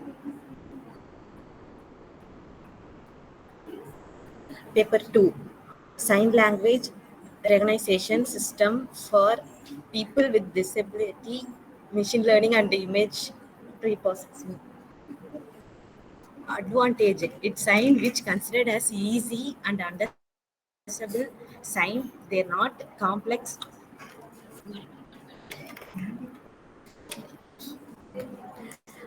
Disadvantage. Objective. The primary goal of real-time communication system for specially abled people is to break down communication barriers and ensure that individuals with disabilities have equal access to information and opportunities. By using technology to facilitate communication, individuals with disabilities can participate in various activities such as education, employment, and social interaction more. Problem statement. Statement 1.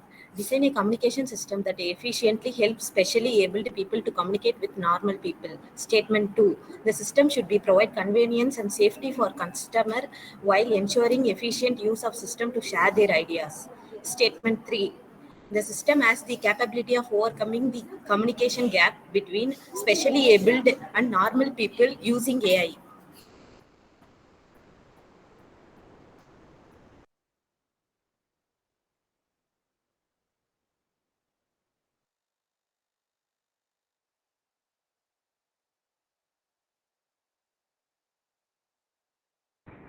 And then next we set that alphabet in sign language, and then we splitted that the data set in two parts. One is trained data set and another one is tested data set. We create the model in conventional neural network algorithm. After creation of model, we trained the model using trained data set, and then we tested model using tested data set.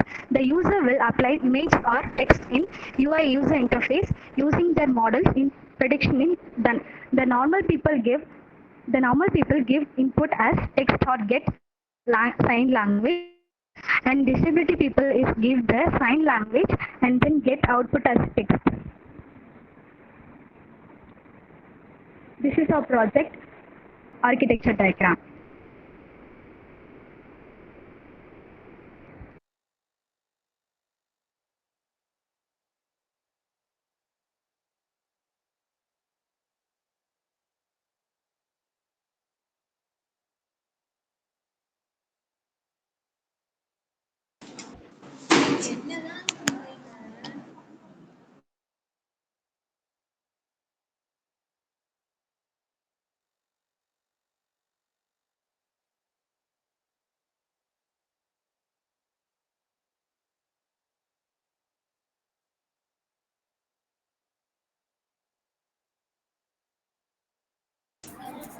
Output.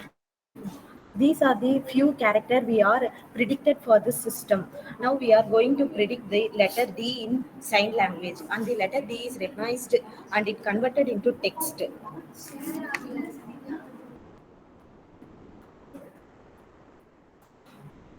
These are the some alphabet in sign language we are recognized and predicted and converted into text or speech.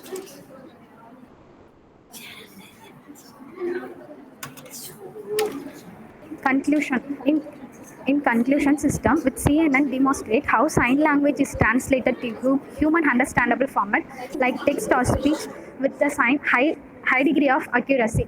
It is more specific, shows an environmentally friendly system that has implemented the major objective thought set of test and training images dataset of hand gesture of individual alphabets.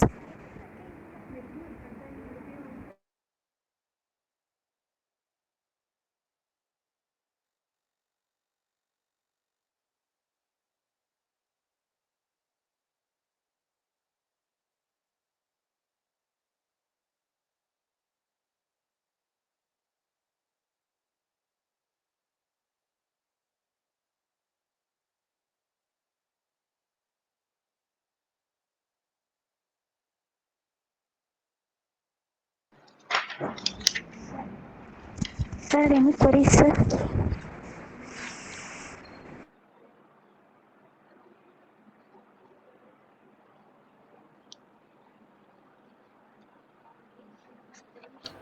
Any queries?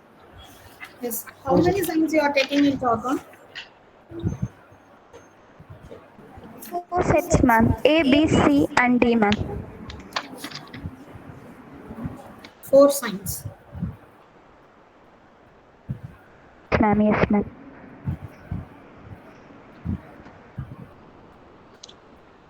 Um, can you say what algorithm you have used for identifying the signs? Conventional neural network, ma'am. Why specifically CNN you have chosen? To get a better output, to get an accurate output for the sign, ma'am. What about your data set for training your model?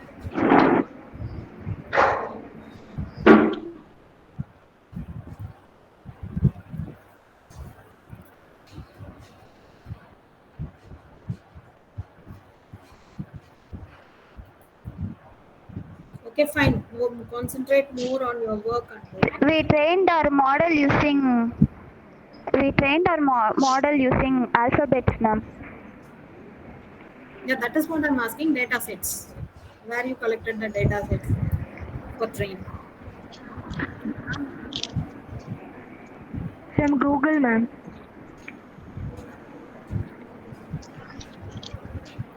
Okay, fine. From Google and from IBM, IBM is providing the data sets for all the alphabets, ma'am. That's why we have collected the data set from IBM, ma'am.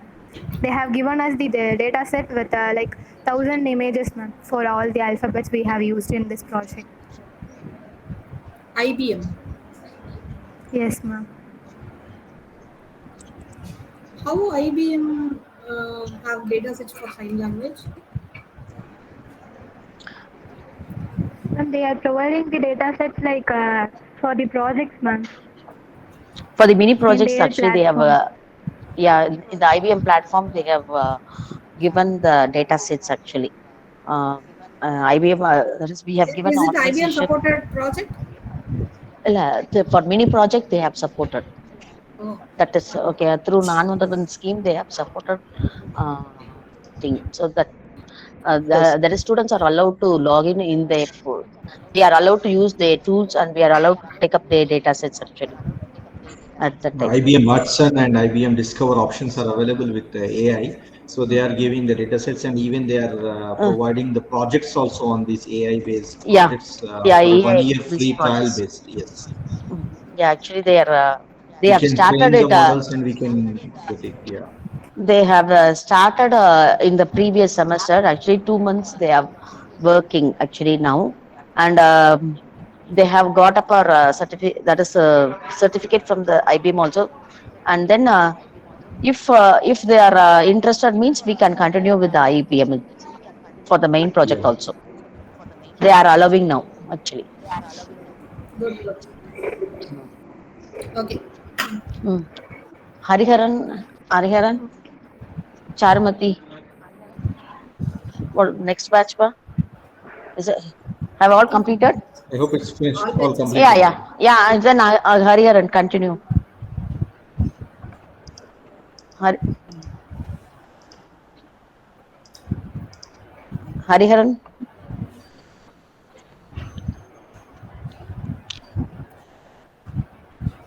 Nothing, sir.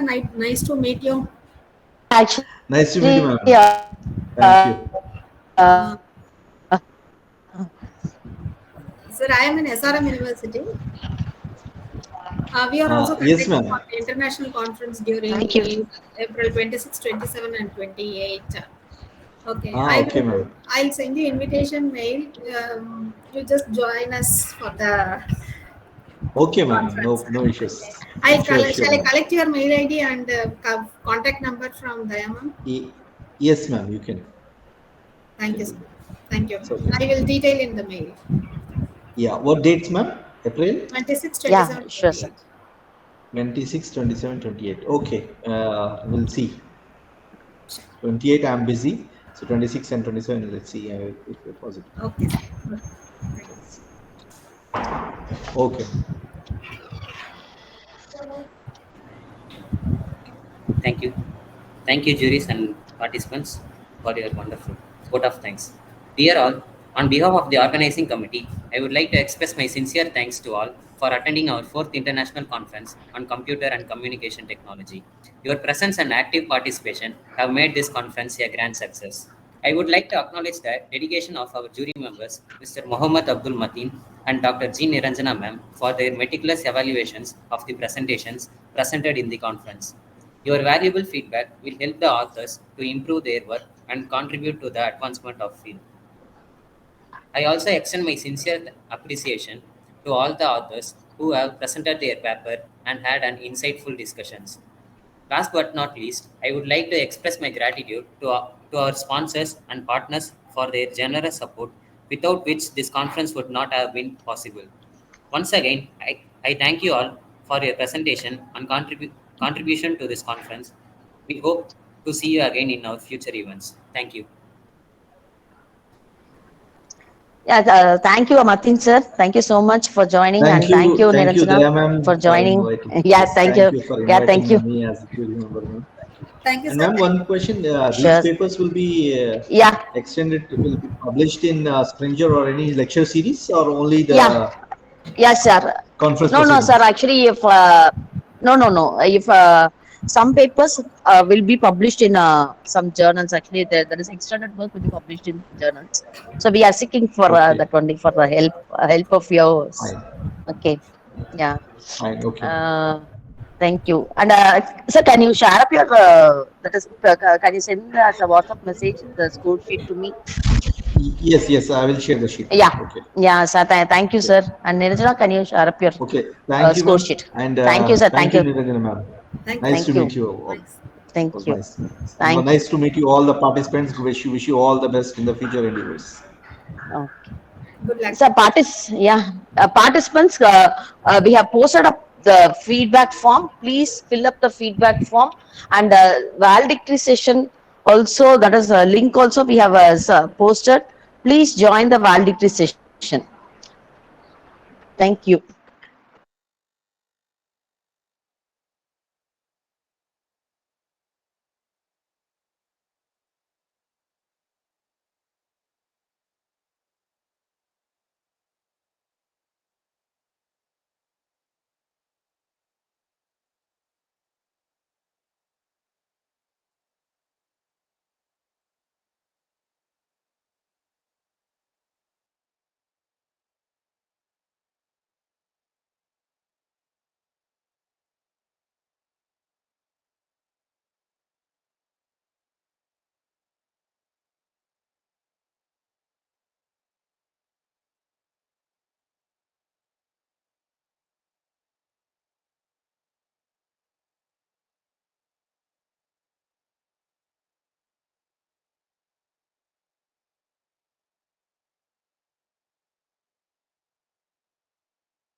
Keertana, are you ready?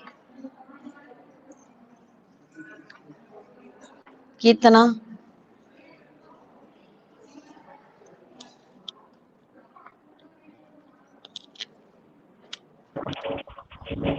Good afternoon, ma'am.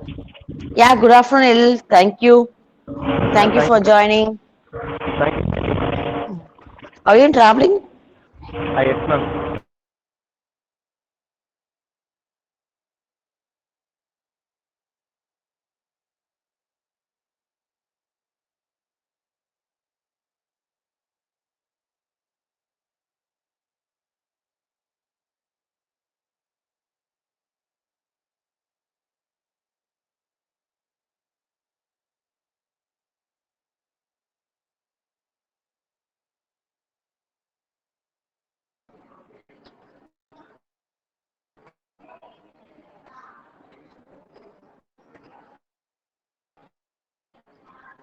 Hariharan?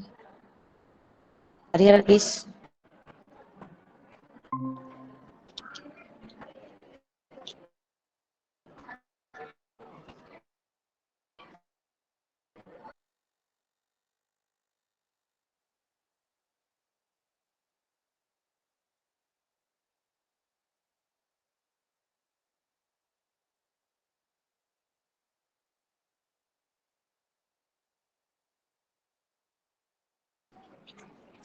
Yeah, Keertana, are you ready?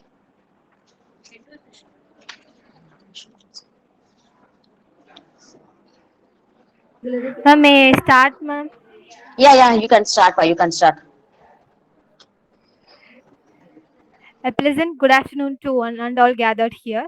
With the divine blessings of His Holiness Padmasri Arultiru Amma, the tender care from our Vice President Tirumati Amma, the optimistic support from our correspondent Dr. Shakti Tiru J.B. Sendil Kumar sir, the ceaseless guidance from our principal Dr. J. Raja sir, the eternal support from our Dean Dr. V. Ramasamy sir, the prosperous support from our Head of the Department and Conference Secretary Dr. Sridhar Convener Dr. C. Daya ma'am. We once again welcome you all to our virtual on technological advancement. In today we welcome our chief guest, Dr. Abdullah Salik Al Katani, our First Year Deanship Computer Science King, Saudi University, Saudi Arabia. Dr. Fetri Yagub, Senior Lecturer, Malaysia Japan International Institute of Technology, Malaysia. Dr. Abhishek Kumar, Senior Member of IEEE, Assistant University, Punjab, India. Dr. Adiurai Nambi, Director, University Library, Professor, Department of Mathematics. Dr. S. Siddharth, Cybersecurity Blockchain Expertise, Associate Professor, Department of CSC, Kebri Dehar University, Ethiopia. Srimati Jalaja Madan Mohan, Head Technical Coordination and Public Awareness Section, IGCare Kalpakam. Followed by the Chief Guest நீ அதுக்குள்ளாரையும் அந்த introduction. Paper title மட்டும் எழுது. ICT 51 எந்த college மட்டும் சொல்லு. At least இந்த college Introduction section, we had an keynote session which has been delivered by Dr. Fitri Yaqub on the smart device from IoT applications for urban farming, smart health and disaster management. And Dr. Siddharth has delivered an introduction on cybersecurity and blockchain technology. The paper presentation session have taken place in 10 different topics with 20.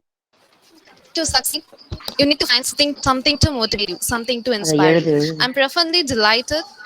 I'm profoundly delighted to take an opportunity to introduce Dr. B. Erilevan, Managing Director, Well Technologies Private Limited, Chennai. He was awarded a doctorate.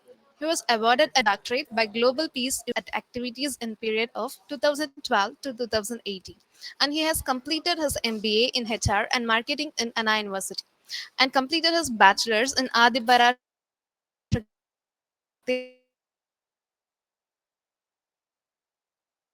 Chennai. He has organized many workshops, conference, webinars, and internship programs. It helped many students to gain more knowledge apart from their curriculum syllabus.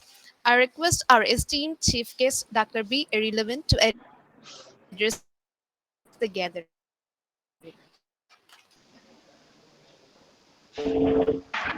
Thank you, Mark. Please, sir. Good afternoon, to all. Yeah, good afternoon, Elif. Okay. Good afternoon, ma'am. Good afternoon, Pa. Actually, okay. நான் video on பண்ணலாமா இல்லை வேணாமா ma'am Yeah, video no on problem, no issues because yeah, no issues. Okay okay ரொம்ப ரொம்ப சந்தோஷமா இருக்கு என்னுடைய conference வந்து பார்த்தீங்கன்னா இது என்னுடைய 10th கான்ஃபரன்ஸ். ஆக்சுவலி நான் நடத்துறதுல 10th கான்ஃபரன்ஸ். அது நம்ம காலேஜில் இது என்னுடைய second.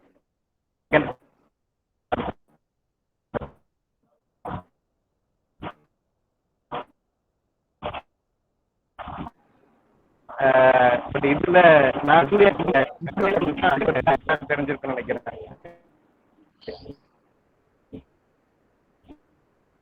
கழுகு மட்டுமே வந்து மட்டும்தான் வந்து பாத்தீங்கன்னா வாழ வேண்டியது. ஒரு கழுகு மட்டும் தான் வாழ்க்கையில வந்து பறவை இனத்திலே வந்து 70 வருஷம் வாழும்னு சொல்லுவாங்க. ஆனா அந்த 70 வருஷம் அந்த கழுகு வாழணும்னா ஆக்சுவலி 30 வருஷத்துல வந்து பாத்தீங்கன்னா அந்த கழுகுடைய ஆக்சுவலி ரக்கைகள் ஆக்சுவலி அதோடைய பல்லு மூக்கு எல்லாமே பெருசா போயிடும். அந்த கழுகு வந்து இறைய பிடிக்க முடியாது. அந்த கழுகால இறைய பிடிக்க முடியாது. அந்த கழுகு இல்லைன்னா ஒண்ணு அந்த கழுகு வந்து இறந்துடணும். பட் அந்த கழுகு மேல பறந்து நீங்க பாத்தீங்கன்னா நிறைய அளவுல அந்த கழுகு பறந்து போயிட்டு அந்த 2 ரக்கையும் வந்து அடிக்கும்.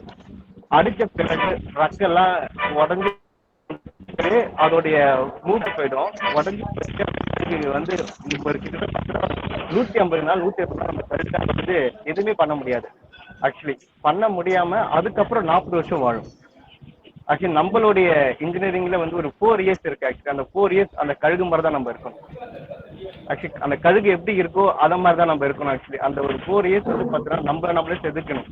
எப்படி வந்து ஒரு பேர்டு எப்படி நம்மள வந்து செதுக்குதோ அதே மாதிரி தான் நீங்க உங்களை செதுக்கிறதுக்கு தான் இந்த பேப்பர் பிரசன்டேஷன் சொல்லுவாங்க. ஆக்சுவலி ஓகேங்களா? நீங்க 4 வருஷம் பேப்பர்ல தான் எந்த கலர்ல கான்செப்ட் இதுதான் எல்லாருமே அந்த கேள்வி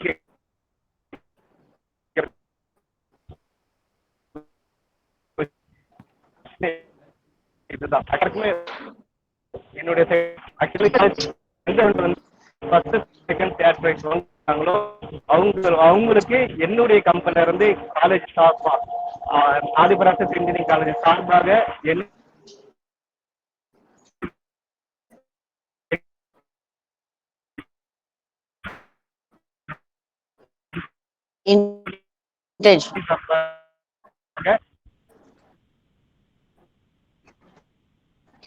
ஒரு இன்டென்ஸ் ஃப்ரீயா இருக்கும்.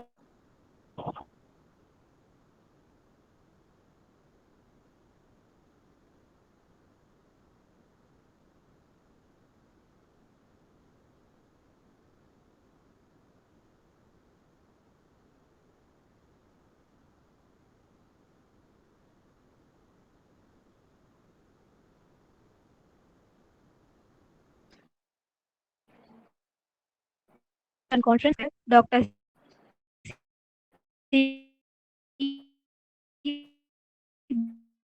Daya winners of presentation. Please.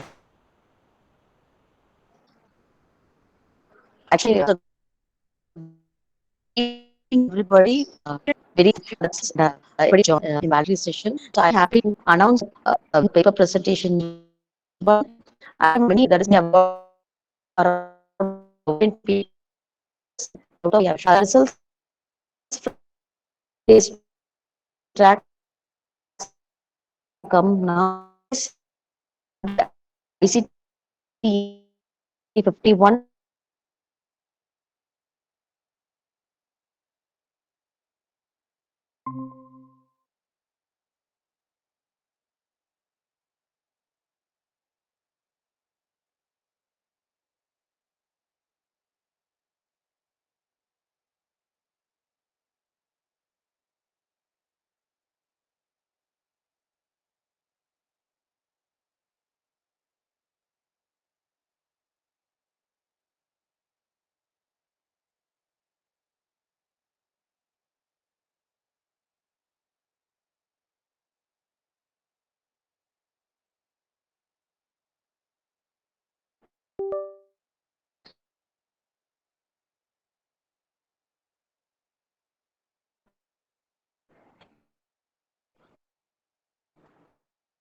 Yeah.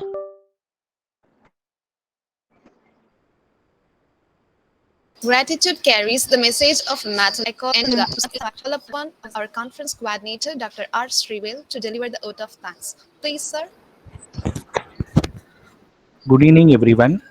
Thank you is such a prayer that cannot be seen or touched. It must be felt by heart. I feel honored and privileged to get the opportunity to propose a vote of thanks on this special occasion.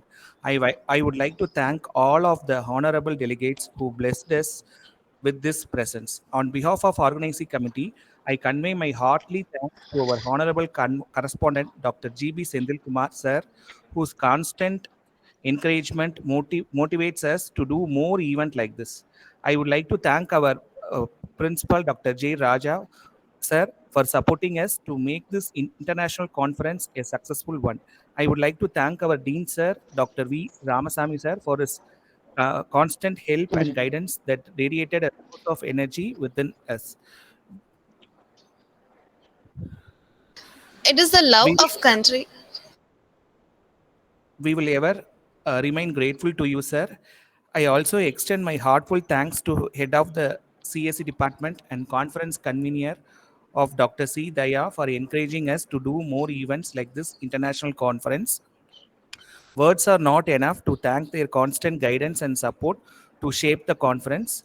It's my privilege and my pleasure to extend my heartfelt thanks to all of our chief guests, Dr. Abdullah Saleh Al Katani, Common First Year Deanship, Associate Professor, Department of Computer Science, King Saudi University, Saudi Arabia, Dr. Fidrip Yaqub, Senior Lecturer, Malaysia, Japan, International Institute of Technology, Malaysia, Dr. Abhishek Kumar sir, Senior Member IEEE, Assistant Director, UAE, Chandigarh University, Punjab, India, and Dr. D. Arivurai Nambi, Director, University Library, Professor, Department of Mathematics, Anna University, Chennai, Dr. Siddharth, Cyber Security and Blockchain Expertise, Associate Professor, Department of CSE, Kebri Dehar University, Ethiopia, Srimati Jarada Madan Mohan, Head Technical Coordination and Public Awareness Section, Indira Gandhi Center for Atomic Research, Kalpakkam, followed by the chief guest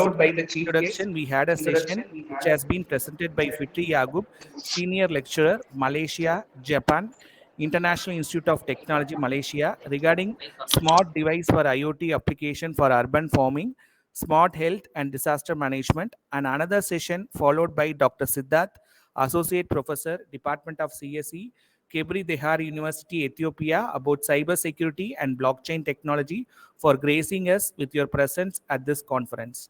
Your participation and involvement made this event a grand success. I would like to thank our keynote speaker, presenters, and panelists for their valuable insight and informative sessions. Your contributions have enriched the fourth international conference and provide attendees with new ideas and knowledge. I am happy and it's my pleasure to show my gratitude to this international and national jury members joined us today to make this international conference a fine one. I am very much thankful to all faculty members who always stand us and motivate us. I feel proud and thank you for making this event a successful one. An event of this dimension cannot happen overnight. The wheels start rolling months in advance. We have been fortunate enough to be backed by a team of very motivated and dedicated students, committee, and volunteers. I cannot thank everyone enough for the involvement they have shown and the willingness they have expressed to take on the completion of the task beyond their comfort zone. Thank you. It is the love of country that has lighted and that keeps glowing the holy fire of patriotism. The best way to express our patriotism is through national anthem. I request you all to pay attention for Varthu and national anthem.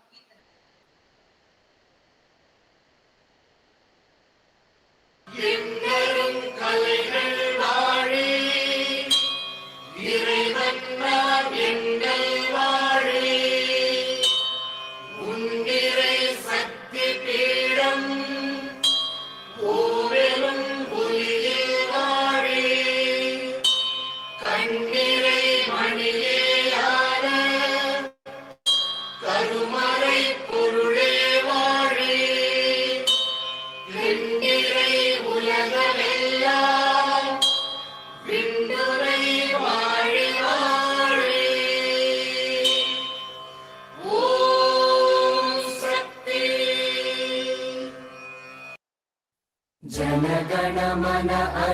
नायक जय हे भारत भाग्य विधाता पंजाब सिंध गुजरात मराठा द्राविड उत्कल बंगा विंध्य हिमाचल यमुना गंगा उच्चल जलधि तरंगा तव शुभ नामे जागे तव शुभ आशीष मागे गाहे तव जय गाथा जन गण मंगलदायक जय हे भारत भाग्य विधाता जय हे जय हे जय हे जय जय जय जय हे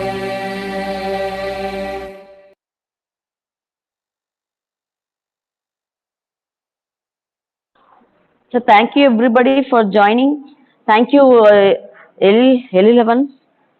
Thank you, Thank you, Raja sir. Thank you, Raja sir, for joining. And thank you all faculty members. And thank you all students. Thank you. Congrats, Daya. Thank you, sir. Thank you so Congrats. much. And thank you all my students who have helped. And tomorrow we will meet. Thank you. And don't forget, tomorrow we are having up our internal assessment. Thank you.